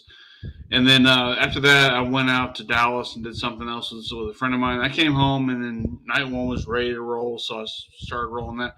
It was so much nicer not to deal with the pre-show and this and that. Oh, God, yeah. Well, I put the pre-show on. I dozed off, and I woke up right when Mania started. That's perfect. Hey, if you need a nap before the show, there you go. Watch the pregame show. I usually lay down and take a nap or take a shower and then nap. That's why I'm playing. By the way, I want you to, if you're watching night number 2 tonight, I want you to pay attention to one thing. What? Watch it. They have a female ring announcer, right? When she talks, she sounds like she's taking a shit. Okay. No, I guess I'll try to keep. I'll try to keep. It's gonna be for the women's title. It's kind of wonderful. I find that interesting. Who was that one? Jason, who did it, and they fired him or let him go, and he was doing the small places now. He's doing AEW. Roberts, Yeah. Jason Roberts. Justin Roberts. Jason Roberts. Justin Such Roberts. a prick. Justin Roberts. He's a prick. Jason Roberts might be a prick too. We know he is. No. Justin is Justin. You're right. He's a prick. I met him. Talked to him. Listened to him. And this guy thinks this shit don't stink, man. I'm telling you right now. Now, did you personally meet him? Say again? Did you personally meet him? Yes. Did you personally meet everybody else? The night I did with Matt Stryker. Roberts ran that thing. Oh, okay. And he was just a jerk. There's a way of running a promotion, and there's a way not to. And it's just, his ego was so far up his ass, it came out of his mouth. It just couldn't stand him. I made it sound like I was okay with him, but he's such a prick. You think that's bad? Try working a show that's being run by a guy who's a backyard wrestler, and he thinks his shit don't stink. No, I've heard the stories. Yeah, I've heard stories like that. I did that one time. I'm sitting there going, "Oh, thank God they paid me." So, yeah, you just hope you get out with some money. I remember doing that show, and me and Joey Garcia are looking at each other, going, "The fuck are we doing here?" It's like, I don't know. They paid me $150 that night when I did it with Stryker. I wasn't expecting a dime, so I'll give them that. So outside of that, Mr. Big Time. Yeah. Dude, but it was fun. Hey, it's been a lot of fun. Why you don't ever call on me to come join you on these shows, especially when you're doing the solo thing? I have no idea. First of all, I never necessarily know I'm going to be solo because Cuervo, outside of football, he's a very busy man, just got married, just bought a home. So, I didn't really expect him here today because he's packing up his old place and moving into his new one. And I don't even expect him next week. So I'll pull you in if you want to pull in because it just depends on, what happens. Yeah. I have a show next Saturday. So if you want to come here on Sunday and talk about what will happen at SOAR, I could do that. You got the little one with you next week? No, I should. I don't like taking time away from you and your little one. So I'll send you over the link. He ain't so little no more. He's as tall as I am now. So. I want to remember him in my mind. You know what? My dad used to tell me one thing. He said, "Trey, I want to be the one thing I never was." I'm like, "What's that?" He said, 5'8". So I'm like, okay. So and you barely made it. No, I'm just joking. I went to get measured from during a weight loss thing. They said I thought I was like 5'10". They said, "No, you're 5'11". I'm like, I grew. Really? So you're just a little taller than me. You always have been, but like an inch or two. Well, we can't be face to face because both of our bellies kind of extend out. So we don't get the same. Something's getting in the way, so we couldn't do an eye to eye. Kind of thing. So no, because there were several times I wanted to belt you during commentary, going, "Did you shut up?" Well, yeah, that too. Or are you going to use me as protection? Feel like a freaking condom. I had to do something. I mean, Jesus, man, when that Shane Taylor thing pops up, it just makes me laugh every single time I see it. Well, you shouldn't run your mouth, sir. I mean, God, he's right there. And not only that was on take 2. The first one was even better. But yeah, you're right. Well, the first one was so ad lib because he scared the living pea water out of me when he did it, which made it perfect, by the way. So, but yeah, that was fun. Every time I say it, just makes me laugh. My brother thinks it's the funniest thing I've ever done. I've done a lot of shit. That's the thing he remembers the most. So I just remember him running you down and me looking at you, and once he walked away, you're like, "What? It's like he told you, didn't he?" Yeah. Oh, I crack up every time I hear it. See, the subtle things you say. Sometimes I don't hear, and then I go back and I listen to a lot of it, and then I'll go back and I miss the subtlety during the show. But when they go back and I hear it, I just because I listen to it, just makes me laugh. I'm just like, geez, what an idiot. Well, it's like doing this show. You're a full speed ahead. You're doing your own thing. And no matter what I say or do or whatever else, you've already got your own thing set up and planned. That's how you're going to go, right? That's almost 30 years doing this. This is kind of which by the way, it hurts you as being a good listener, but at the same time, you're doing your own thing. So at that point, I'm like, I'm trying to switch it to the subject and move it to where I want it to go per se. Right. But we spent an hour and 15 minutes on WrestleMania. I was expecting 20 minutes. So not that that's a problem. It just is what it was. So yeah, I had nothing else to do. So I love it. I can't wait until tonight. I hope they live up to night one. And I'm just going to go on the record and say I don't think that Brock Lesnar match is going to be worth the shit. I think it's going to be horrible. I'm going to have a hard time watching it. I hope I'm wrong. Okay, I hope I'm wrong. But here's the thing: don't look at it as if it's a piece of shit match. Think of it as what does this do for the other guy? If you look at it that way, it's a different. Well, that just depends on what you think they want to do with Omos. I mean, those. But listen, the great Khali couldn't bend at the knees. The other, what's that big old? Oh. Jeez. Yeah, so I'm hoping it's better for him. He looks like he can be better than those guys. So I'm hoping. But I'm not holding my breath. I'm viewing that match the same way I viewed Austin Theory and John Cena last night. Okay. So it should be the first match then, right? Probably will be. It's a push to the other guy. Not so much the superstar that you're bringing in. It's a push to the other guy. Well, it's interesting that I don't think Brock Lesnar needs to do that. Why not? I think it's WrestleMania. He beat The Undertaker. Well, I understand that. And I think that in any match, he better not lose in WrestleMania. That's the way I look at it. He's a former world champion. I understand. I get it. He's a former NCAA. I don't want to lose my opinion about Brock Lesnar losing to a friggin' Omos. That's probably it. But understand this, though. Brock Lesnar might be asked to do something that Bret Hart would never do. That's true. That's where I will respect him. Or at least open to the idea. Right. Yeah, at least open to the idea and going through with it. And the thing is, that makes him more professional than Bret Hart ever was. And that means something to me. I think I agree with you. I think I'm going to give you the right on that one because hey, I will say this: it's what the business is about in reality. If Sir Mo asked me to go out to the ring during a match and throw myself out there to get the other guy over, I do it in a heartbeat. Right? Okay, because it's the progression of the business, not of me. It's progression of the business. The business is bigger than the man. Once again, Bret Hart always thought he was bigger than the sport. So what does that tell you? So, do you think Omos is going to be the guy of the future? That's probably what I'm not buying. Maybe that's it. We haven't seen enough. But we have to have a starting point.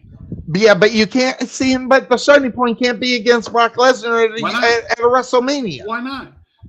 Hey, no, that could be in the middle of it. I think. You want to try to?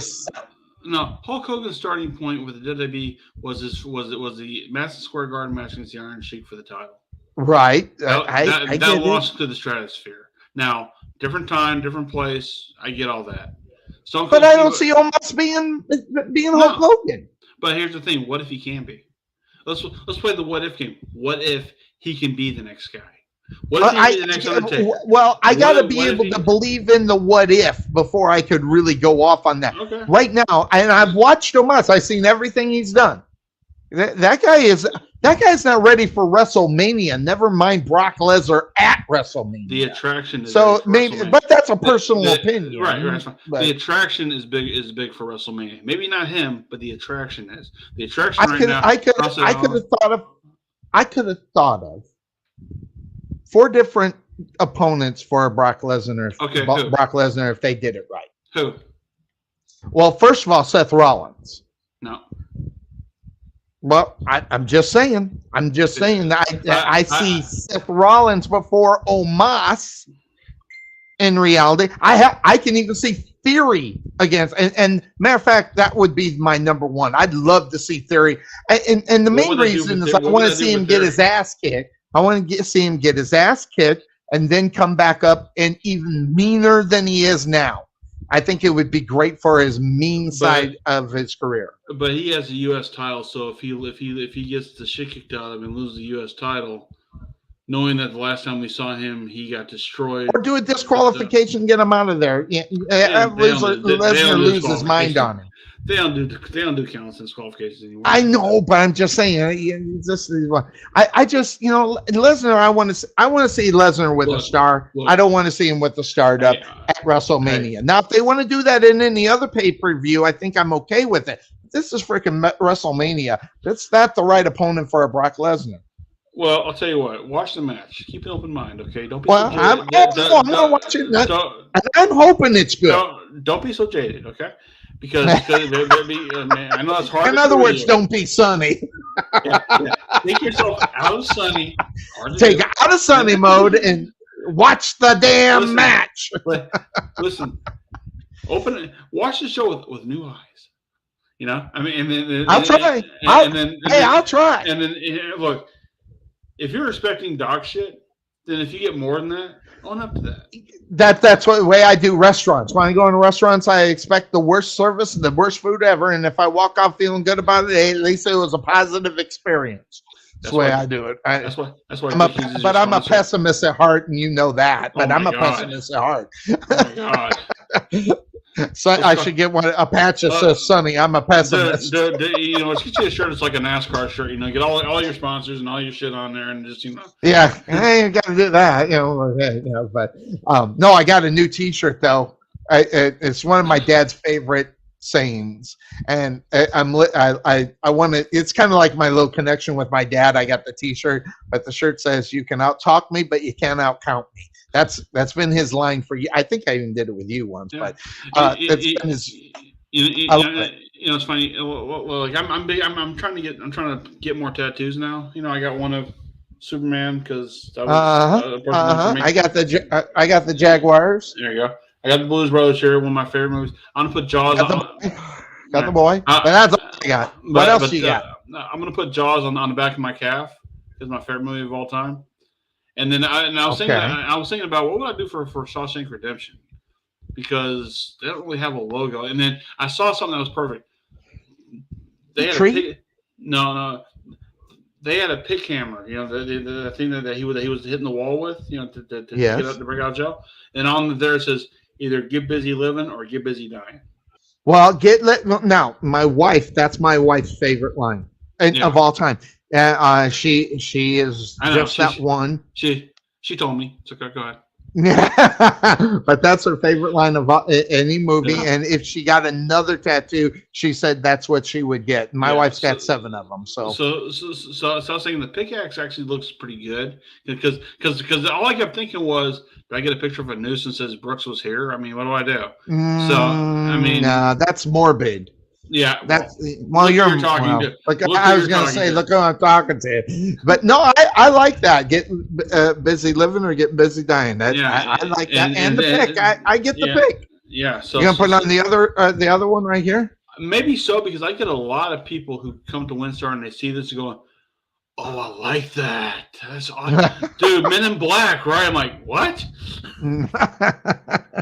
No, there ain't no black. These were the original Men in Black right there. I'm telling you right now. No, these guys aren't a mission from God, okay? So don't worry about it. The Blues Brothers movie, one of my favorite movies of all time. By the way, if you ever see them in your neck of the woods, the Texas Bluesmen, they do a lot of that one. Yes. Yeah. They're the imitator. Yeah, you wouldn't seen those. Yeah, I went and saw them a year ago with my son. They looked at my son like he's the youngest family you got here. And then they saw my arm going, "You're really a fan, aren't you?" Yeah. So yeah, I mean, it's a good show. I mean, they don't sound nothing like them, but at the same time, it is what it is. But it is what it is. It's just entertainment. Dude, and if you can go out feeling good about it, it's worth your money. Dude, last year, I don't go to concerts ever. Okay, I'm not that kind of guy. I went to 4 of them last year. Which ones did you go to? For my birthday, my wife took me out to go see Bon Jovi, which is 20 years too late. Damn. Yeah, it's still 20 years too late. Then me and her went to go see Lady Gaga at the Ranger Stadium. I remember that you had pictures of it and you were bitching because she was late. Yeah, she was 2 hours late. But concert was great. And by the way, if you want to do some people watching, that you see 50 Shades of Pink all over that damn arena. Oh my god! Anyway, then I saw the Texas Bluesmen for my son. Then I saw, which I still count that as a concert because they sang. Then I saw Alan Jackson in his farewell tour. How was Alan? Because I would have paid money back in the day to see that guy. He was so fantastic. Really? He only sang 2/3 of his. I mean, like he would sing a song, but he only sang 2/3. Well, the guy's got a catalog that's over 400 songs long. Sung all of his hits. I mean, I put that up there with seeing Bon Jovi, not Bon Jovi, with Billy Joel or Elton John, having them sing all their hits, and I've seen both those two. Billy Joel twice, him solo and him with Elton. So I mean, I was very fortunate to see who I saw last year. Considering the fact that I probably never go see Bon Jovi again. Were they up at the casino or were No. Actually, the casino doesn't start open. You're gonna love this. The casino has built a new event center. I heard about it. It's supposed to be better. Well, it's going to hold 6,900 people. Really? That's a lot of people. Now, understand this. We used to have a thing called the Global Event Center, which we all work called the GEC. Yeah. So we were told during a briefing one day, "Hey, the new name for the venue is called Lucas Oil Live." I'm like, "LOL." We're actually calling the place LOL. So, there's only 2,500 seats in that other one, right? Yeah. They doubled that, more than doubled, tripled that. it. Yeah. So, and it's going to be on the other side of the hotel. So there's going to be a skywalk to take you from that part over to the casino, which they got to build. But here's the thing: it's going to be opening in October. Their first show is Miranda Lambert. And I believe it's that country singer. Yeah. I'm not on. I don't know who she is, but that's okay. Not knowing. Leon. I can't think of his last name now, but Leon Rams, right? No. Leon. I can't think of his last name, but he's a guitar player. He'll be there. Rod Stewart's coming in November. Listen, now Rod can't sing anymore. Right, I know. But you go see Rod Stewart because he's Rod Stewart. Right. It's starting to rain now. Also, we're gonna have a Johnny Mathis Christmas this year. Apparently, that got announced this past week. So, you know what? 87 years old, they still do it. Johnny can't sing anymore, and the only reason why I know that, a friend of mine went and he said, I was so disappointed. I said, dude, the guy's ancient. What were you expecting? Johnny of, 1950, 1960? No. Johnny and now I damn near went and seen Smokey Robinson when he was up there. But you know what? You know why I didn't go? I didn't want to drive. It was just I didn't want to drive. I would, and I'm actually kind of mad at myself. I should have went to see that. So I had free tickets. Someone gave me tickets. I actually see Charlie Pride in there all the time, right? And Charlie Pride and my dad used to know each other because they used to work together back in the 70s. And, right. And I walked up to him one day and I was like, "Hey, so how you doing, Mr. Pride?" He's like, "Hey, how you doing?" I'm like, "I know you don't know who I am, but my dad used to work with you back in the 70s. His name was Bill Mack." He's like, "Okay," and just moved on. And I was like. And like I guess he left the mark. But here's the thing. He used to send Christmas cards to my parents every Christmas, even to the 90s. So I mean, like he was cruel losing. Did he really do it? Or? Well, I mean, my dad kept in touch with him, so I mean, I know that. I know he had been dealing with some issues before he passed away. So, but I remember also one night we had Dolly Parton there all week, right? And wow. And all of her stuff was now the Dallas Cowboy Bar and Grill. It used to be a place called The Mist, which is our dance. Oh yeah. I've heard of it. I've never been there because I've never been. But I've heard of it. They had all of her merch and stuff in there, so they asked us to keep an eye on it, right? So I'm kind of peeking through the door to make sure everything's fine. And I see these 3 drag queens that are just lined up, and I'm sitting there going, "Oh, those are cut out to Dolly." Oops. Listen. Dolly Parton, never met her, but there's plenty of books, plenty of people talk about no one I've ever heard spoke a bad word about Dolly Parton. My and dad, that just goes. That tells you something about a person. my dad worked with her back in 1975, and I got a picture of him somewhere on Facebook with him and her together. But my mom was getting ready to give birth to me, and Dolly Parton was lined up to do something in Nashville, and she had changed her plans, and says, "Tell you what, I know you got to be with me, Bill, but this is what we're gonna do. We're gonna go to Dallas. You're gonna be there for the birth of your son, and I'll do autograph thing at the mall or whatever the deal is. As long as you do one favor." And apparently she does this with everybody. If you have a girl, you have to name her Dolly. So I could have been Dolly. Okay? And thank God I wasn't. Oh man, you're lucky. Your name is not Dolly. I mean, we get on each other anyway. But if your name was Dolly, it'd be worse. Hey, I'm not so lucky that my name is Alton. Okay, I mean, come on. I'm not digging that either. So like Dolly or Alton, take your pick. I'll stick with Trey. I don't. Yeah, you better stick with Trey. I'll stick with Trey. There you go. Well, I'll send you the invite next week. I don't know because I don't think Cuervo's going to be there next week. I don't expect him until he gets his place set, ready to go because he has a honeydew list. Is next Sunday Easter? Yes, so I won't be doing a show next Sunday. Okay, then I'll if I did it, I would do it Saturday, but I don't think I will be. I think I'm spending the Easter with the wife, so it'll probably be Saturday, Sunday. So yeah, nothing next week. So, but the week after, I'll let you know. Okay. So with it being the holiday, and watch now, but add the fact that it's the holiday. and trust me, if my son's here, he's watching stuff on his phone anyway, so don't worry about that. 10-4. All right, I'll shoot you a message in the connection. See what we got going on. Okay. All right, bro. All right, so that's gonna do it for us on the Couch Potato Sports Show. Catch you in a couple of weeks. We'll take the holiday off and redo it. And if Cuervo shows, great. If not, we got Trey and maybe bring them both in. We'll just roll with it on the Couch Potato Sports Show. And that being said, we're out of here. Bye. Bye.